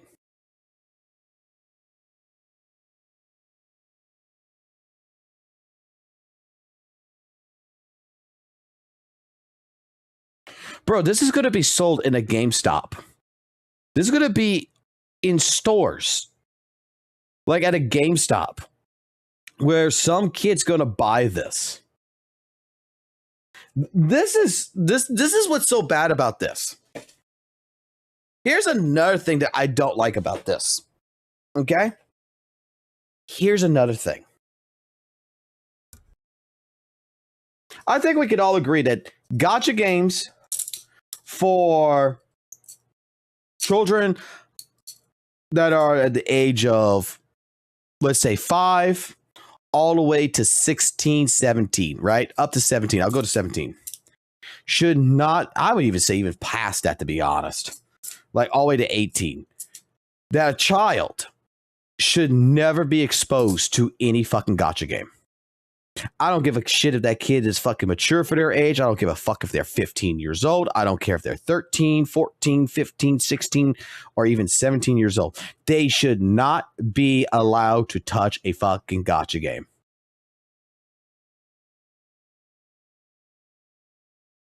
This is going to go into store shelves. They even stated it. That you'll be able to buy this online and offline.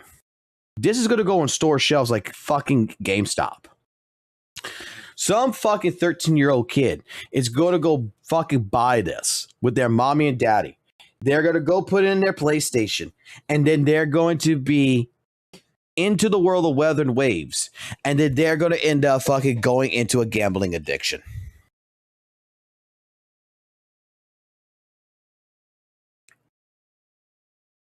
This is something I protest against.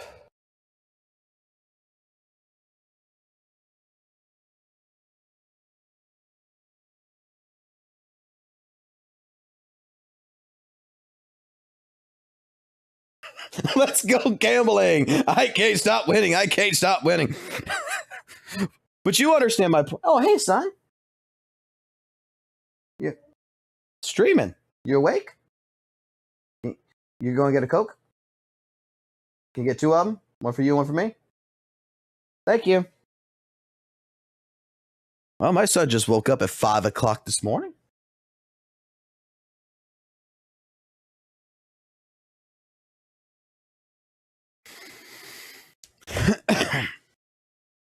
Scared the shit out of me, too.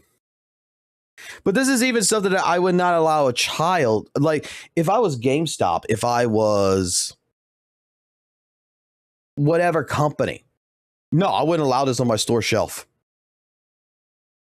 But they're not going to know. Thank you. Let me see that. Let me see your Power Rangers. We're going to get the last part today. So we got to get this part. I built all right here. Yeah, I see you built this. So we got to go get the last part, which is the other leg. So when we go get the car today, we're going to go to Walmart in where Meemaw's at. And I know it's there because we saw it. So we'll go get that, and then you'll have it completed. And I've already ordered the other part, so we don't have to worry about that. So we just got to get that last part, and it's done. Good.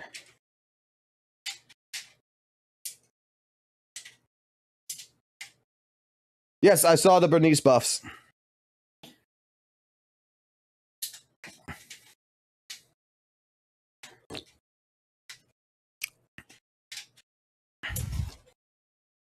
Alrighty. So, I figure it's also time, while I'm still awake and everything else, I think it's also a good time to talk about how Hoyo has surrendered to Kuro Games. Would you like to all listen to this too? For basically historical purposes, we have to play a couple things first. This is the person that made these following statements. You played Genshin? If yes, then go to Inferno Rider. And doesn't he remind you of someone? Bro, I'm gonna be real. I don't know. I don't remember like much. Are you talking about the Inferno Flower? I see. The secret is, all right, listen, so I bought an account. All right, I'm gonna keep it a buck. I bought an account that's somewhat caught up with story, because I'm gonna be real, with the amount that I play, literally the only weekends I can do stories. So what I did was I got an, all right, listen, okay, I'm gonna keep it a buck with you. ZZZ is fucking dog shit right now. It's so bad, and I'm gonna be real. I deadass don't know how the CCs that are in there, because I do know a little bit of them. I don't know how the fuck they stay so consistent when you see like a fucking downtrend of the game just becoming worse and fucking worse. It could be just because these motherfuckers are just, they love the fucking game, but they know, like, deadass, it's a steady, consistent downtrend in ZZZ, and these motherfuckers are ZZZ only, like how I was. How he was. The same person that we have already gotten historical records of his account from Internock, which, let me go pull that up real quick. You know what? We're going to do what Satonus does, right?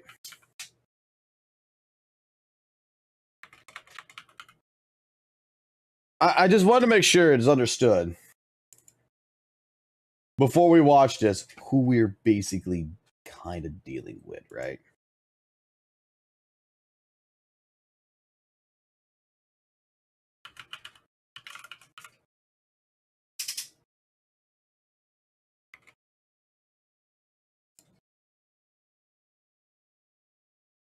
We're dealing with a person who was ZZZ only, that built a Miyabi with the following stats.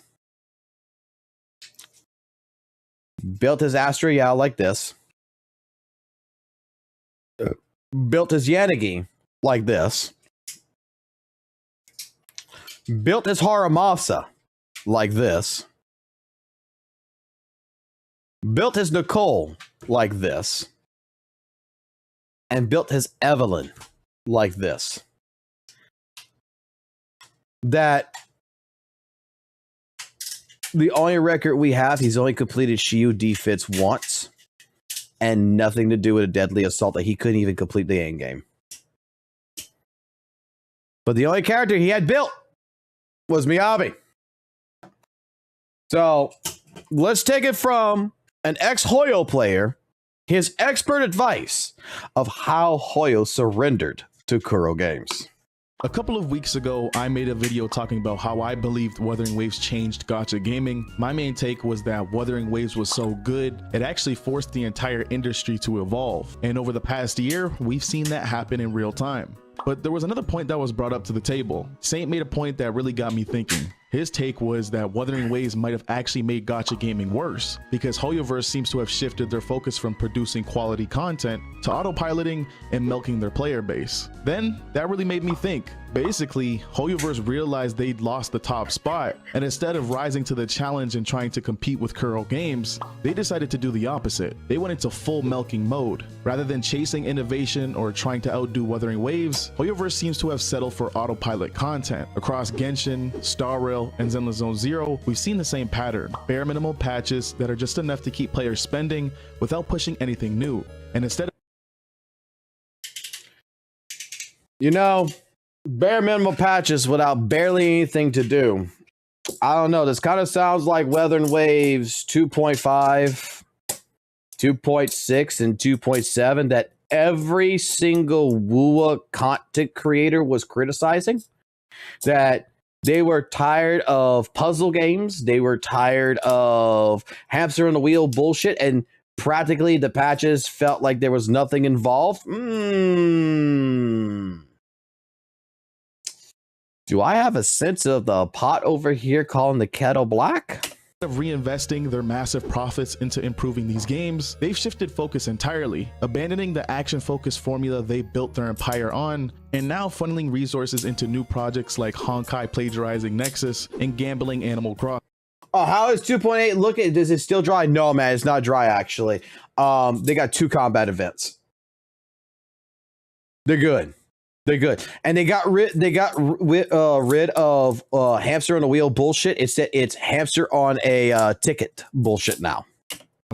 So in this video, we're going to break down how Hoyoverse might have actually submitted to Kuro Games and why through their actions over the past year, it almost feels like they've admitted defeat. But before we get into this video, if you've been enjoying the content recently, make sure to subscribe and turn the notification bell on so you don't miss out on any future videos. My community Discord server is pinned in the comment section down below for those of you that want to say what up. But before we get into this, here's a word from today's sponsor. Listen, if you're like me, Game UI, sign off on your next LDSHOP for sponsoring games. Agree with me or not, but I think it's fair to say that Hoyoverse is in one of the worst spots it's ever been in. Genshin Impact is at arguably its lowest point yet. The irreversible damage Natlink caused the overall quality of the game is almost laughable. Honkai Star Rail drove a huge chunk of its player base away over the course of the 3.x series with dry story updates, uninspired events, and events that only benefit whales, along with a bunch of predatory monetization tactics. And it hasn't even come close to regaining the heights it reached around version 1.4, and 2.0 was a particularly big flop, leaving the game stagnant and unexciting. Now, why does this matter? This isn't just a case of laziness or oversight, it's a deliberate strategy. Hoyoverse knows their player base is loyal, and they know people will spend money even when the content is minimal or uninspired. So far, this sounds so familiar. They don't have to innovate or take risks because the revenue continues to roll in regardless. It's a clear example of coasting on reputation. They don't have to innovate or take risks. Okay, so my argument here is that the user-generated content system where players are making their own content and everything, that is absolutely something that's innovation. That is absolutely something of the company taking a risk. I mean, straight up, it's not Genshin, but it's something that is different than playing Genshin. That I actually know people who is playing Genshin that's not playing Genshin. They're playing the user-generated content system. When it comes down to ZZZ, if you actually read the 40-minute transcript and see the dev talk, you'll understand that a lot of the stuff that's been happening, in particular with ZZZ's history here of 2.0, is a lot of testing and a lot of different things going in, from like the network event testings with the Bang Boos and everything else, to showcase and utilize it as an infrastructural testing for, you know, the test out for the future component that they're going to be mainly adding in 2.5, which is agent co-op. We also have the situation where they're having issues with how they're going to handle like chain attacks. So adding like the QTE in the story mode with Isolde, where we were facing against Isolde and everything, was actually a test to help not only the narrative of the game to see if it would be something that would appeal to the fans, but to utilize it for the ability of possibly chain attacks. Because you don't want to have a situation where it's frozen and time and, you know, players are not sure what to do, that they want to make like a QTE event for it. There's different things that showcases that ZZZ is trying to innovate. They're trying to take risks here and there to bolster themselves up. You can see Genshin doing it. And I'm sure even Honkai Star Rail, which I don't fucking follow, just like I don't follow Genshin that much, I'm pretty sure even Honkai Star Rail has put in some new shit that is pretty much showcasing they're trying to innovate and change the game and take some risks. rather than just pushing the boundaries of what these games could be. Contrast this to Wuthering Waves. WUWA isn't just playing it safe. Every patch, every event, every character release feels thoughtful and engaging. The gameplay is creative. Some events actually feel really fun to go through, like the tower defense mode, and the community sees and experiences the excitement firsthand. The developers actively take feedback into account, and the game evolves alongside its players. In doing so, WUWA sets a new benchmark for what gacha games should be. A reminder that passion, I thought what gacha games should be was Dual Knight Abyss. attention to detail, and player engagement can still drive both growth and loyalty. Which brings me to my next point, profit versus quality. We can't deny here that Hoyoverse is making money. Even during their lowest of the low months, they're still scraping in millions. But instead of reinvesting that money into improving Genshin, Star Rail, or Zenless Zone Zero, what do we see? They're pouring endless resources into entirely new projects. Take Honkai Anima Nexus for example. It feels heavily inspired by their previous games. They literally copy and pasted their characters from their older games. They would So apparently Smack Sand, and I've had this conversation on Discord when we watched this, that doesn't understand how game development actually works now, does he? MiHoYoverse is a publisher. Inside of it is development teams.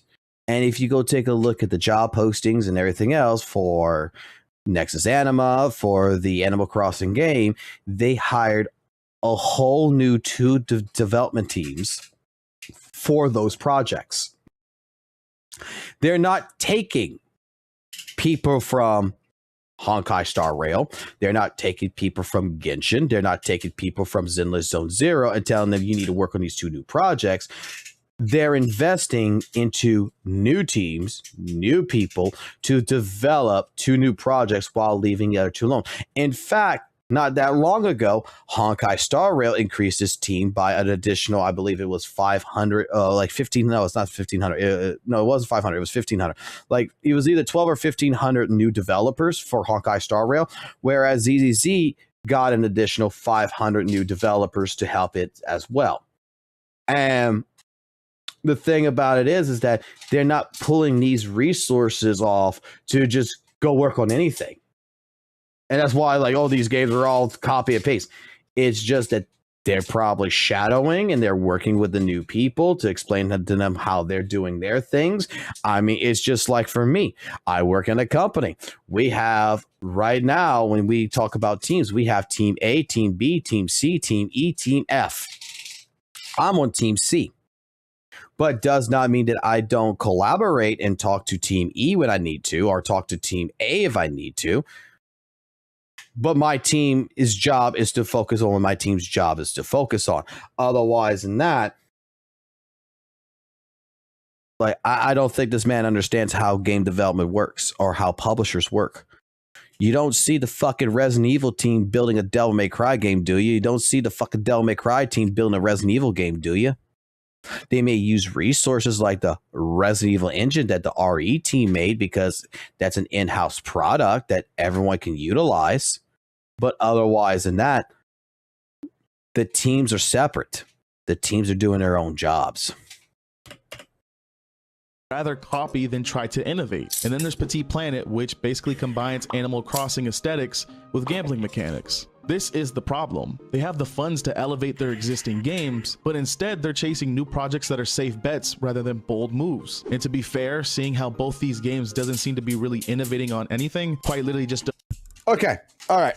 They have the money to invest into Genshin, into HSR, into ZZZ to develop them and to make them exponentially fucking better. I get this. But what if they are doing that and the team is producing what the team's producing? I mean, how is that Hoyoverse's fault? I mean, straight up, I am pretty sure the mass fucking majority of fucking people who come to this chat and who talk to me, a mass majority of y'all have a job.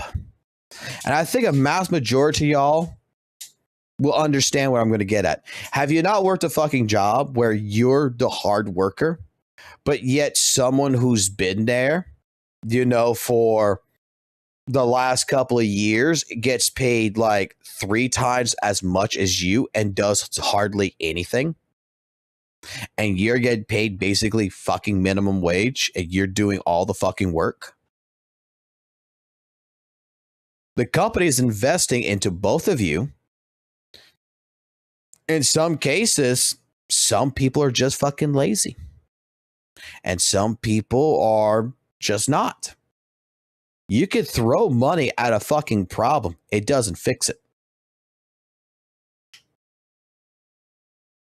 There might be other reasonings going on behind the scenes. Just saying that, you know, oh, Hoyoverse is not funding basically their games to make them better. How do you know? I work for a company that I know that there's a person in my company that makes fucking over 120,000 USD a year. And all this person fucking does when they go to their job is sit there and sends 2 emails a day. Nothing else. Their entire job is to send 2 emails a day. And then they're done. And yet this person's making $120,000 a year. But yet I got an employee who is on the phones talking with customers, helping customers with problems, trying to troubleshoot, doing different things. That is spending the next 8 hours doing so much fucking work that's only getting paid close to $46,000 a year. How's that? How is the company when we're just placing money in different places? Right now, you could probably be having the mass majority of money going to Genshin, and that's the reason why Genshin still hasn't added a fucking, you know, a skip button. Because they're lazy. Maybe money is motivating HSR. Maybe money is motivating ZZZ. But the lack of money they have is actually enticing them to make changes. But I'm pretty damn sure that Hoyoverse is funding these games, and I'm sure they're giving them more investment, that they're hiring new people, that they're making sure that these teams are well taken care of. But money does not constitute that it's going to resolve the fucking problem. Work ethic is going to result into that fix. A bunch of copy and pasting, it's fair to question that maybe these games will also see the same fate. Reel people in, get them hyped, maybe even give them a good few months of content, and then downsize the quality and scrape in more money for less cost. Meanwhile, companies like Curl Games are out here raising the bar. Wuthering Waves pushes innovation, engages the community, and the quality of content keeps players hyped. Yet Hoyoverse, this industry giant, is content to just coast on autopilot. Now, let's dive into why this feels like Hoyoverse has admitted defeat. Think about it for a second. A company stops innovating creatively when it knows it can't compete at the top anymore. They no longer aim to reclaim the crown or push boundaries. They don't try to surpass their competitors or surprise players with bold and unique ideas. Instead, they focus on doing just enough to maintain revenue, rather than creating experiences that... How many people here play Genshin? I'm sure almost everybody here plays Genshin except for me. But even I will say, I think I can testify to this. How many people were surprised with when they first saw them adding fucking Roblox into the fucking game? The UGC shit? The user-generated content? How many people's minds were fucking blown with that shit?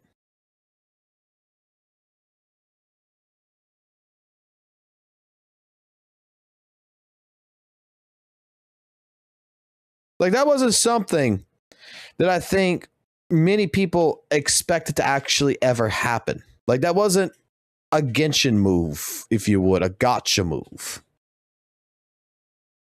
Like, I don't think too many people, when that first announcement happened, was expecting that, right? So let's go back for a second. Into why this feels like Hoyoverse has admitted defeat. They admitted defeat. Think about it for a second. A company stops innovating creatively when it knows it can't compete at the top anymore. They can't compete at the top no more, so they stop innovating. They no longer aim to reclaim the crown or push boundaries. They don't try to surpass their competitors or surprise players with bold and unique ideas. They don't want to. They don't surprise players with bold and unique ideas. I don't know. I think the UGC thing, fucking, even for me, who's not a player for Genshin, was very fucking surprising.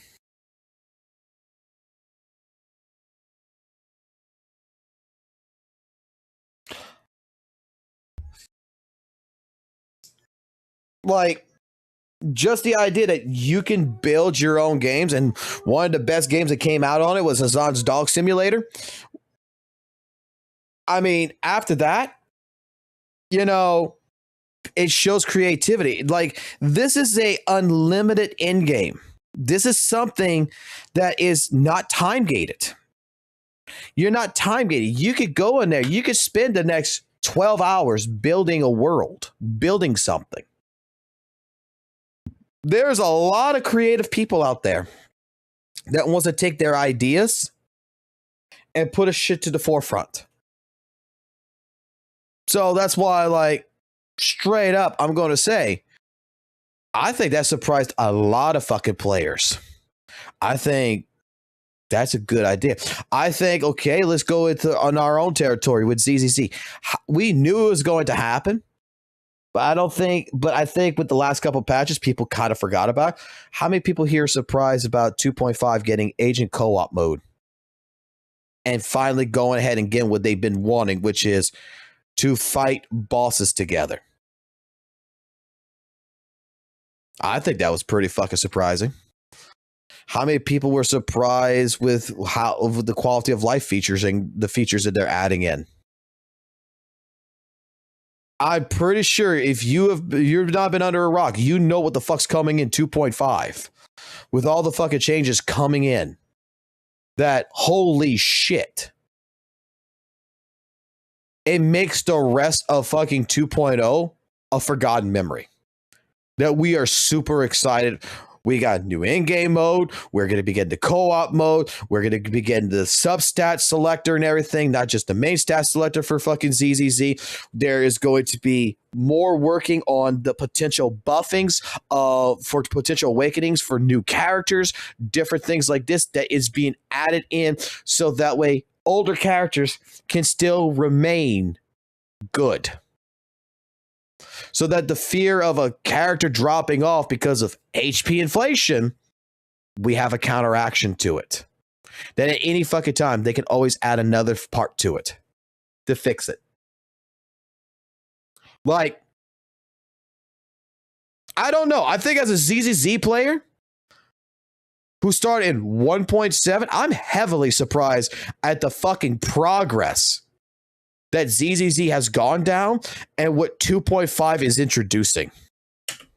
Instead, they focus on doing just enough to maintain revenue, rather than creating experiences that truly excite the player base. Looking at the recent trend in Hoyoverse games, it's almost like they're openly showing everyone that they know the quality isn't there, and frankly, they don't seem to care. From boring events to uninspired character releases and story patches that feel more like chores than content, every move seems calculated to meet minimum expectations rather than challenge the studio or delight the players. The community responses tells the story. Across Reddit, Twitter, YouTube, and Discord, frustration is growing. Players are vocal about dry content and updates that feel like they're coasting on by. The conversations are increasingly critical, and yet Hoyoverse continues to throw up patches in the same autopilot fashion. I think he must have taken the weather and wave criticisms that CJ, Ethan, Saintonis, and several other content creators had established for the last couple of months with the content, because the only people I heard that was frustrated with the content of what was going on, because Genshin people of 6.0, the people I know who's playing it is enjoying the shit out of it. People in HSR like Vincent and such is enjoying the shit out of it. ZZZ, we kind of had a little bit of a lackluster. The only real issues that we've been having to talk about is like the shield buffing and stuff like this. But otherwise, it's been relatively good. The only community I've been hearing that has been having this issue is WUWA. passion. Contrast this with Wuthering Waves and the difference is massive. Player engagement skyrockets because people feel like they're part of something unique and rewarding, a game that actually listens to its community and responds with meaningful content. The hype isn't just forced, it's earned. Communities grow because the developers aren't just maintaining a game, they're nurturing it. Every update has weight, every feature has impact, and players seem to notice. Hoyoverse, on the other hand, no longer sets trends. They're on cruise control, playing it safe, and essentially letting the genre evolve around them without their input. That's why this situation feels so much more like a submission. It's not about one patch failing or a single banner flop. It's about a broader pattern of complacency and the clear message it sends out. Hoyoverse isn't trying to lead anymore. They're content to just exist, while others like Curl Games are actually moving the genre forward. And the impact of this goes far. I mean, this guy is so fucking, he's part of something so fucking big that he loves it so fucking much. Like, he's glazing the shit out of WUWA, right? That he is such a fan that he bought a fucking account with characters on it just so that way he could skip the fucking story and get caught up. So yeah, that way his content can be relevant. Far beyond just Hoyoverse. When one of the biggest gacha companies in the world starts putting out minimal effort content, it doesn't just affect their games, it sets a precedent across the entire industry. Other developers look at Hoyoverse's approach and think, if they can release a bunch of BS and still rake in 30 mil, why can't we? That's a dangerous mindset because it can lower the expectations for all of us players. Suddenly, subpar becomes normalized, and the standard for what a gacha game should be is dragged down. As gacha fans, that's obviously a terrible outcome. We end up with repetitive, shallow experiences, even in new games that should feel fresh. But there's also a silver lining. The rise of Curl Games and the ongoing success of Wuthering Waves proves that players still reward innovation, creativity, and effort. When a developer actually invests in crafting engaging events, thoughtful characters, and meaningful systems, the community notices, and the financial results follow. Player engagement spikes, content spreads throughout social media and forums, and hype builds organically. It's a reminder that even in a market dominated by a few big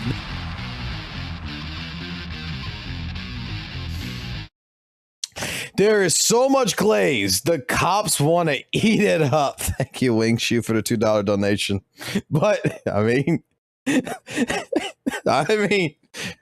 kind of true. Gauging events, we have to wait until 3.0 for content, bro.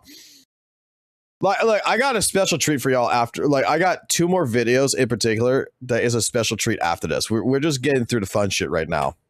Games, quality and passion still matter. If Hoyoverse continues down this autopilot path, consequences will eventually catch up to them, and in some ways, they already are. Players might stick around for now, drawn by loyalty or nostalgia or sunk costs, but burnout is very real. Dry patches, repetitive mechanics, and predatory monetization all chip away at long-term engagement. Along with content creators finally calling out bad practices, this is the most vocal we've seen these communities when it comes to providing feedback. And that's precisely where smaller, more agile developers have an opportunity to swoop in, seize attention, and capture market share. Games like Wuthering Waves show that when a company is willing to take risks, listen to players, and innovate, even a smaller studio can compete with the giants. In other words, Hoyoverse's complacency doesn't just hurt their own games, it could reshape the industry for the worse if others...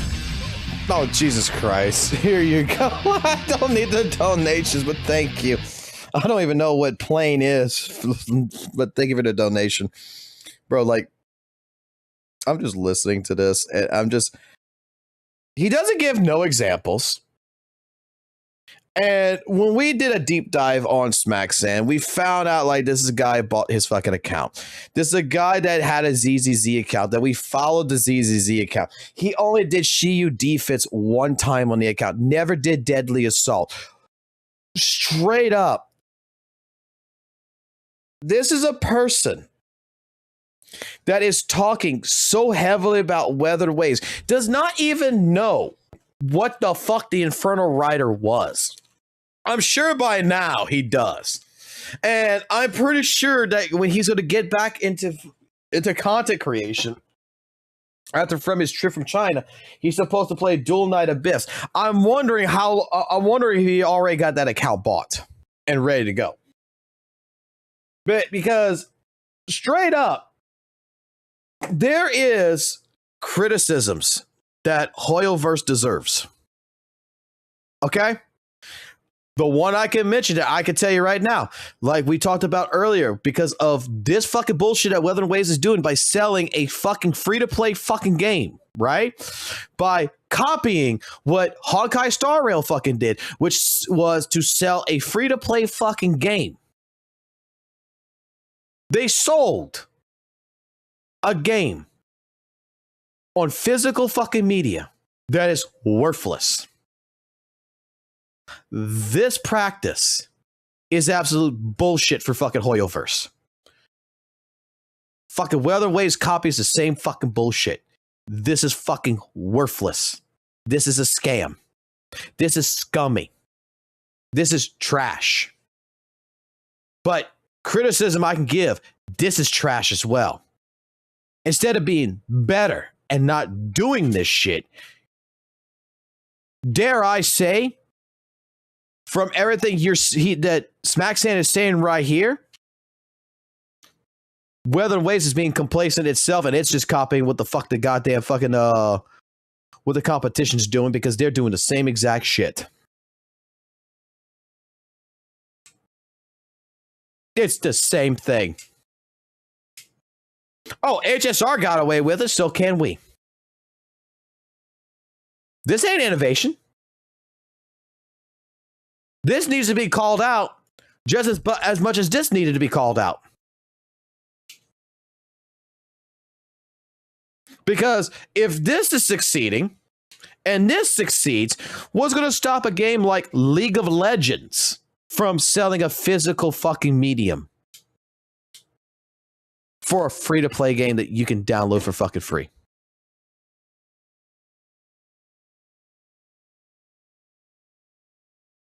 Follow suit, but at the same time, it creates a chance for newer developers to step up and prove that quality, creativity, and passion are still what make players care. The question now is whether Hoyoverse will wake up before it's too late, or if they'll keep cruising. Wait. Fun. But you're buying extra pulls. A pull in Wuthering Waves is 160 astrites. So 50 astrites is not even a fucking pull. 30,000 shell credits. You get more shell credits, more astrites, in particular, from watching a fucking special broadcast once a month from the Kuro game developers, where they're going to give you like fucking 600 astrites for free. Plus, you also get a free exclusive one-cost Phantom Echo. Yeah, completely, buddy. The pace for the next generation of gacha games. So, you're talking about HSR. First, okay, hold on. You're talking about HSR. I thought you were talking about WUWA. What is HSR? HSR. What was their redemption? What was the redemption on HSR? You know what? That is actually, you just brought up a fucking good point.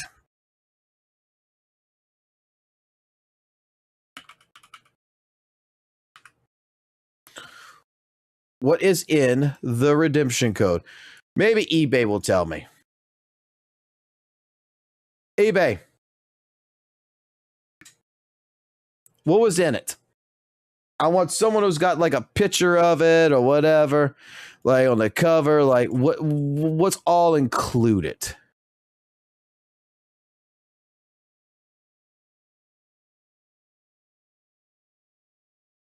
Look, no offline mode.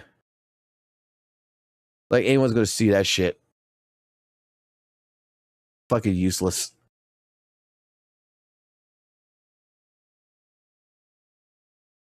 What was...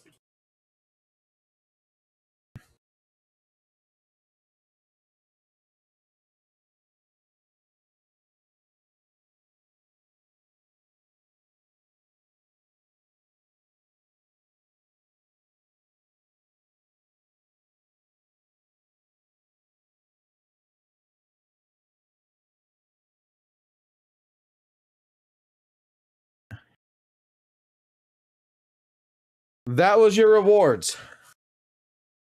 It is exactly the same.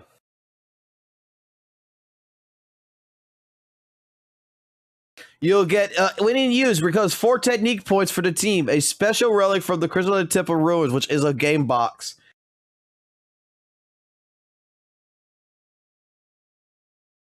A simple equation entered the synthesizer will unlock a new recipe.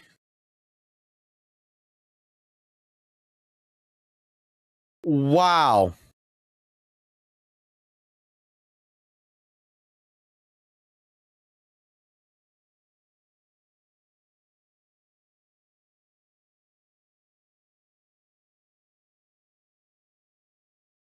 I need to find out if anyone actually trashed this shit.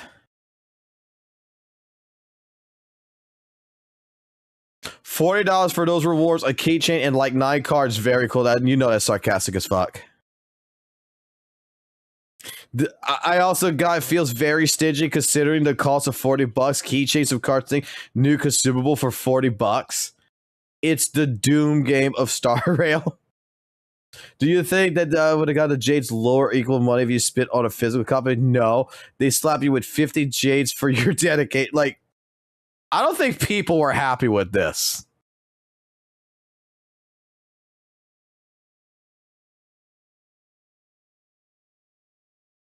Agreed. Should have been at least 110 pull. Oh my god. Reminder to support developers who innovate. Don't settle for Hoyo versus BS anymore. Players have more power than they realize. If you gravitate towards games that push the genre, it sends a message to the industry. Second, this is the rise of the new gacha standard. Hoyoverse may still dominate revenue, but the bar for quality is rising, and companies that ignore it risk falling behind. For the average player, this is an exciting time. The competition is ramping up, creativity is returning, and we're seeing more games that actually respect the player experience. Now let's recap all of this. Wuthering Waves shook up the industry. Hoyoverse, instead of competing, seems to have shifted to autopilot and milking patches. They've abandoned their action-focused roots, put resources into questionable new projects, and in many ways admitted defeat to smaller, more innovative competitors. But the exciting part, this is opening the door for better games, better content, and more creativity across the genre. So here's my question to you all. Do you think Hoyoverse will ever step up again? Or have they officially submitted to Kuro Games? Let me know in the comments. I'm really curious to see what the community thinks. And as always, if you enjoyed the video, hit that like button. I think Wuthering Waves from this to this are both exactly the same fucking company. They do the exact same shit. And it doesn't fucking matter. It's just that fucking WUWA does it cheaper. That's the difference. That's 100% the fucking difference. WUWA is a cheap version of Genshin.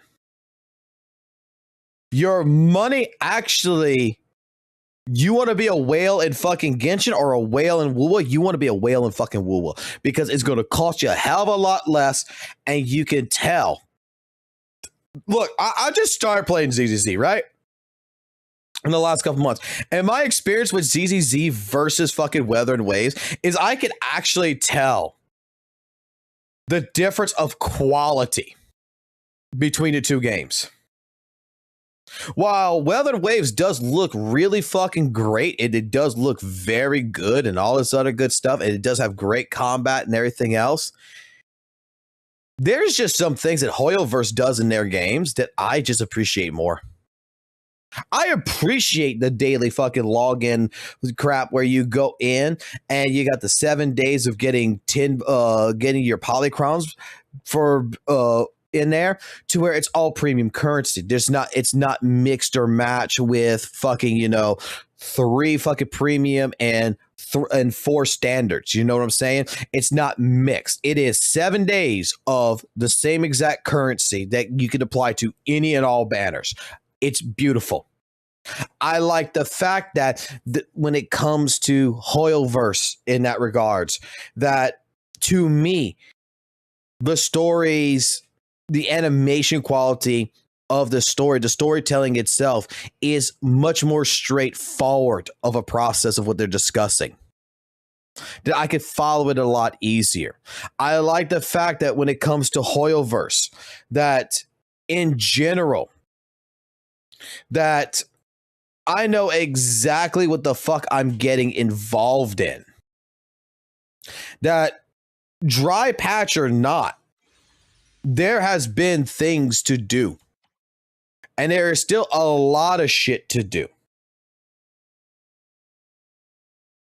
Weathering Waves has been a great game. Will you be making a video on this? Maybe you will need to collect some clips of WUWA CC praising the oh yeah, about you talk about this? You talk about me making a video about this right here?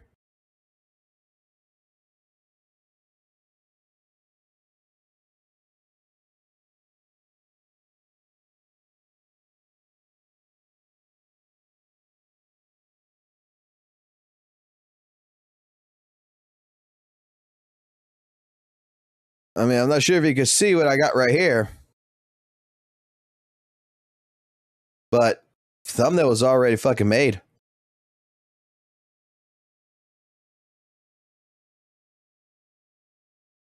I just need a couple of people to help me with looking for more CCs that might have praised the shit out of this because I want every single one of those clips.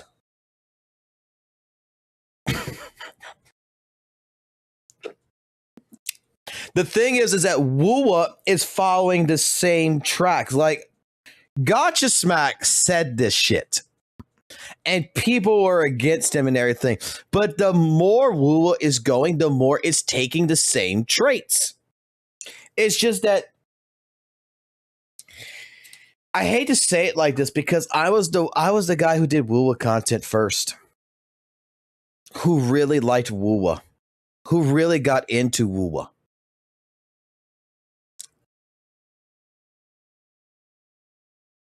But a lot of everything, but the thing is, a lot of everything about Weathering Waves is just the more I'm experiencing HSR a little bit here, I was experiencing ZZZ, I'm talking to people, I'm watching them play Genshin Impact on the Discord and everything. Like when Daniel comes in and he sits there and he fucking streams fucking Genshin, I'm watching him. The more I'm looking at it, I'm just like, bro, all Weathering Waves is just a bootleg copy of some of these games. Like, even to a certain degree, like HSR is a bootleg of Genshin to a certain point, and even ZZ's is a bootleg to the others. Okay, they all take inspiration from each other, but Weathering Waves is like that bootleg. Okay, let me explain it like this. Have any of y'all bought bootleg anime? And what I'm talking about is like DVD box sets. The bootleg DVD box sets. You're going to know exactly what the fuck I'm talking about if you did. Where you went on eBay or you went to Temu, whatever. But back in the day, I used to buy the anime box sets. I bought like Gundam Wing box set that was bootlegged. I bought the G Gundam one that was bootlegged. I bought a lot of fucking DVD anime series bootleg because it's like $60. And I've bought official ones. I bought the official Gundam Wing box set and I bought a bootleg. And dare I say the bootleg looked better than the fucking official one. Like, I'm not sure how to best describe it. Like, there is some bootleg like figures that I own. There's some bootleg DVD box sets that I own that legitimately the bootleg is actually, in my personal opinion, superior to the official release.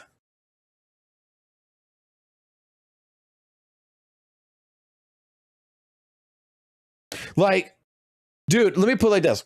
The Gundam Wing one that I bought, okay, the official box sets I bought, the official one, like the discs are nicely printed and everything, but they're like kind of plain and everything. They just got like the black thing where it says Gundam Wing episodes and it tells you on the side.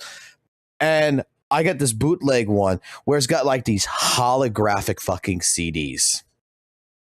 That looks so much fucking nicer. That the entire back art paneling on the back of the covers of the disc is of like Alpion versus Wing Zero, a fucking Death Sight and fucking Heavy Arms and such. That's in the background, and it's just, it looks pretty. Like, it looks so fucking much better. When you put like the official disc in and everything, you go through all the FCC shit, you get all these ads that you can't skip. You gotta wait basically 5 minutes to get to the DVD menu.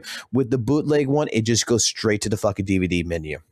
It gives me all the same fucking little fucking things, you know, the menu shit and everything else, like all the little special editions, extras and everything, like every DVD had that the official has, but it's just like so streamlined that it's better.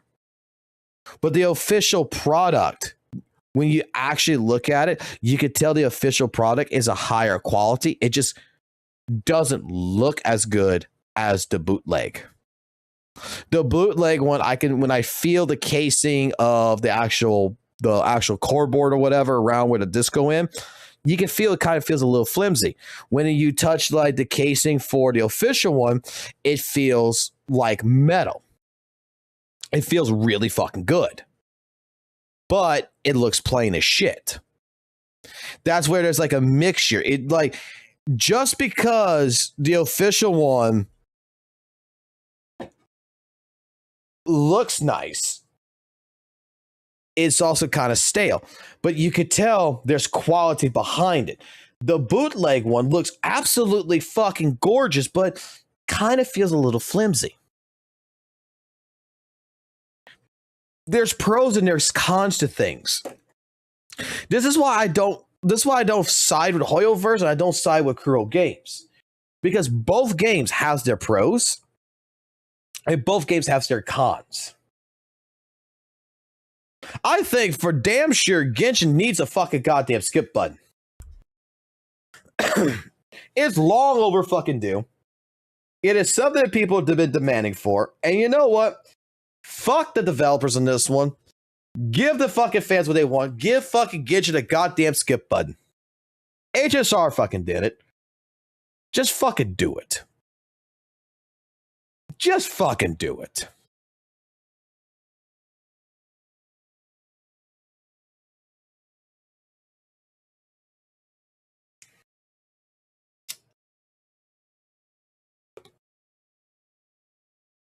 Alrighty, I got 2 more videos that I definitely want to go through with. But we are going to be talking about, you know, WUWA was saved. I mean, this clearly saved WUWA. You guys agree, right? You guys completely fucking agree, right? So, I want to go into something a little bit more approaching. Okay. What I got to do first is I need to pop up both these videos on the side real quick. Because one video is going to explain, I guess you could say, the second video. And one video in particular... Look here, okay? I want you to look me in the eye. One video is definitely going to showcase a little bit better. So, not sure how many of y'all have watched Arikado's video about the anti-Hoyoverse fatigue, but I'd like to go ahead. I'm not going to interrupt him. I'm going to play the video. Then there's another video after this that I want y'all to watch if you're interested to listen to. But I want you to get the core concept of this first, understand it, what Arikado has to say before we get to the second video. And then I want to give my thought process on it. Altogether, we're looking about a good 19 minutes. So, bear with me. Look here, okay? I want you to look me in the eyes, all right? This is an intervention. Someone's got to say it, so I will. Hoyoverse games are incredibly flawed games. They're predatory, greedy, lackluster in several areas, and often go in directions that leave their players scratching their heads. But you know what else Hoyoverse games are? They are some of the best, most unique experiences you can have in the gaming market today, with zero financial barrier to entry that will give you something to do every couple of months and can fit into anyone's busy schedules. Players can engage with their worlds, connect with their characters, and get in the thick of it with their combat and progression systems. I'll admit, this is something that even I, for a long time, failed to recognize and would even occasionally attack fans of these games because I thought it was the right thing to do. Recently, however, I've come to a realization of how counterproductive it is to be constantly on the offensive against players of these games when I should simply speak with my wallet, leave my feedback, and hope for the best. But what happens when you take things to the extreme with no regard for the enemies you make along the way? That is the best way I would describe the Anti-Hoyoverse community, a decentralized collection of content creators and gacha community members who for one reason or another hate Hoyoverse and their games and actively try to bring them and their communities down. Some of whom do so with no tact or subtlety whatsoever, justified in their behavior because some fringed extremist Hoyo fans did them wrong, so now it's okay for them to do you wrong. Why come from a place of hope for a better Genshin, HSR, or ZZZ and attempt to present your point of view respectfully when you can just go scorched earth on everyone, only paying lip service to the idea of a better Hoyo game for the sake of self-righteous virtue signaling? I want to make something clear right now. The core Wuthering Waves community and the Anti-Hoyoverse community are two separate communities. The latter just so happens to champion WUWA as their soldier against Hoyoverse and is constantly trying to get them to fight their battle, even if the wider WUWA community would prefer to simply keep their head down and just enjoy playing their game without constantly getting swept up into a conflict they didn't advocate for. As for someone who has played all 4 games for hundreds of hours, I'm going to let you in on something. Genshin Impact, Honkai Star Rail, Zenless Zone Zero, and Wuthering Waves are all good gacha games worth playing for completely different reasons and personal tastes. There is a common phrase in business, primarily in customer service roles. In matters of taste, the customer is always right. The phrase means that businesses must respect a customer's choices in matters of personal preference. If I go to an Italian restaurant and order a plate of spaghetti, the waiter is not to judge me for not ordering a salad. If I go to a used car dealership and pick a cheaper car, the dealer is not to judge me for not going for the more expensive car. So on and so forth. Now, of course, gacha community members are not businessmen, but the sentiment remains the same. If a gacha player wants to enjoy a Hoyoverse game and does not care about whatever is being complained about in certain corners of social media, the Anti-Hoyoverse community needs to respect their wishes in order to maintain a healthy public opinion and not get labeled as extremists looking to cause trouble with others who aren't looking for it. Unfortunately, this approach was not taken, and the anti-Hoyo community would repeatedly find ways to provoke and agitate groups affiliated with Hoyoverse games and damage their core message. When you start complaining about insignificant nothing burger topics just to perpetuate the hate brigade, you come off as a rage baiter and muddy the focus of what's at stake. When you generalize entire communities and then proceed to gaslight those who call you out just so you can displace accountability for sensationalizing your opposition, you radicalize moderates and well-mannered players. When you create fluff content without any real substance to inflate hype with self-aggrandizing arrogance, you come off as an echo chamber and your opposition won't take you seriously. When substantial, meaningful change actually comes to a Hoyoverse game and your only response is either backhanded compliments or anticipating the worst possible outcome, people will stop trying to appeal to you and your never-ending pessimism. When you repeatedly beat people over the head with a singular statistic that is not at all representative of the actual success of a Hoyoverse game or the general health of its community, people stop listening to you because they are more than just a single point of data for you to cherry-pick your own agenda. Believe it or not, content creators are not the center of the universe for gacha gaming, and quite frankly, I don't blame anyone for not wanting to use Twitch given how far the website has fallen. And when the very game you championed doesn't listen to your own feedback for months, whatever ability to command change in the gacha space you thought you had is now compromised. Everything you recklessly fought to prove is now all in vain, and you are treated like a joke by your opposition. The list goes on, and on, and on. Here's what you need to understand. You need support from a significant enough number of Hoyoverse fans in order to make substantial change in their respective gacha games. Simply waiting for new disgruntled Hoyoverse fans to support you or hoping Wuthering Waves fans will start flying your flag isn't enough. You can, of course, cultivate an anti-Hoyoverse audience by bashing these games and their players. It's a legitimate strategy, for sure, but you guarantee cultivating a counter audience whom will actively try to push back against you or take shots at innocent WUWA players who have no dog in your fight. Gacha games are still video games, and people play video games to relax and enjoy themselves. So when you're constantly talking down to normal people who don't want to fight your battles, you will push them away and actively breed people who will go against you and actively root for your downfall. As the anti-Hoyoverse movement is met with self-inflicted resistance at every turn, Hoyoverse themselves are constantly attracting new players to any one of their 3 games thanks to their monolithic marketing and absolute dominance on social media, both in numbers and reach that the anti-Hoyo movement cannot even comprehend. Fan art, fan animations, cosplayers, comedy skit makers, unofficial merchandise creators, fanfiction writers, convention attendees, pro-Hoyoverse content creators, Hoyo Lab forum posters, mainstream creator sponsorships, restaurant collaborations. Any and all forms of Hoyoverse media, both big and small, cultivates a positive public relations with their core community and the games they play. All the anti-Hoyo crowd can do is stand on the soapbox that is social media and pray that people will listen to them. But when said listeners have to wade through so many layers of hostile messaging thrown in their face, even if it's not intended for them, many will simply choose to either tune out, or worse, band against them. This leads me into my final talking point of this matter: content creators and the potential incentives for chasing the anti-Hoyoverse audiences. Okay, so as I'm writing this script right now, the last penny has just been minted in Philadelphia. Rest in peace, Abraham Lincoln. You had a strong 230 years.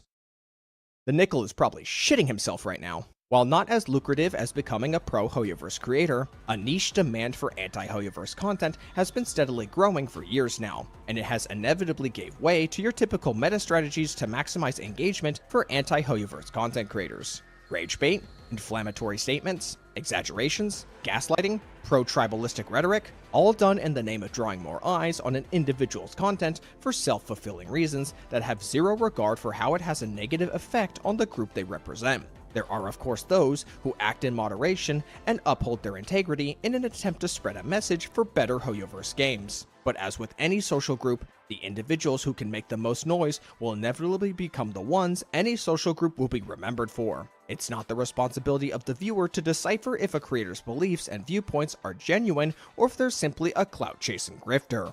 If you're constantly dipping into common strategies to draw attention to your content, in my eyes, you revoke the right for people to give you a fair shake. It's not about whether or not you are a grifter, it's about if the gacha public consider you a grifter or not, which is 2 very different things. And from where I'm standing, there are some very loud voices in the anti-Hoyoverse space who give themselves no room for interpretation to anyone that isn't already a direct fan of their content.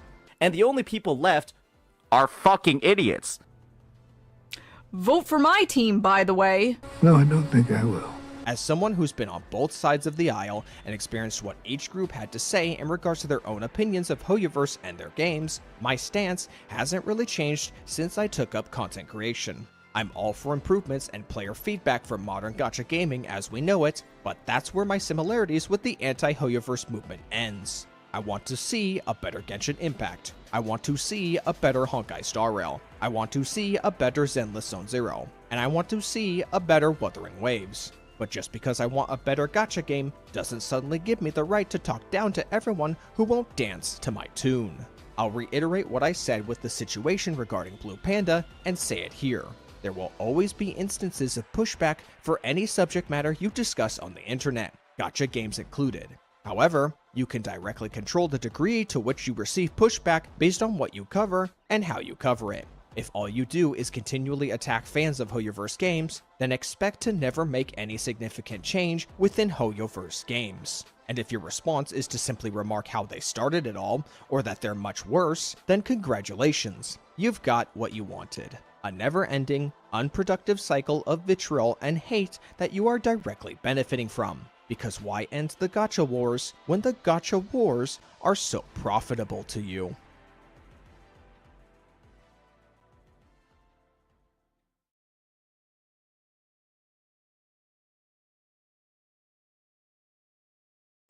All right, we got the video. Everybody got a good understanding of that video from Arikado. basically, you know, when it comes down to it, the way I would take it is that, and this doesn't just apply to Weather and Waves community either. Okay, just like you said, there is Weather and Waves community, but there's a Weather and Waves community that is an anti-Hoyo. You know, they don't care. They're enjoying the game. They're playing the game, right? But there is an anti-Hoyo verse community out there that straight up doesn't matter if it's Weather and Waves, doesn't matter if it's Dual Night Abyss, doesn't matter. Dude, there is like, doesn't matter if it's even a fucking goddamn Call of Duty game. There is just people out there that just does not like Hoyoverse. Okay? That Hoyoverse did something to them. And the best way I could describe it is that Hoyoverse must have gone into their home, grabbed their sister and their mother, bent them over the couch, defiled them right in front of them. And ever since then, they've been having a hate boner for Hoyoverse. It's basically just take the scene from John Wick with the fucking beagle. That pretty much, you know, the normal fucking anti-Hoyoverse fan was John Wick, and then the teenagers came in that apparently that was Hoyoverse. They came in, they killed his dog, and then all of a sudden he wants to go kill Hoyoverse. Okay, that's pretty much the entire plot of it. And they're all over the place. They're not just in one particular place. They're not just in Weather and Waves. They're not just in Dual Night Abyss. They're not just in whatever thing. Like, I've seen anti-Hoyo people in fucking Dark Souls over my years. And the thing about it is I'm the type of person that fully believes that you don't like ZZZ. Hey, you don't like ZZZ. You think ZZZ story is boring? Hey, that's a personal preference. It's not a fact because I enjoy ZZZ story. You think Genshin Impact is a shitty game? You know what? I probably actually would agree with you on that one to a certain point. But someone here probably doesn't agree with it, and it's a subjective opinion. Again, just like Arikado said, each one of these games has their own particular preferences, and people have their own preferences, and they like what they like. I am pretty sure that there is people in this chat that does not like Honkai Star Rail, that does not like Genshin Impact, but really do like ZZZ. I am sure there's people in here who really like ZZZ and who likes Weather and Waves that does not like Genshin. I am sure there's people here who likes all the gacha games and doesn't care. As long as there's big titty waifus, they don't fucking care. The issue that we have is that there is a community that really wants to push criticism. And it's not just criticism. It is straight up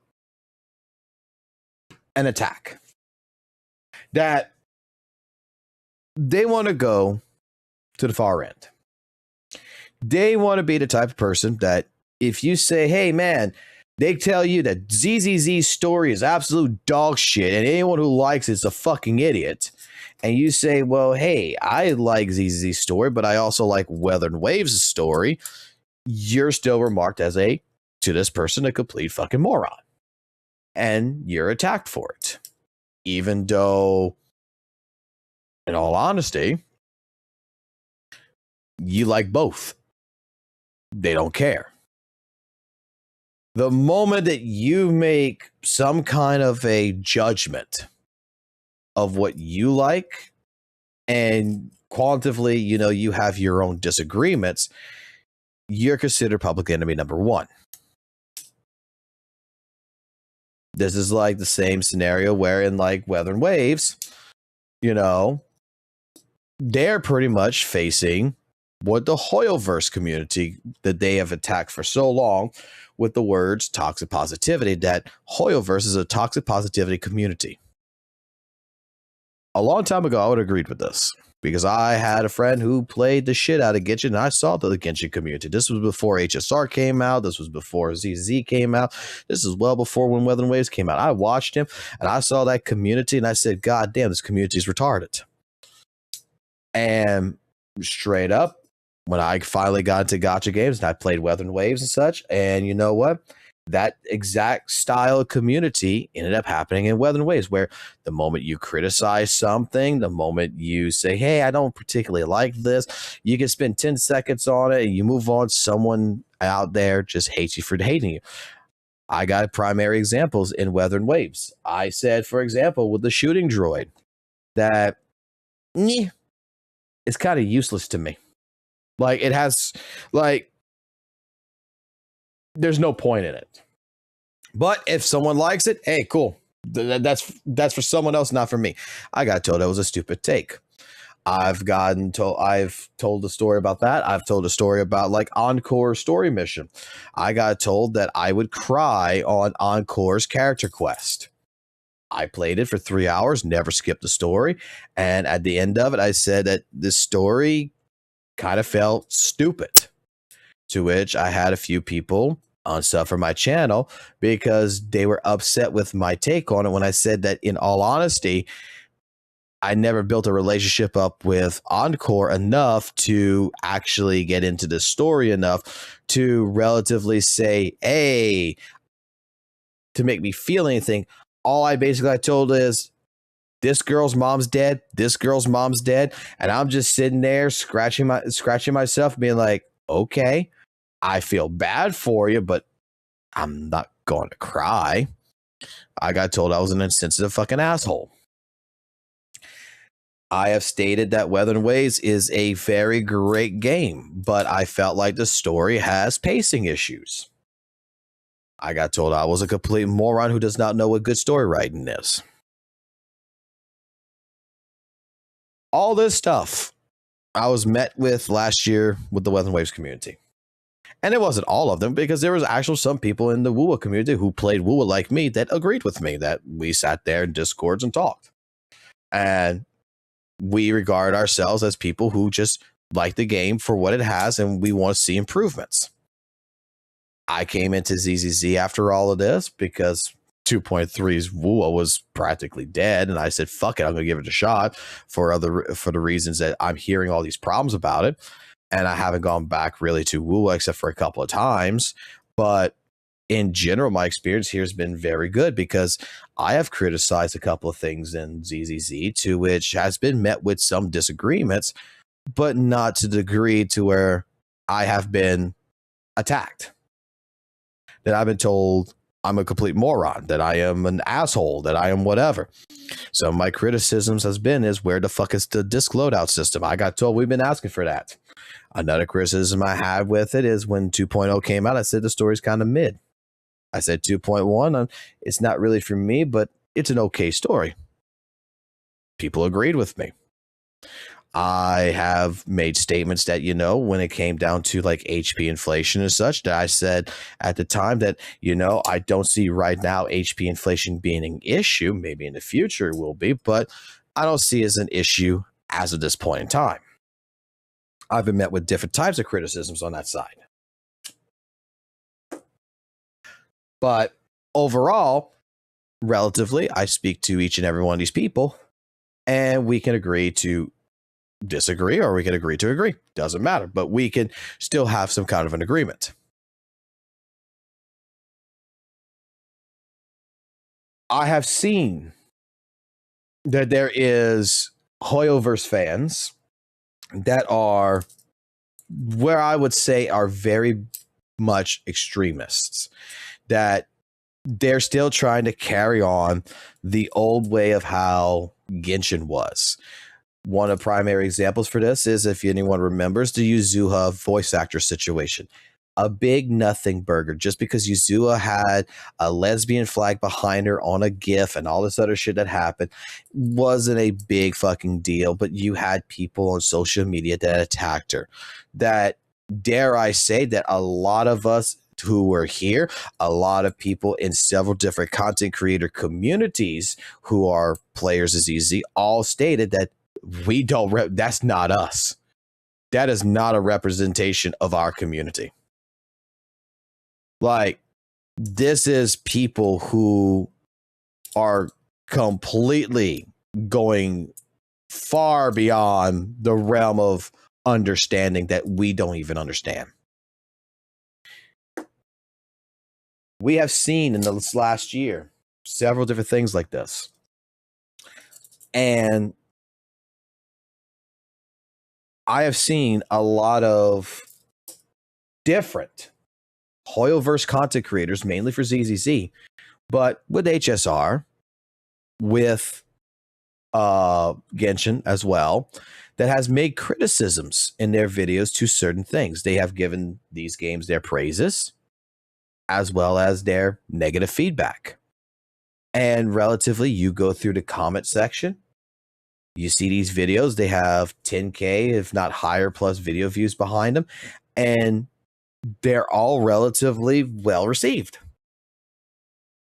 even with the negative feedback.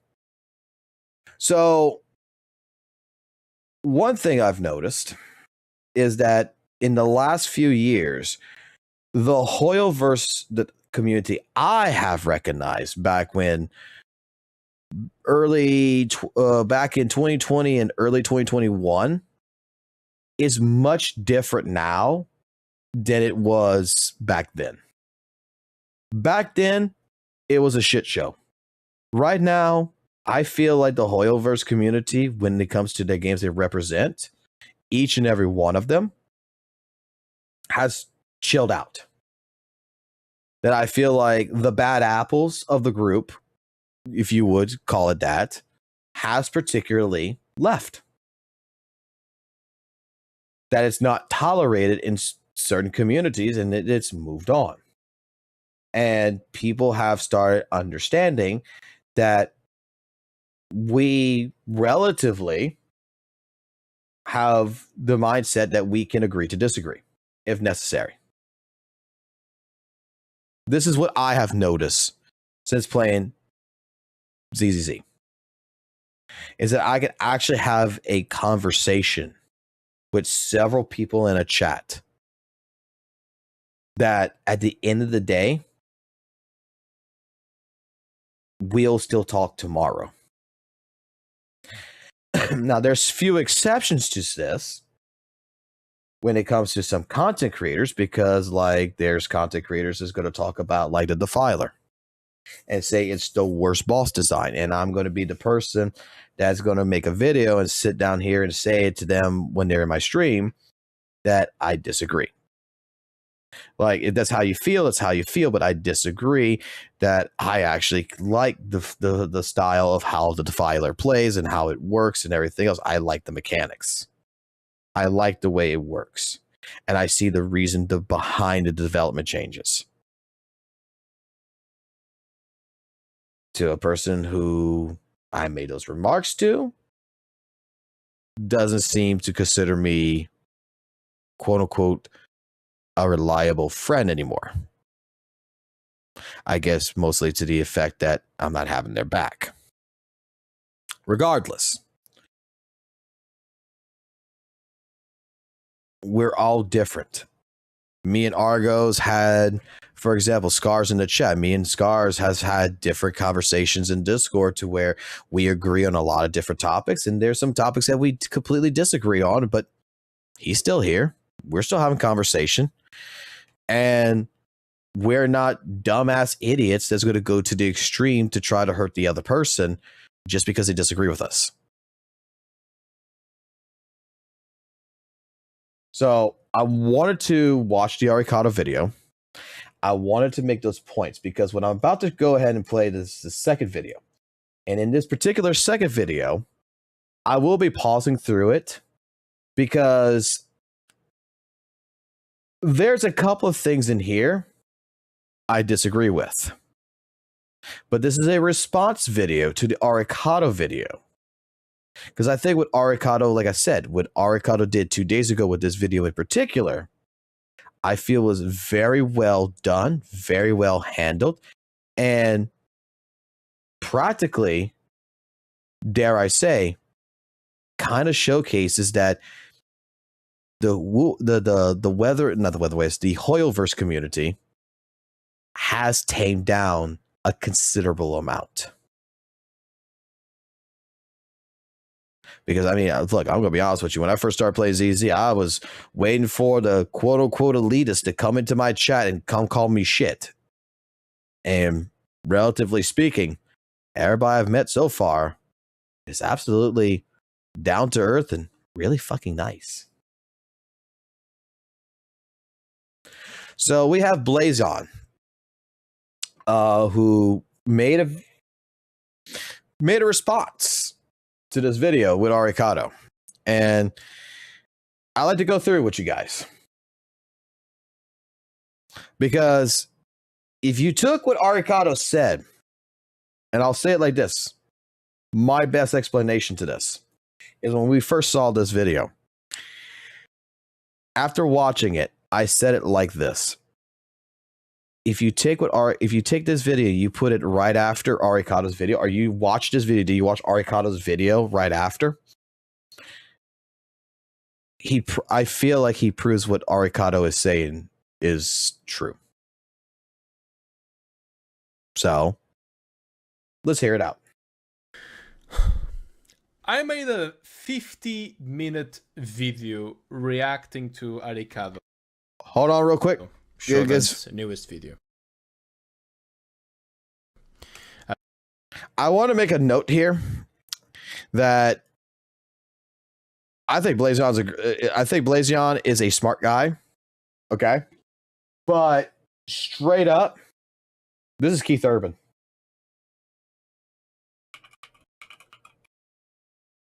You put a fucking beard on him?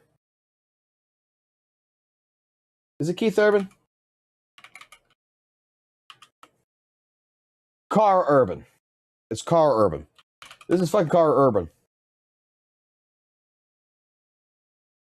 Like, I have to do this real quick because every single time I see him, I see a video of his, I just feel like he's a younger version of this. I want to know if I'm wrong. Like, I swear I think those two are related.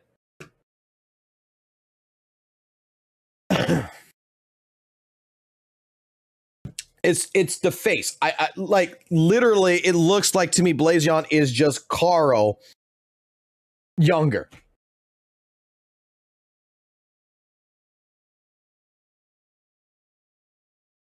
I kind of see it, but I have to squint. I'll just say you put a beard on him, I feel like they would be the same person. 50-minute video reacting to Arikado, Shodan's newest video, about the anti-Hoyoverse movement. And let me just tell you, I don't even feel like uploading that video, but I feel the need to talk about that. So I'm gonna make a small response video about that specific video. First of all, let's make it clear, there is no Hoyoverse agenda, anti-Hoyoverse agenda, okay? And also, you cannot have a fatigue over that. You cannot have a fatigue on behalf of a company. It's ridiculous to make this claim, and I want to address that really quick. So, most of the people who dislike Genshin Impact, Zenless Zone Zero, or HSR, they already play the games, they dislike the games, and they uninstalled it, and they want to complain about said games and why they dislike those games. And that's a valid criticism. No matter how you want to slice it, it's a valid criticism that you may take it if you want to, or if you're overly emotional, you start complaining on Twitter or make videos upset at these arguments and these complaints. And whenever someone does these complaints, let's be honest, this is not slander, this is an actual critique of the game. However, these communities, the ZZZ community, the HSR community, the Genshin Impact community, they cannot accept negative criticism. They cannot do it. That's why they are toxically positive. This is what happened in 2020, in COVID. It's what happened in 2021, 2022. There were many creators that got outed just for being negative. I disagree with this statement. First and foremost, we're only 1 minute 46 seconds in here. There's a lot to digest from this. Okay? And the primary thing that I'm going to disagree with is that I'm not sure about HSR. I'm not really relatively going to talk about that community. I'm not sure about Genshin. I'm not going to talk about that community. But in ZZ community, when it came down to the, you know, toxic positivity, they can't accept negative criticisms. In general, the problem that happened, and I think everybody can remark on this one, the biggest thing that happened in the ZZ community that would be related to this is the ALG talk. The 2 live streams that happened with ALG over HP inflation and about the game not being as fun. I think we could all agree with this, right? To me, the issue there wasn't the fact that Joshua or EO or whoever was not accepting the negative criticisms of ALG. It was miscommunication because they didn't understand what he was getting at. That's the thing. It's one thing to be able to give criticism. It's another to go ahead to verbally make someone understand where you're coming from, and that's where miscommunication comes in line. It's easy to say that I'm not having fun with this game and I feel HP inflation is the problem, but when someone's going to ask the question, why do you feel it's the problem, and you respond, but they don't understand the response, that's where we need to, as people, learn to do what they did, which is have a conversation and go through different things so that way we can better understand what someone else is trying to come at.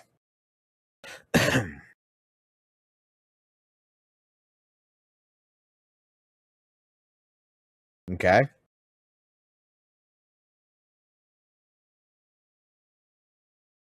That is where I'm going to really explain it. We as people need to learn how to have better conversations, because I've had multiple conversations where I have criticized different things and people disagreed, and come to find out when we actually sit down and talk about things, it kind of opens up a light bulb, right? Like, oh, that's what you mean. I didn't think about that. And then, you know, it's not being hypocritical, but opinions learn to grow and change over time. When it comes to a lot of criticisms that I have seen, in particular with Hoyoverse, okay? Dare I say, you can imagine who I would be talking about, but without mentioning a certain content creator's name. You will have some content creators that will play a game like Zenless Zone Zero, not like it, criticize it, right? Not play it for 6 months, come back, technically, or watch a video and they haven't played the game since, let's just say, 1.5. They haven't played the game since 1.5, and they're still making videos and still talking how dog shit ZZZ is, even though we know that several different things that they're complaining about has changed to making those criticisms no longer criticisms. They're just complaining to complain. That, okay, you gave your criticisms when, 6 months ago, 2 months ago, whatever the time limit would be. We heard it. We saw it. We either agreed or we disagreed with it at that time. You've uninstalled the game, apparently. And at this point in time, it should be over, right? It should be done. The problem is that we're still seeing people who's not playing the game that still wants to relatively criticize the game. This is where a lot of the Genshin videos that I've seen of people criticizing Genshin, you go look at their content, you go look at what they're talking about. They don't play Genshin. They played it back in 2020. They haven't touched it since 2021. Right? And they're still talking massive shit about the game. And they're watching videos and they're complaining about the videos, but it's like, hey, when's the last time you played Genshin? I played it back in 2022. Well, you do realize since 2022 and 2020 to 2025 is 3 years, and a lot of things have changed. Maybe before you, dare I say, open-handedly give a criticism and give a counterpoint, that maybe you should try it before you mock it. That is the 2 points I want to make so far. Having negative criticisms over your favorite games. No, Genshin Impact is not a perfect game. If it's not a perfect game and you guys can agree with us, then you must know how to debate instead of getting pressed. Because just saying that your game is not perfect but it's really good without acknowledging your flaws is being toxically positive. When we dislike your game, it's for a reason. It's because there's a logic behind this said reason. Like the fact that the stamina system you can only do on specific days of the week for talent domains. Like for example, the pity system. Like for example, the 50-50 on the weapon banner. The amount of pools currency for weapon banners or gacha banners.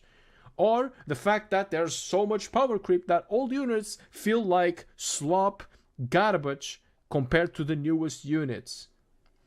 There's many, many more things. Yes.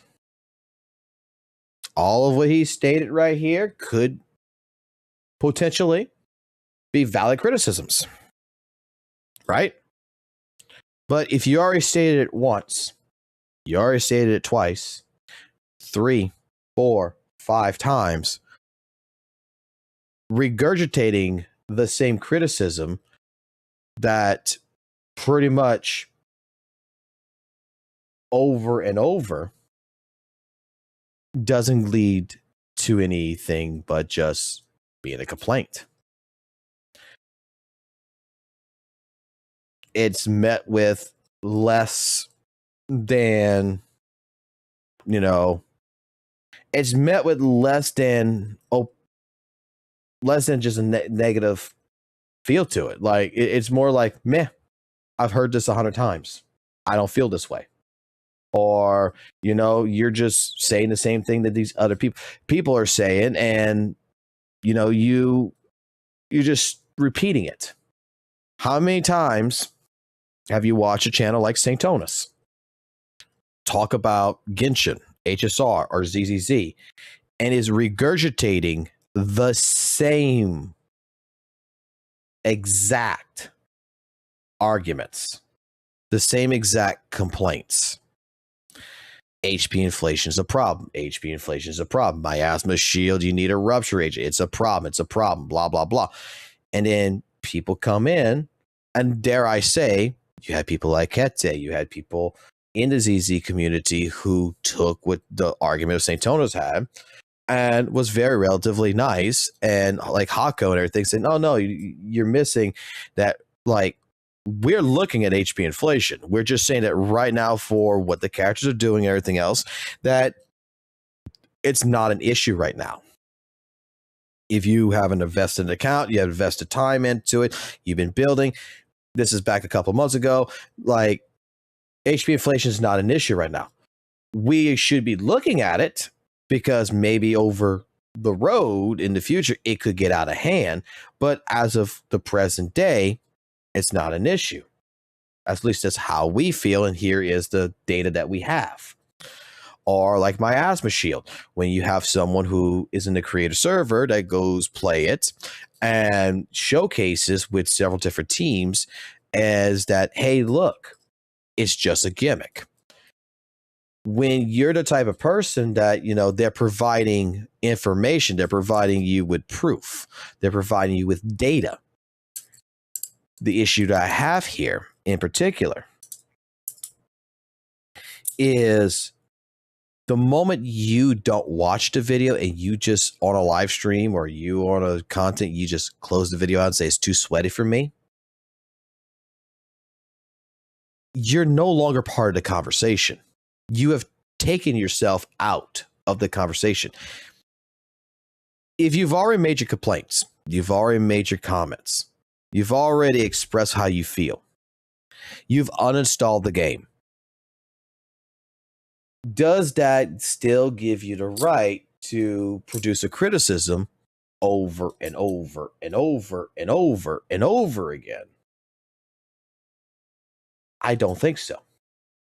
I think that you have exited yourself from that debate and you're no longer valid.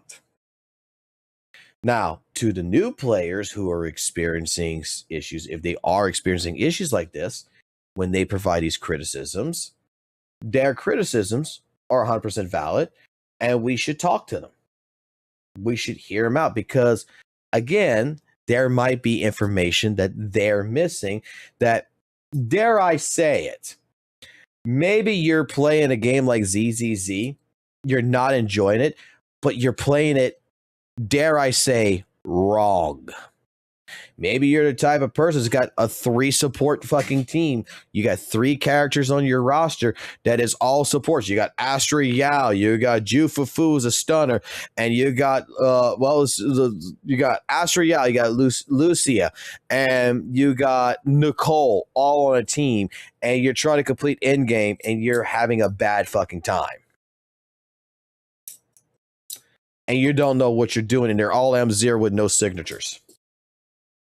Maybe you're the type of person that didn't spend time in the builds and you don't know how the builds work and you just threw disc on there and your disc 4 is a defense main stat. This is the type of situation where criticisms that you have with proper conversation and with open-mindedness does lead to results. I'm getting at what I'm going to get at here with Blazion is that the people we see criticize a game like ZZZ or whatever, a Hoyoverse game, are people that I don't think play the game anymore. They're still recalling what happened in 2020, 2021, 2022. They haven't moved on and they don't play the game. They don't think.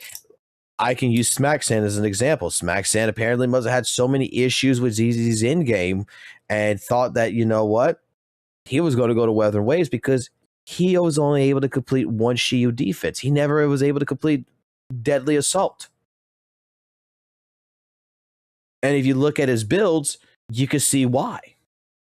They're shitty. But that could have been fixed with one conversation with any fucking ZZZ CC that would overlook the account and been able to help in fixing that.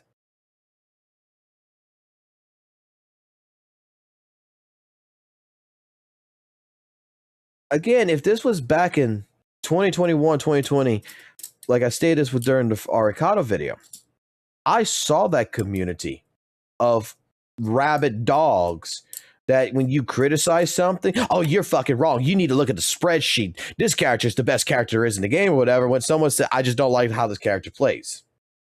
Well, you don't know what the fuck you like. Dude, I've met one person so far in ZZ community that basically tried remarking that me not playing Miyabi is just hurting myself.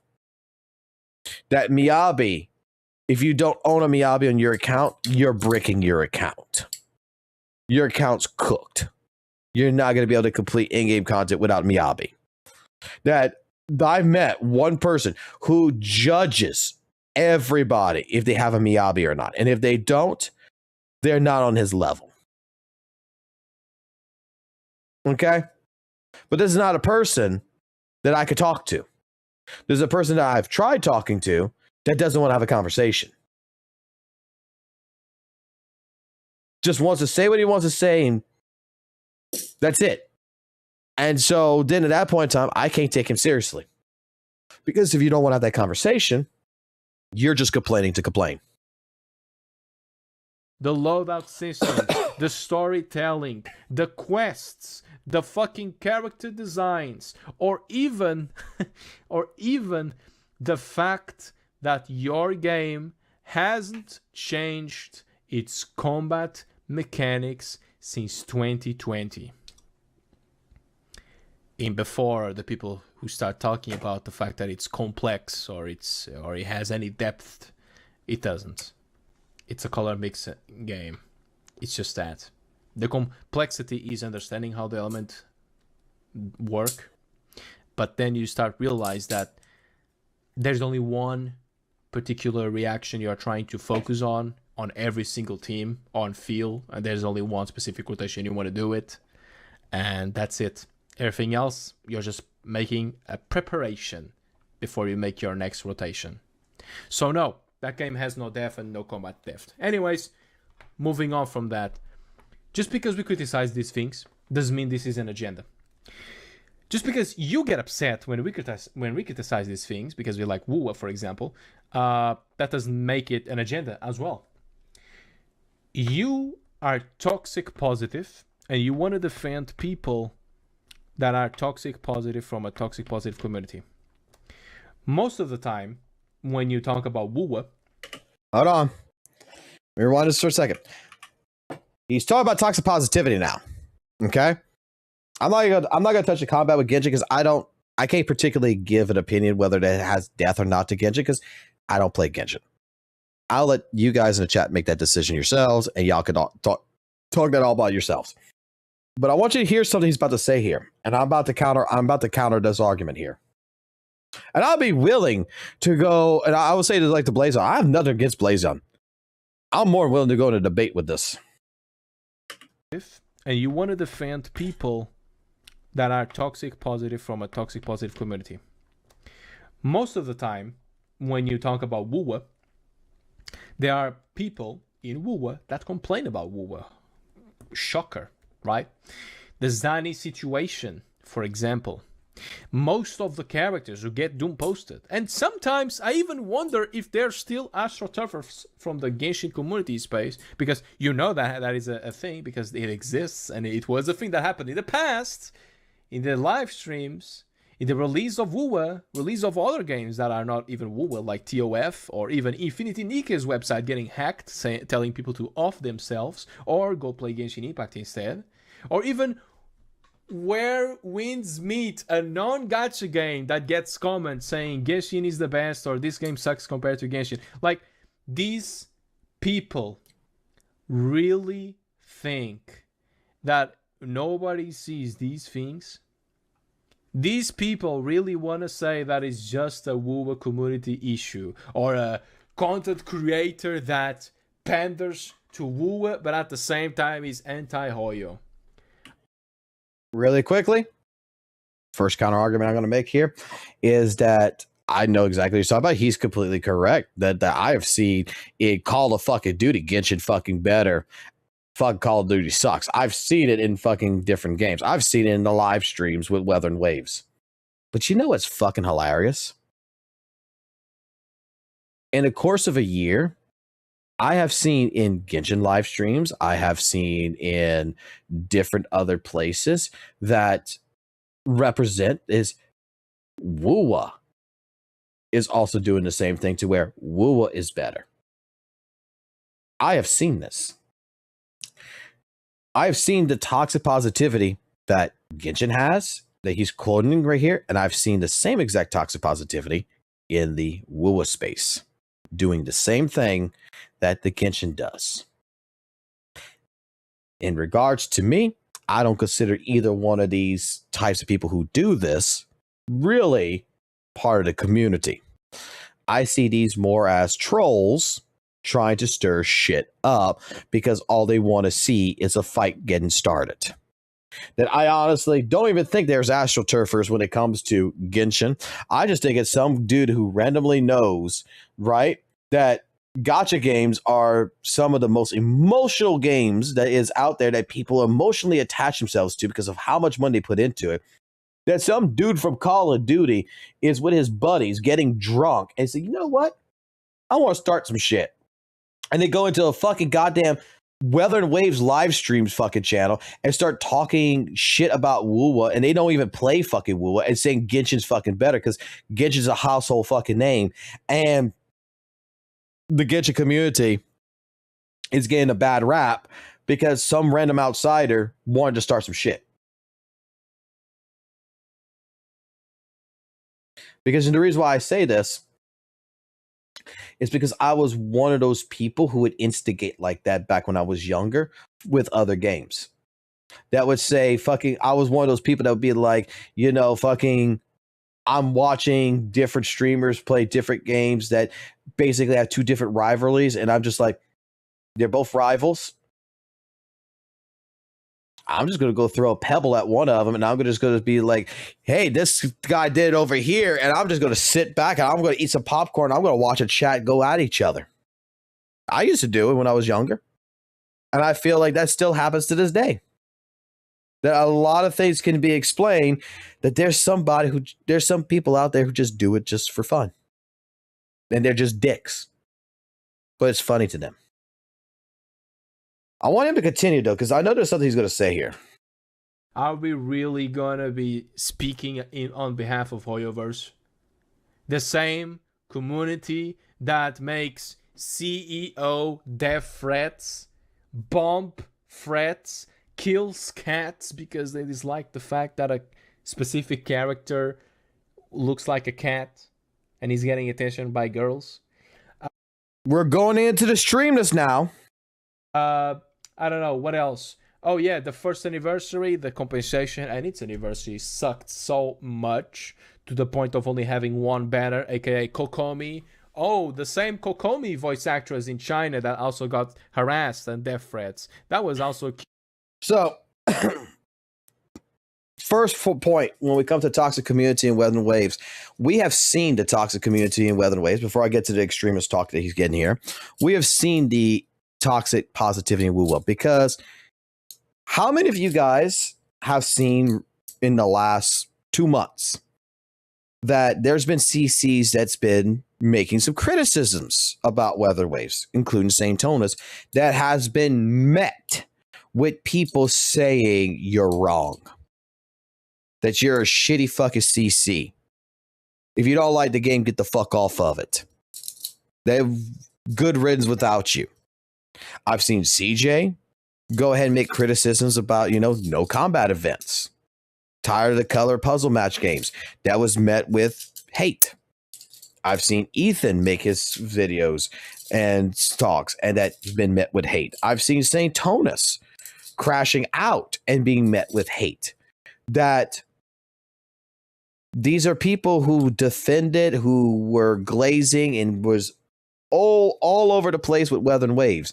And the moment that they crashed out because they were tired of having no more combat events, it felt like, for 3 patches, and they were making criticisms, they were met with a toxic positive community that threw them over the fucking bridge instead of following them. That didn't follow them, didn't cultivate with them, and said, you're fucking wrong.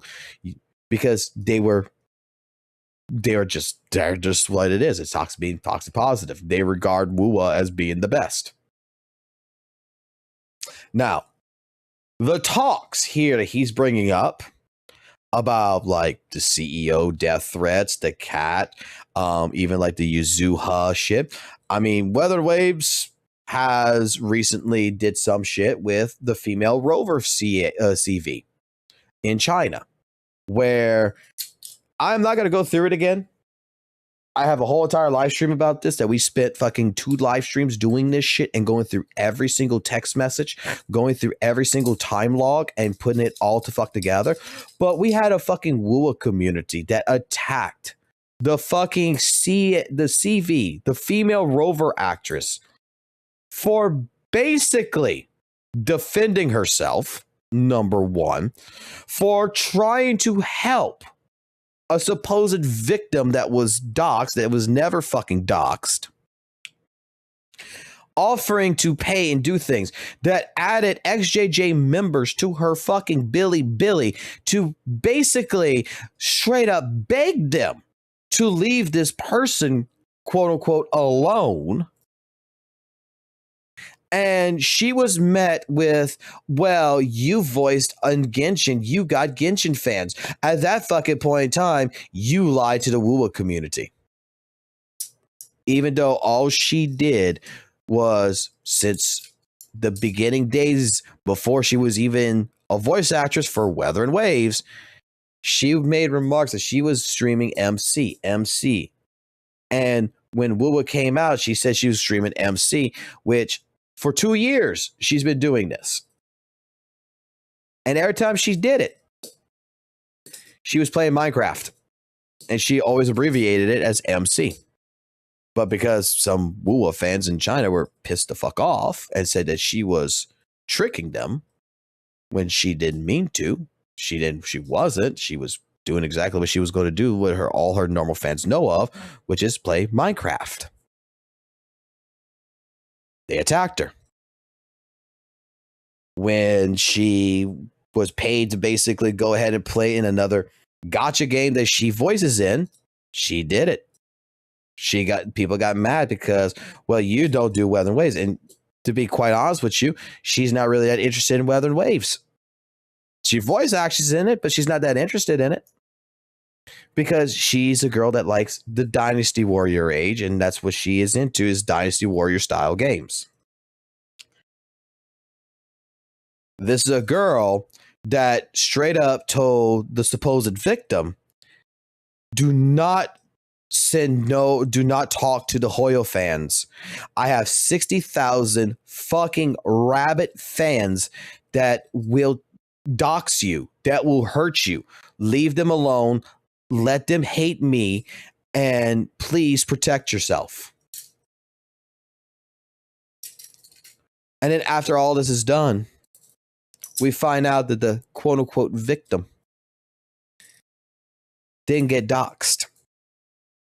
The voice actress got doxxed, but the actual victim who got doxxed was a teacher who didn't even use that Bilibili account anymore, that they gave it to their friend. And their friend ran away from this scot fucking free after talking so much shit because their information wasn't being doxxed. The actual account that belonged to the teacher was getting doxxed. To which that started a whole nother thing, to where when the voice actress, the Rover voice actress, fucking lawyered up, what ended up happening? Oh, she is trying to scare them. No, it's because this person over here is threatening me, who I don't know who the hell they are, but they're apparently the real fucking victim. They're threatening me. This person over here lied to me. I don't know who to fucking trust, and I'm lawyering up. Did the female Rover open Pandora's box with that one comment to the person's channel? Yes, they did. But while we consider that wrong, the other actions are all wrong. So 2 wrongs don't make a right. In any which case, shape, form, this was all fucked up. It's a complete misunderstanding. But the only way you're going to figure this out is if you're a person that is actually going to sit over there, who's actually going to understand how to translate shit, and who's going to actually bother to put the timestamps together to see where everything falls in line. Because if you take here, it makes her look bad. But if you fucking follow the timeline, you can say, oh, this makes sense. Now, I've seen that with the Weather and Waves community, going ahead and going to that type of an extreme. And there's even evidence that there was Weather and Wave players or Weather and Wave community members in China that was doxing Genshin players, as well as the Genshin fucking knights over here. The Hoyo knights were fucking doxing the WUWA players. It's a war. They're all the same. It's all the same caliber. Just doesn't fucking matter. XJJ, whatever. They all fucking do it. You can put whatever fucking title you want. A dick is a dick. It ain't gonna fucking change. When we get into the talks of like the CEO death threats, the cat shit, and everything else, you want to know what my honest opinion about that shit is from Hoyoverse? You're now going ahead and you're taking an extreme case where one fan got absolutely fucking mental over something. They got so emotionally attached that they went to an extreme. You're trying to call the entire community cat killers, CEO death threaters, whatever the fuck you want to call them, right? This is the same fucking shit that happened well before fucking Genshin with the United States fucking government. When 2 kids went to Columbine High School and shot the fucking place up. Killing others. And you know what everybody tried to say it was?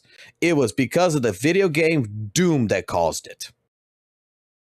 No one took into account that these 2 individuals had something mentally wrong with them in the head.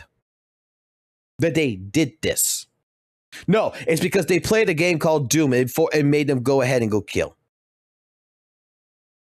Because why? Because the 2 Colombian school kids made mods and they modded out their entire plan in Doom. They used Doom. They made some WAD files. They went ahead, modded out the entire fucking high school to go ahead and use it as a blueprint of what they were going to do. That Doom was being used as a blueprint. But because they shot up the school, so many fucking people blamed the game Doom for the reasoning why they did this. The person who went to go commit the death threats and try killing the CEO and the person who killed the cats and everything. Why are you trying to tie that into the community? Because even the community condones that type of action. They don't straight up like acknowledge it and be like, oh yeah, we agree. No, they're like, whoa, this is fucking fucked. There is something wrong with this fucking person to do this shit. That they're mentally fucked in the head. You're going to have fans of all kinds of fucking breeds.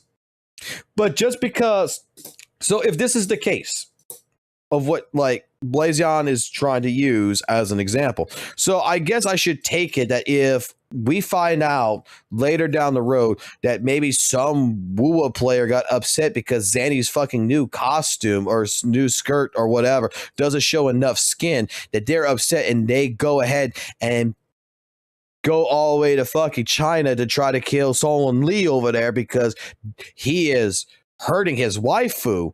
I should take it into account that the entire Weather Waves community is a bunch of fucking people who so emotionally attached that they're going to try to kill the CEO of fucking Kuro Games because their Zanny had a fucking bad skin. Instead of remarking that this one individual is a fucked up individual. I need to take the entire WUWA community and put it into that case, right?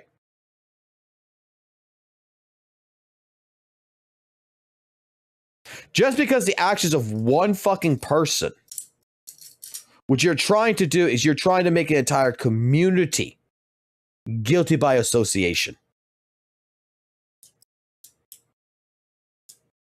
I don't fucking condone it. I don't fucking go ahead and be like, oh yeah, you know, it's the greatest fucking thing that happened. No. I'm the type of fucking person that says that's fucking sick as shit. And that person should rot in jail.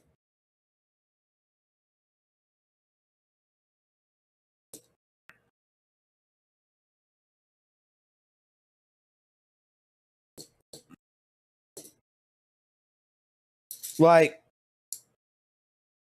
again, this is an extreme circumstance that we're using to try to paint the picture that all Hoyo fans are crazy. That all Hoyo fans are toxic positive. That all Hoyo fans apparently are going to go kill cats and try to kill CEOs. This is honestly, in my personal opinion, the dumbest thing to bring up in this conversation. You don't need to go into an extreme as this nature. It has no valid point in this. Those individuals did what those individuals did. They're not they don't represent the community. Cute, right? Oh, but that's the thing in the past. We shouldn't criticize Hoyoverse community in the past, okay? We should talk about the present day. They don't do this type of stuff in the present day, right? Oh, but they actually did harass the last VA, the Skirks VA. Ooh. So I guess they don't change. They don't change, apparently, but they want to pretend that they are on a high horse this entire time. And again, you have fans that do this shit. You have some fans out there that's going to go after Yazuha's VA, Skirt's VA. But the question I have to ask is, are they part of our community? Like, does the community accept them is the question. Because I don't think what people understand, and this even applies this to Weathering Waves, there is going to be, you know what? We're going to bring this up in a whole nother fucking fashion because I haven't done this in a little bit, and I think it is actually worth fucking going ahead and doing. Let's bring up paint. Okay. Let me try to visually explain my thing here. You have the Hoyoverse community. Okay. Give me this big dot right here. This green splat is the Hoyoverse community, right? But inside the Hoyoverse community, you're going to have people here that's going to be in different factions inside of the Hoyoverse community. The red right here, this might be the faction where these are people who are only, they only give a fuck about gooning. Right here, these are your orange is your more emotionally attached people who like certain, retrospect. You might have some people in the community who's in yellow right here that their part of the community is they don't actually play the game, but they don't do in-game or anything, but they actually like the story. They like the lore of certain games. You might have a little tiny faction that is over here that's going to be more like, let's just say like this little pink area right here. This is going to be more of a little bitty faction of people who straight up are fans of feet. That these are fucking people who's trying to suck on Jane Doe's toes, okay?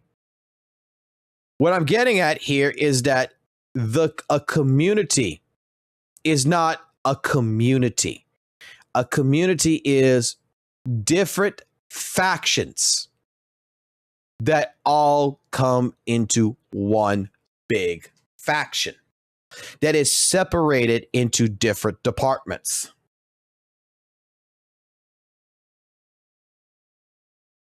So what might be represented pretty much over here may not be represented over here. So if you got people who really, like the relationship styles of characters and they follow through, they don't like the fact that certain people are trying to canon something, whatever, they might live over here, right? They might live over here in this little light green area. And they're going to be the one that's going to go attack the voice actor's skirt. You might have the fucking people who get really pissed off at their fucking waifus getting fucking changed and shit and cats and shit. That's in a little fucking area that's like right fucking here. They're part of the community, but they don't represent the entirety of the fucking community. That's the fucking difference.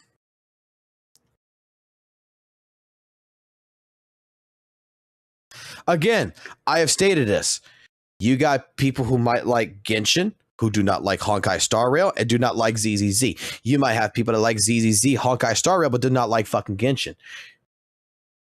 They're part of the community, but they're not the full representation of the community. They represent their section. They want to say that there's a bias when people just want to make a critic about their game. And even if we don't make a critic, you guys are the first people to throw shots at any community that is not even Wuthering Waves. And you know what's the best part of it? Is that Wuthering Waves is the community that actually throws shots back at you and responds to you. But then, oh my god, that's a big issue. Apparently, the last problem, the last drama with Wuthering Waves... Dude, I'm pretty sure that other fucking communities have thrown shots back at Hoyoverse, and Hoyoverse has thrown shots at them. The problem is that what Wuthering Waves is got in its community, looking at something like this, in the Wuthering Waves community, dare I say, I believe there is going to be a faction, and I'll use this blue area right here in particular. I'll highlight it. This blue area, I'm pretty sure is a faction that's inside the WUWA community that is called ex-Hoyo fans that wants to take shots every which way, shape, form they can at a Hoyoverse title. And I am sure that even in Genshin, you have people who want to fucking go ahead and do the same shit. They're not the representation of the entirety of the community. Waves was as simple as this. Styx, you know, MMO Byte, Styx, just came out and said that in his idea, the best gacha game of all time is Wuthering Waves. Sure, it's his opinion. I would think that, yeah, it's really good, and I love Wuthering Waves, it's really good, but there might be something that is probably going to be better than this, for sure. Before he continues, let me give my opinion of what I think is the best gacha game.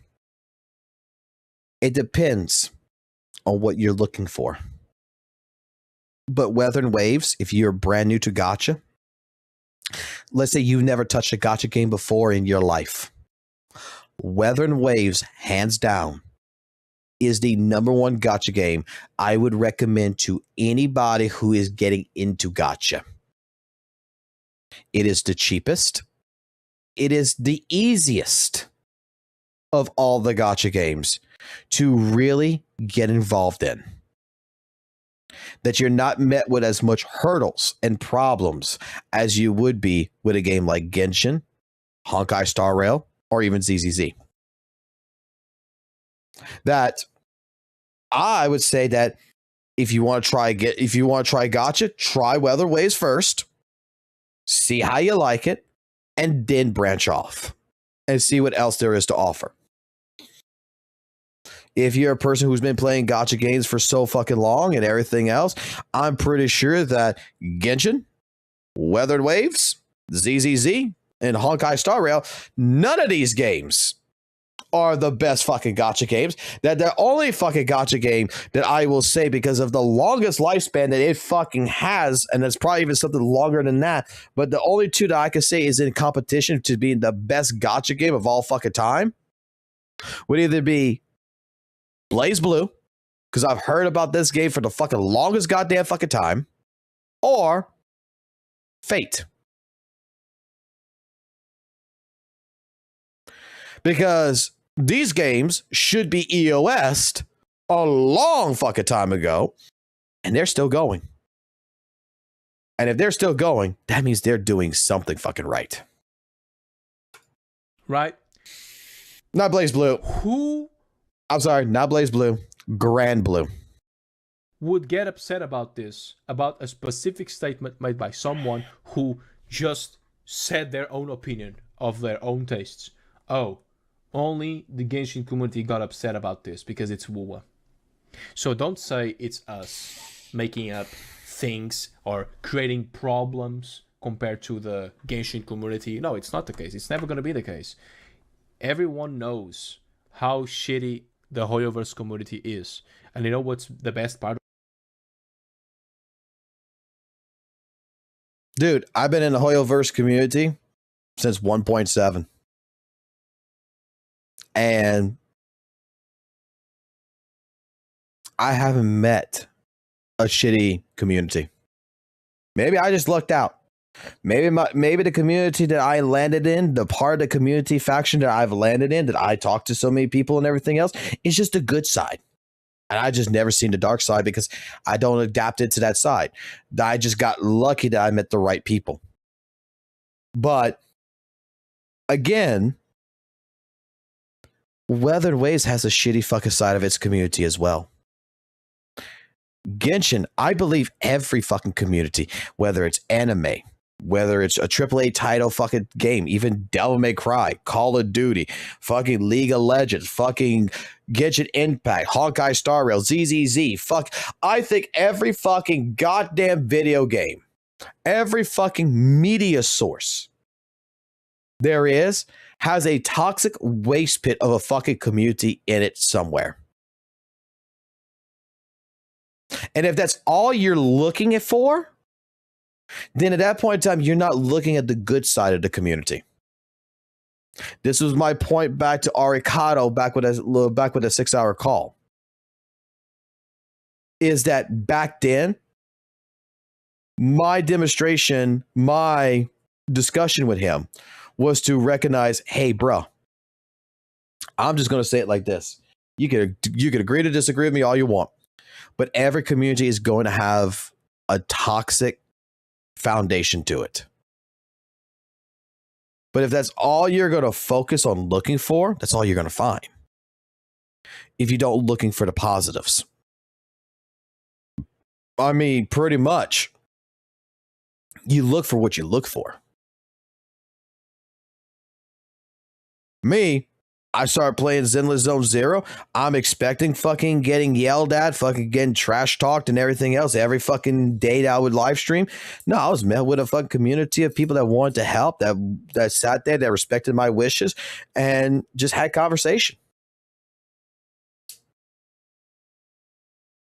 Dare I say, the entire problem with this argument right here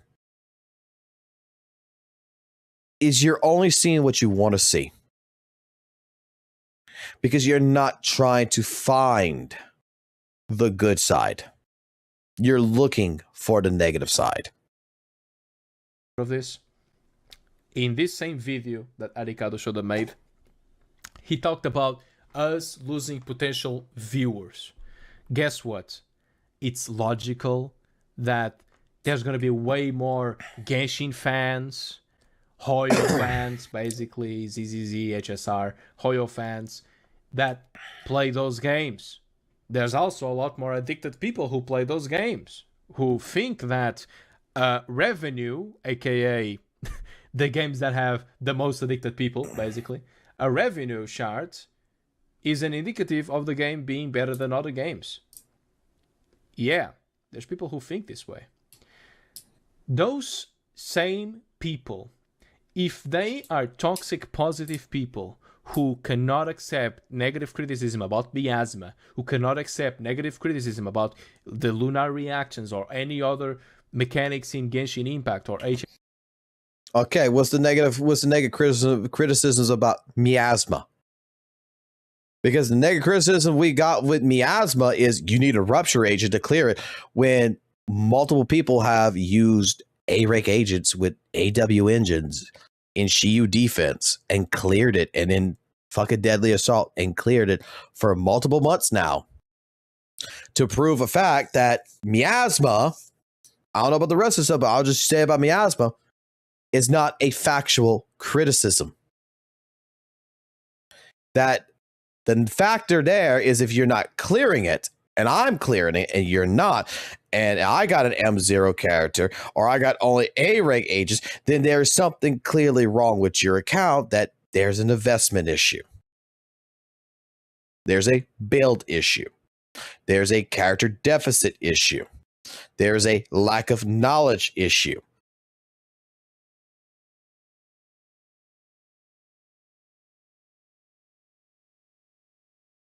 Now we're getting into the part here where You're starting to lose me.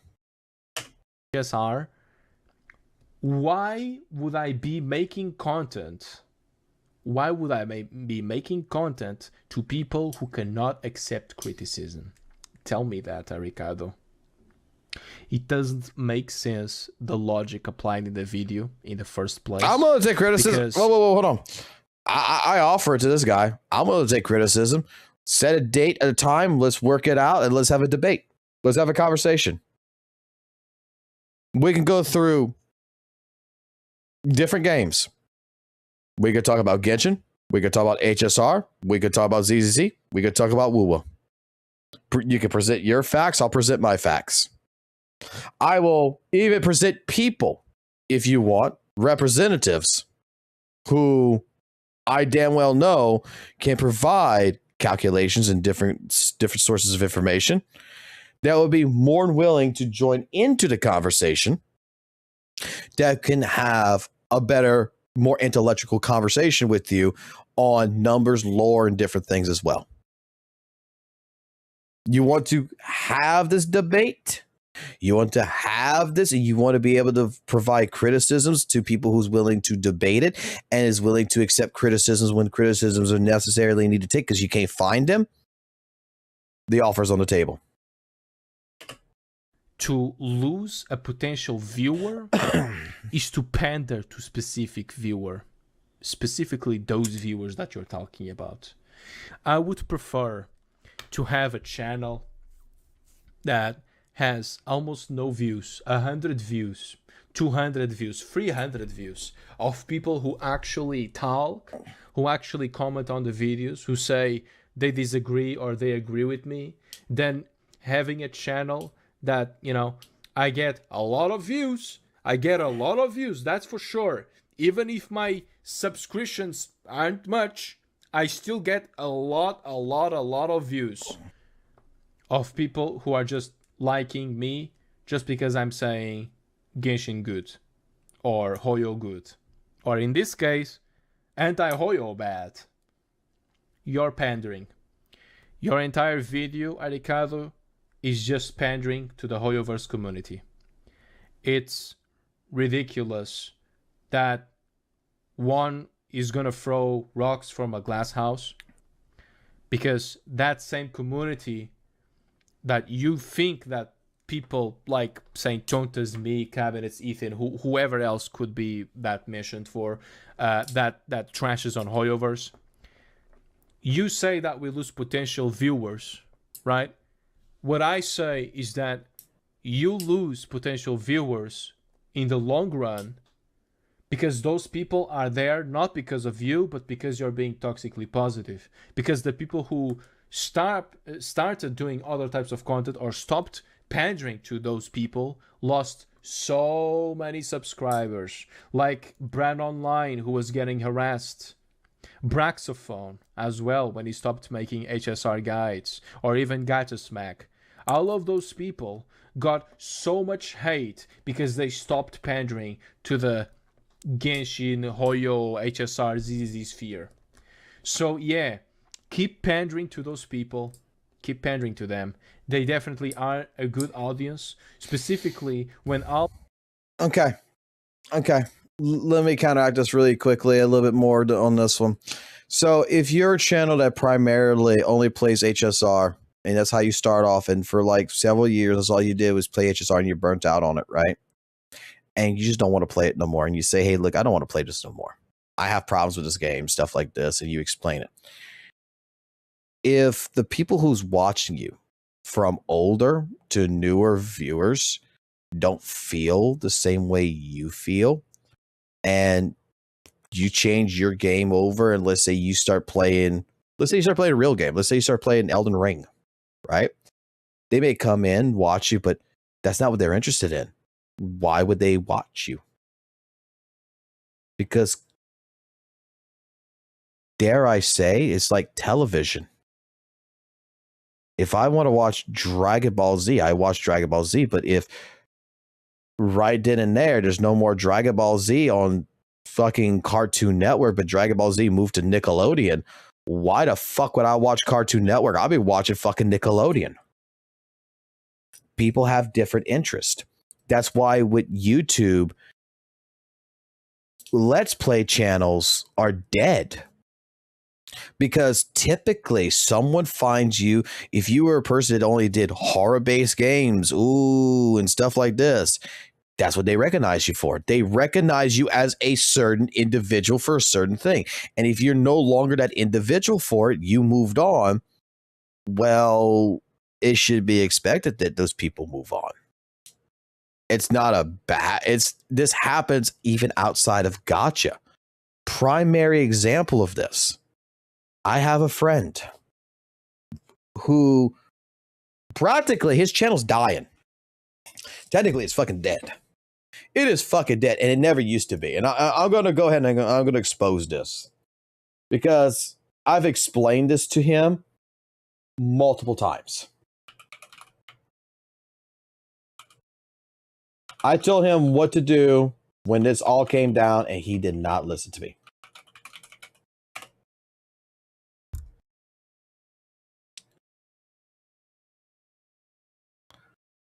This is K-Wing's Let's Plays. Okay? If you go look at his videos, take a look at this. This is a channel with 565K subscribers. Look at the video views. 5 days ago, 443, 578, 6.5K, 1.1, 1, 1.4, 6.7, 6.7, 1.2 thing, right? You know what this channel was mostly known for? Disney Affinity. 10 million, 5 million, 4.2, 3.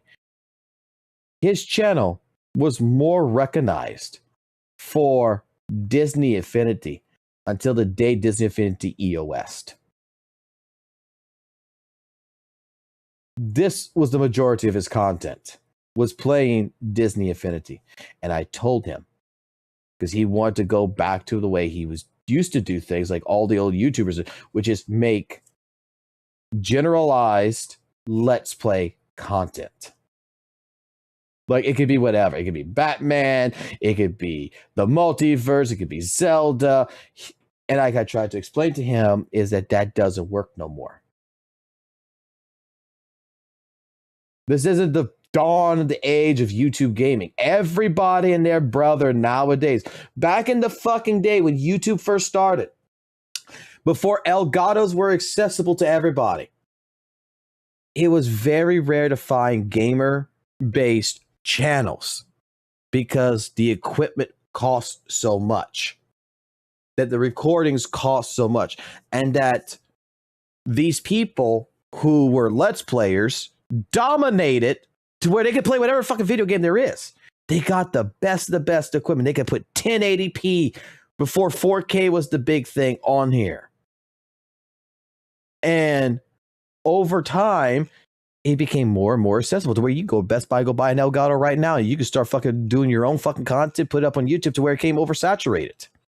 Everything became completely oversaturated.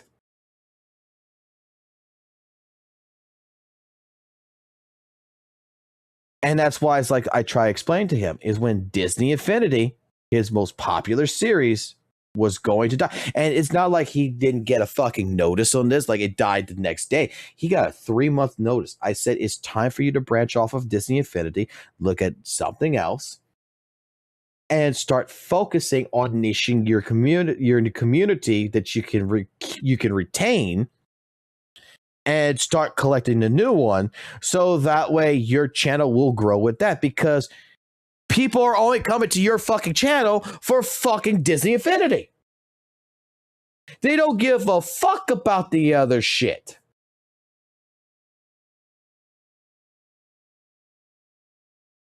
Like, this is a good channel. Like, look, 600K. We're still in Disney Affinity shit. Disney Affinity, Disney Affinity, Disney Affinity. 99% of this is Disney fucking Affinity. Batman related Disney Affinity. Do all the Lego Batman games. Do different challenges. Do speed runs. Do different things. Keep it going. You're niched in it. The moment that he started doing Let's Plays, and said, fuck it, I will play wherever the fuck I want to play, is when what we see, like we can even look at his live streams. We start seeing a channel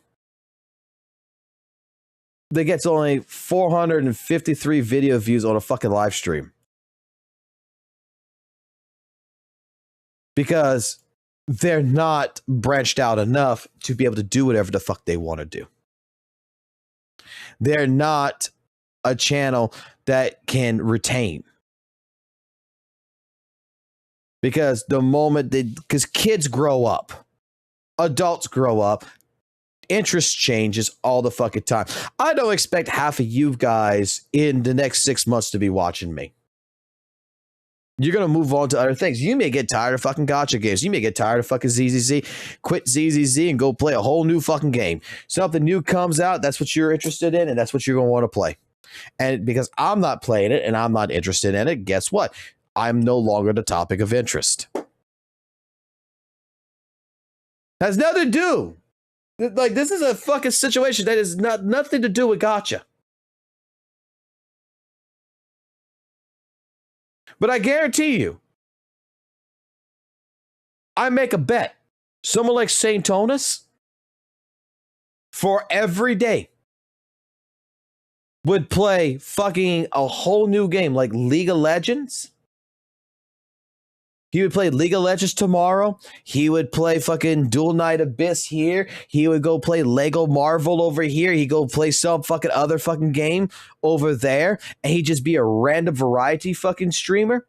He would lose viewers.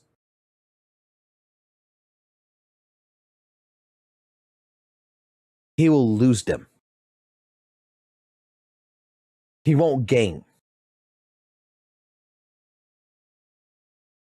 And like the thing is that, oh, you're pandering to these people because you're an echo chamber, basically.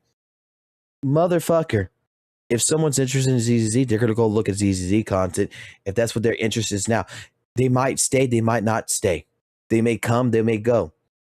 But if you're a person that changes your content over to something completely different, you're going to lose your audience.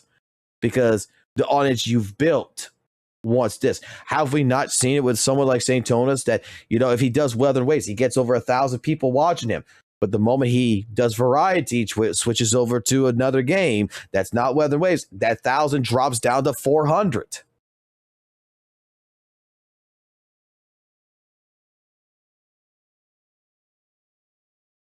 So 600 fucking people aren't interested unless it's WUWA. So they're better off going looking for someone else that's doing what? Playing WUWA.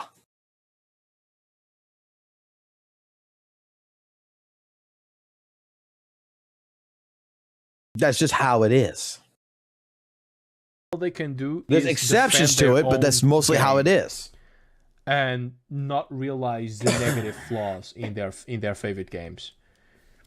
When I see an Ethan video, a Cabinets video, a Saint Tonta's video, or even when I make my own videos, we do complain about Wuthering Waves. We do complain about a lot of things in Wuthering Waves. Right now, this is a bad time to make content on Wuthering Waves because most of the time it's actually nothing to talk about. And, you know, there's a lot of issues already in the game. We still like the game, but we are not afraid to talk about the things that we dislike. We don't get emotional over talking about the things that we dislike. That is the difference between, you know, being yourself than pandering to a large amount of people who are not going to be there for you. Let me tell you something. ZZZ, I'll put it like this. I got my problems with the game. I've expressed them so much. I'm going to be making a video about one of the fucking issues that I have in ZZZ that is related with gameplay. That is not an issue to anyone else, but it's an issue to me. I'm not being emotional on it. I realize that it's a me issue. It's not a community issue. But you know the quick swapping functionality in the game? Like if you have like a team, let's say you're putting in Lighter, Hugo, and Trigger. That if you put Trigger on the field and you do like, let's say her gun stance and she goes boom, boom, boom, boom, and then you're filling up your little meter right there and then you're getting out, that it automatically puts over the fucking switch icon, no matter what button you press, left or fucking right bumper, that it automatically fucking makes it to where that is Hugo that's going to come out in the field unless you wait 2 seconds, or unless before you're done with the stance, you switch lighter, that you actually have to straight up know what the fuck you're doing, that in certain moments, if you're not thinking, you could fuck your rotation up. It's not a big issue. It's an annoyance that I call it, but I have an issue with that. I have an issue that, and which looks like it's going to get resolved, but I've been having an issue. There's not many things to do permanent content wise in ZZZ. I don't like the fact that ZZZ, in a sense, you know, with the story of less comic, like I want more comics in fucking ZZZ. I have sat here, I've criticized things at ZZZ. And I have been positive about ZZZ. And Arikado has criticized Hoyoverse games as well as Weathering Waves. He doesn't pander to just one type of content. In fact, if you look at Arikado's videos, there was a video before where he was just like talking about the weapons. And he was talking about the Rupture, the free-to-play fucking Rupture one. I forgot what you call it, the fucking rainbow fucking sphere for Rupture agents. And basically was saying how shit it is. Like, it ain't it, bud. Like, clearly, you think he's pandering to a community when in all reality, he's pandering to himself and his own thoughts. And that's what a majority of fucking content creators, including yourself, do. You don't pander to the community, you pander to yourselves. Just like you're supposed to be doing. They're just going to be there because you're chilling for their video games. And it's a bit ridiculous to, you know, portray any negative criticism as an agenda against Hoyoverse. Anyways, that's the video. Just want to make this video. And yeah, see ya.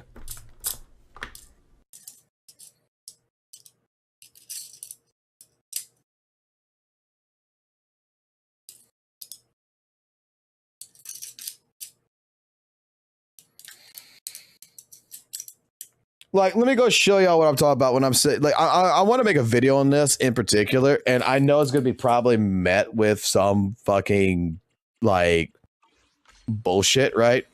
Some people are probably going to be like, this is the dumbest shit ever. Like, why the fuck did the...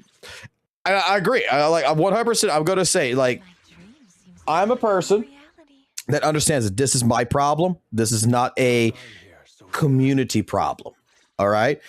But this is a criticism that I have on this, and I'm just going to use this as an example team because this is because especially when it doesn't happen to me mostly in the beginning, but I'm going to force it to happen real quick.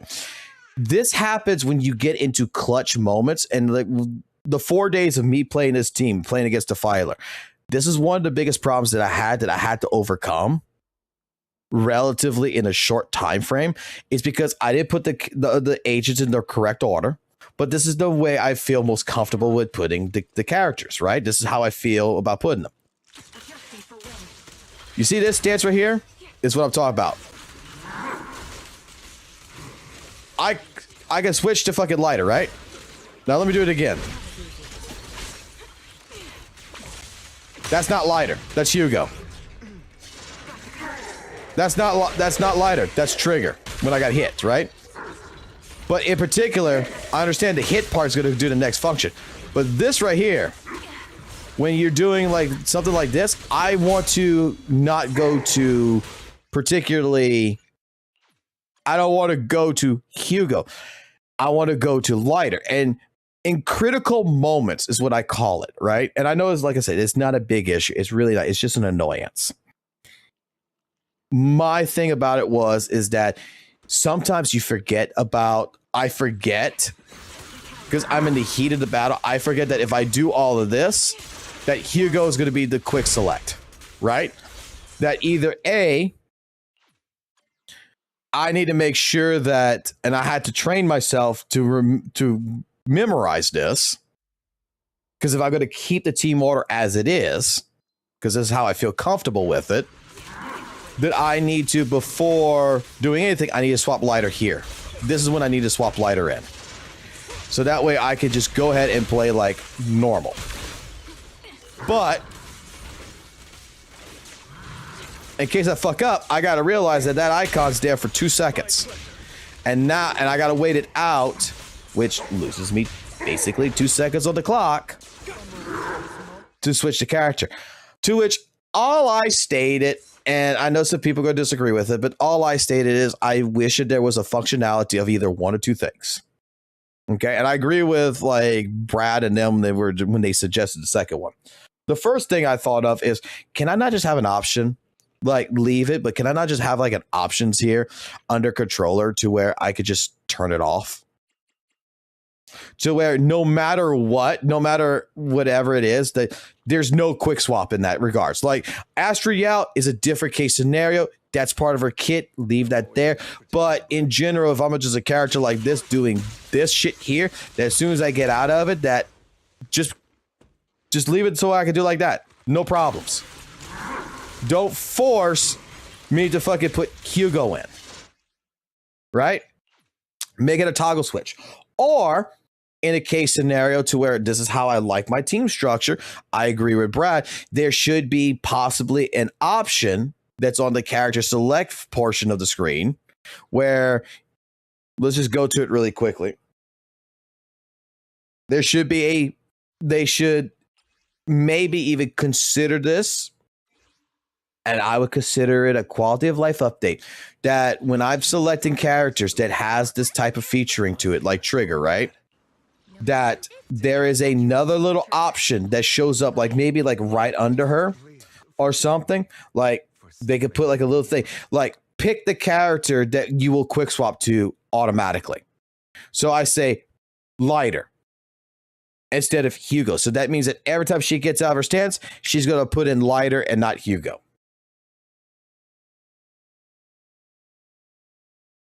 Like these are the different types of, little criticisms that I feel that it's a personal issue. It's not a big issue. It's a me issue.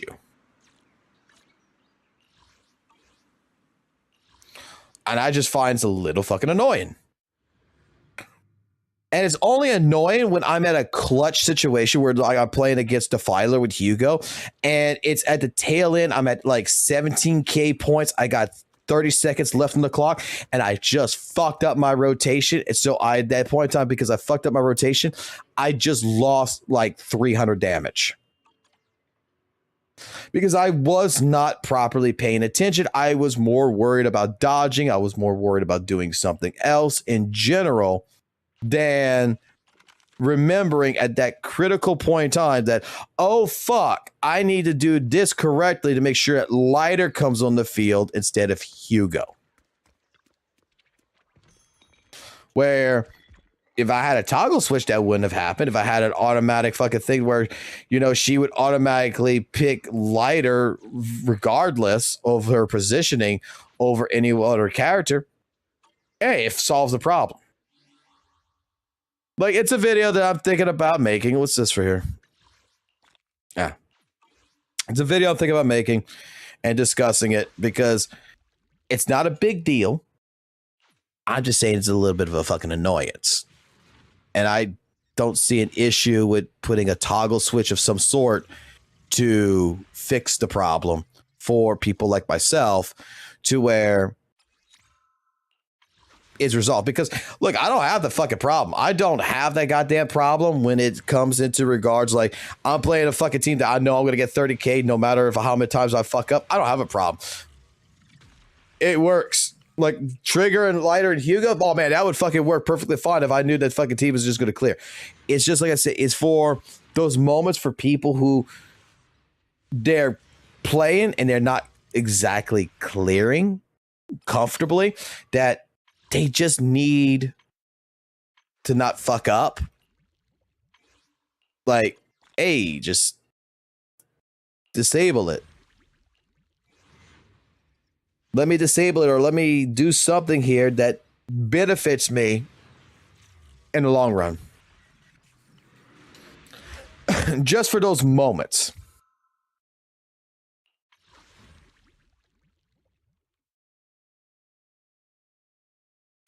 You can use dodge to cancel that aim. Well, I'm just saying in general, it's not just for trigger. I've just used it as an example. It's not just with trigger. Because there's other characters it's happened with. It's other characters that it's happened with to where I'm playing like fucking Pan, right? I do his EX and then I'm trying to swap the Ju for Fu in the beginning, but I'm getting Yijuan. And then I use Ju for Fu and I want to go to Pan and then I'm swapping to Yijuan. Like, I'm just saying that in that case regards, those are things.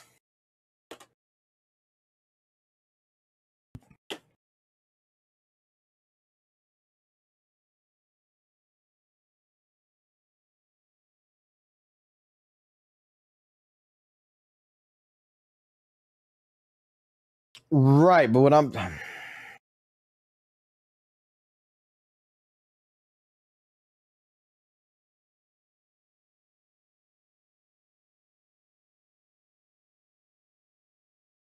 I understand the reverse assist. I'm just saying that in particular, I told you. I know you told me, Argo. I'm just saying. It's not a big deal. It was an issue that I had. It was an issue I had with Trigger in the beginning. You're not going to get through it. No, my point here is that like I have criticisms in ZZZ, right? And I know you guys not being toxic positive. I know it's part of the kit. I know it's part of the structure. I know it's part of the game. I completely understand. What I'm getting at is that I just find that at critical moments where I'm so locked in, this is a fucking side thought that you forget.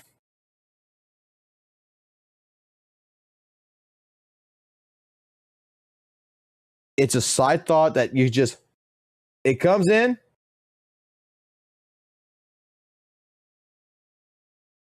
It just, you know, in the beginning, you recognize, oh shit, I got to make sure to do this correctly, blah, blah, blah, get through it. I'm just saying that when you're at a fucking point, and it's like even Dark Souls has kind of shit like this, right? To where you're 1 HP away from killing a boss. You're at a spot where you're in a situation where you don't, at that particular moment, remember what you have to do. Right? And it fucks you. It fucks you hard at those moments. And then you start beating your own ass because you're like, oh, fuck, I forgot that this shit happens and I did this shit. And all I'm saying is, when I saw the annoyance and I saw myself having to correct it multiple times, and then after, you know, I got the hang of it, all I said is that, because I had a conversation with Arcado about this, and Arcado was having the same issue and whatever, and I'm just like, you know, I don't see why they just don't have it as a selector to where you could turn that functionality off or on. Like, it wouldn't hurt nothing. You either use it or you don't use it. It's just like using manual chains or not to use manual chains. You have that ability to turn it on or turn it off.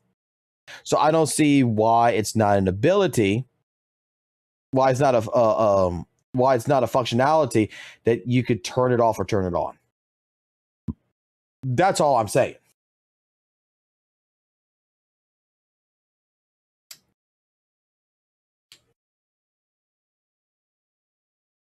What is my thoughts on Monoto? Monoto's a great character. I think Monoto's fucking fun as shit. I haven't played him much right now because, well, I got 4 fucking good. I actually got 6 fucking good reasons. I got 2 very big, plumpy reasons right now, and 4, well, suctiony reasonings of why I haven't been playing Monoto. But Monoto, when I was playing him, oh, he was fucking fun as shit, especially with fucking Lucia here. Oh god, these 2 fucking great. But something else came in, and its play style is absolutely fun as shit. And yeah, let's just say I think I understand why tentacle porn might be something that people are into.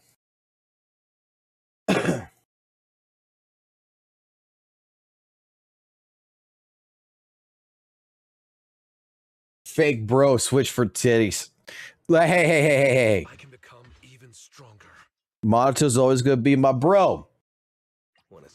Just like Lighter's gonna be my bro. Take your time. But I'm not gonna be. Look, no matter where we go, I'm just like every other guy, man. I got urges. I got fucking urges, right? Monoto ain't taking care of those urges. This is gonna take care of those urges.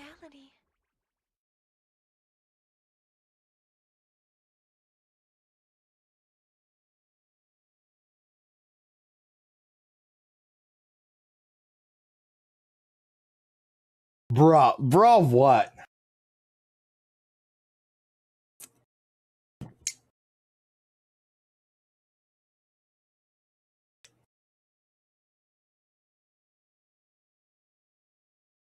Look, straight up, I fucking love fucking Hidari's gameplay. I fucking love it. The spin to win fucking goddamn parrying fucking bullshit she fucking does. I was not expecting it to be as fun as what I was seeing on the fucking leaks, but playing it and experiencing it, dude, her gameplay is fucking fun as shit. I don't know what it is about a fucking woman with a giant fucking hammer and spinning around like the way she does, but that plus with the oh my god, it's just fun. Hidari is just fucking fun.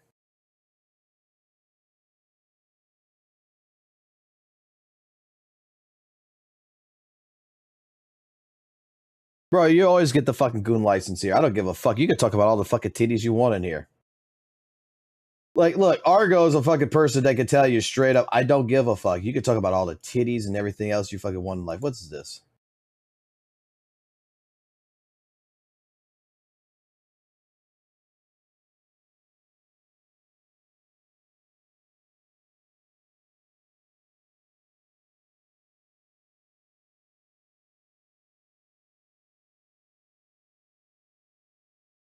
Hold on. Someone did a calculate. Oh my god, I didn't even see this fucking DM. Hold the fuck on. All right, so going back to this real quick, okay? Someone did the fucking calculation on this because of the 50 astrites, and they compared it to a top-up currency and everything, right? So the value of this game at $40 for $40 fucking dollars, you could do a top up or whatever for right with the 90 days times 30 days and everything.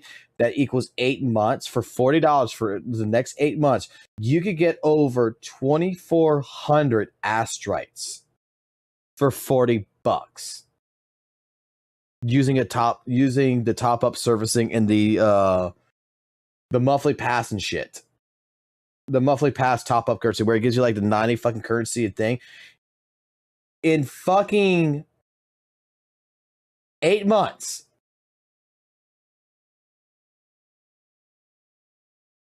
With all of this done for $40, you could get 24,000 astrites. You can get 24,000 astrites for that cost in 8 months. Or you could pay $40 and get 50. I'm actually going to use that. I'm going to put that calculation up in the video. That is 15 10 pulls. So you could spend $40, get 50 Astrite out of the collector's edition, or spend $40 for the monthly pass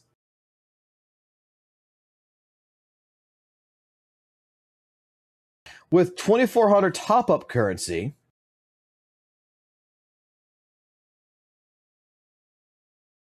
Put that all together and get 15 10 pulls. God damn.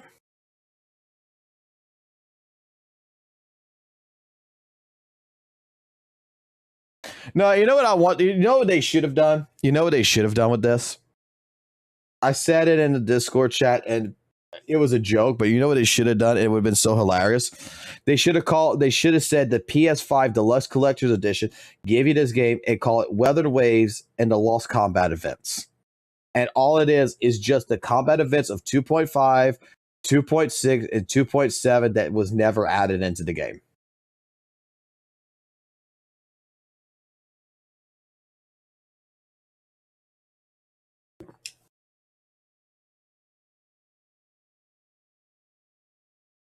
Oh, yeah. HSR, like, dude, this is a scam. This is a scam. This came out first. This just followed. We talked about all this shit.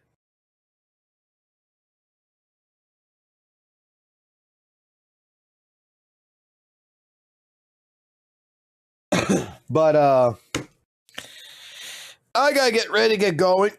I gotta go pick up my car. I just realized what time it is. I streamed later than what I wanted. But I gotta get ready. Oh, God.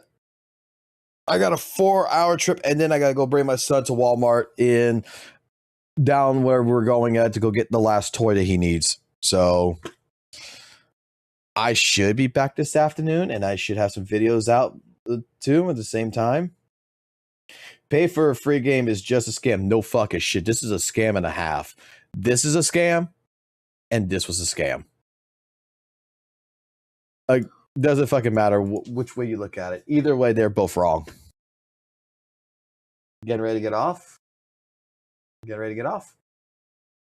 Yeah. So, y'all have a good one.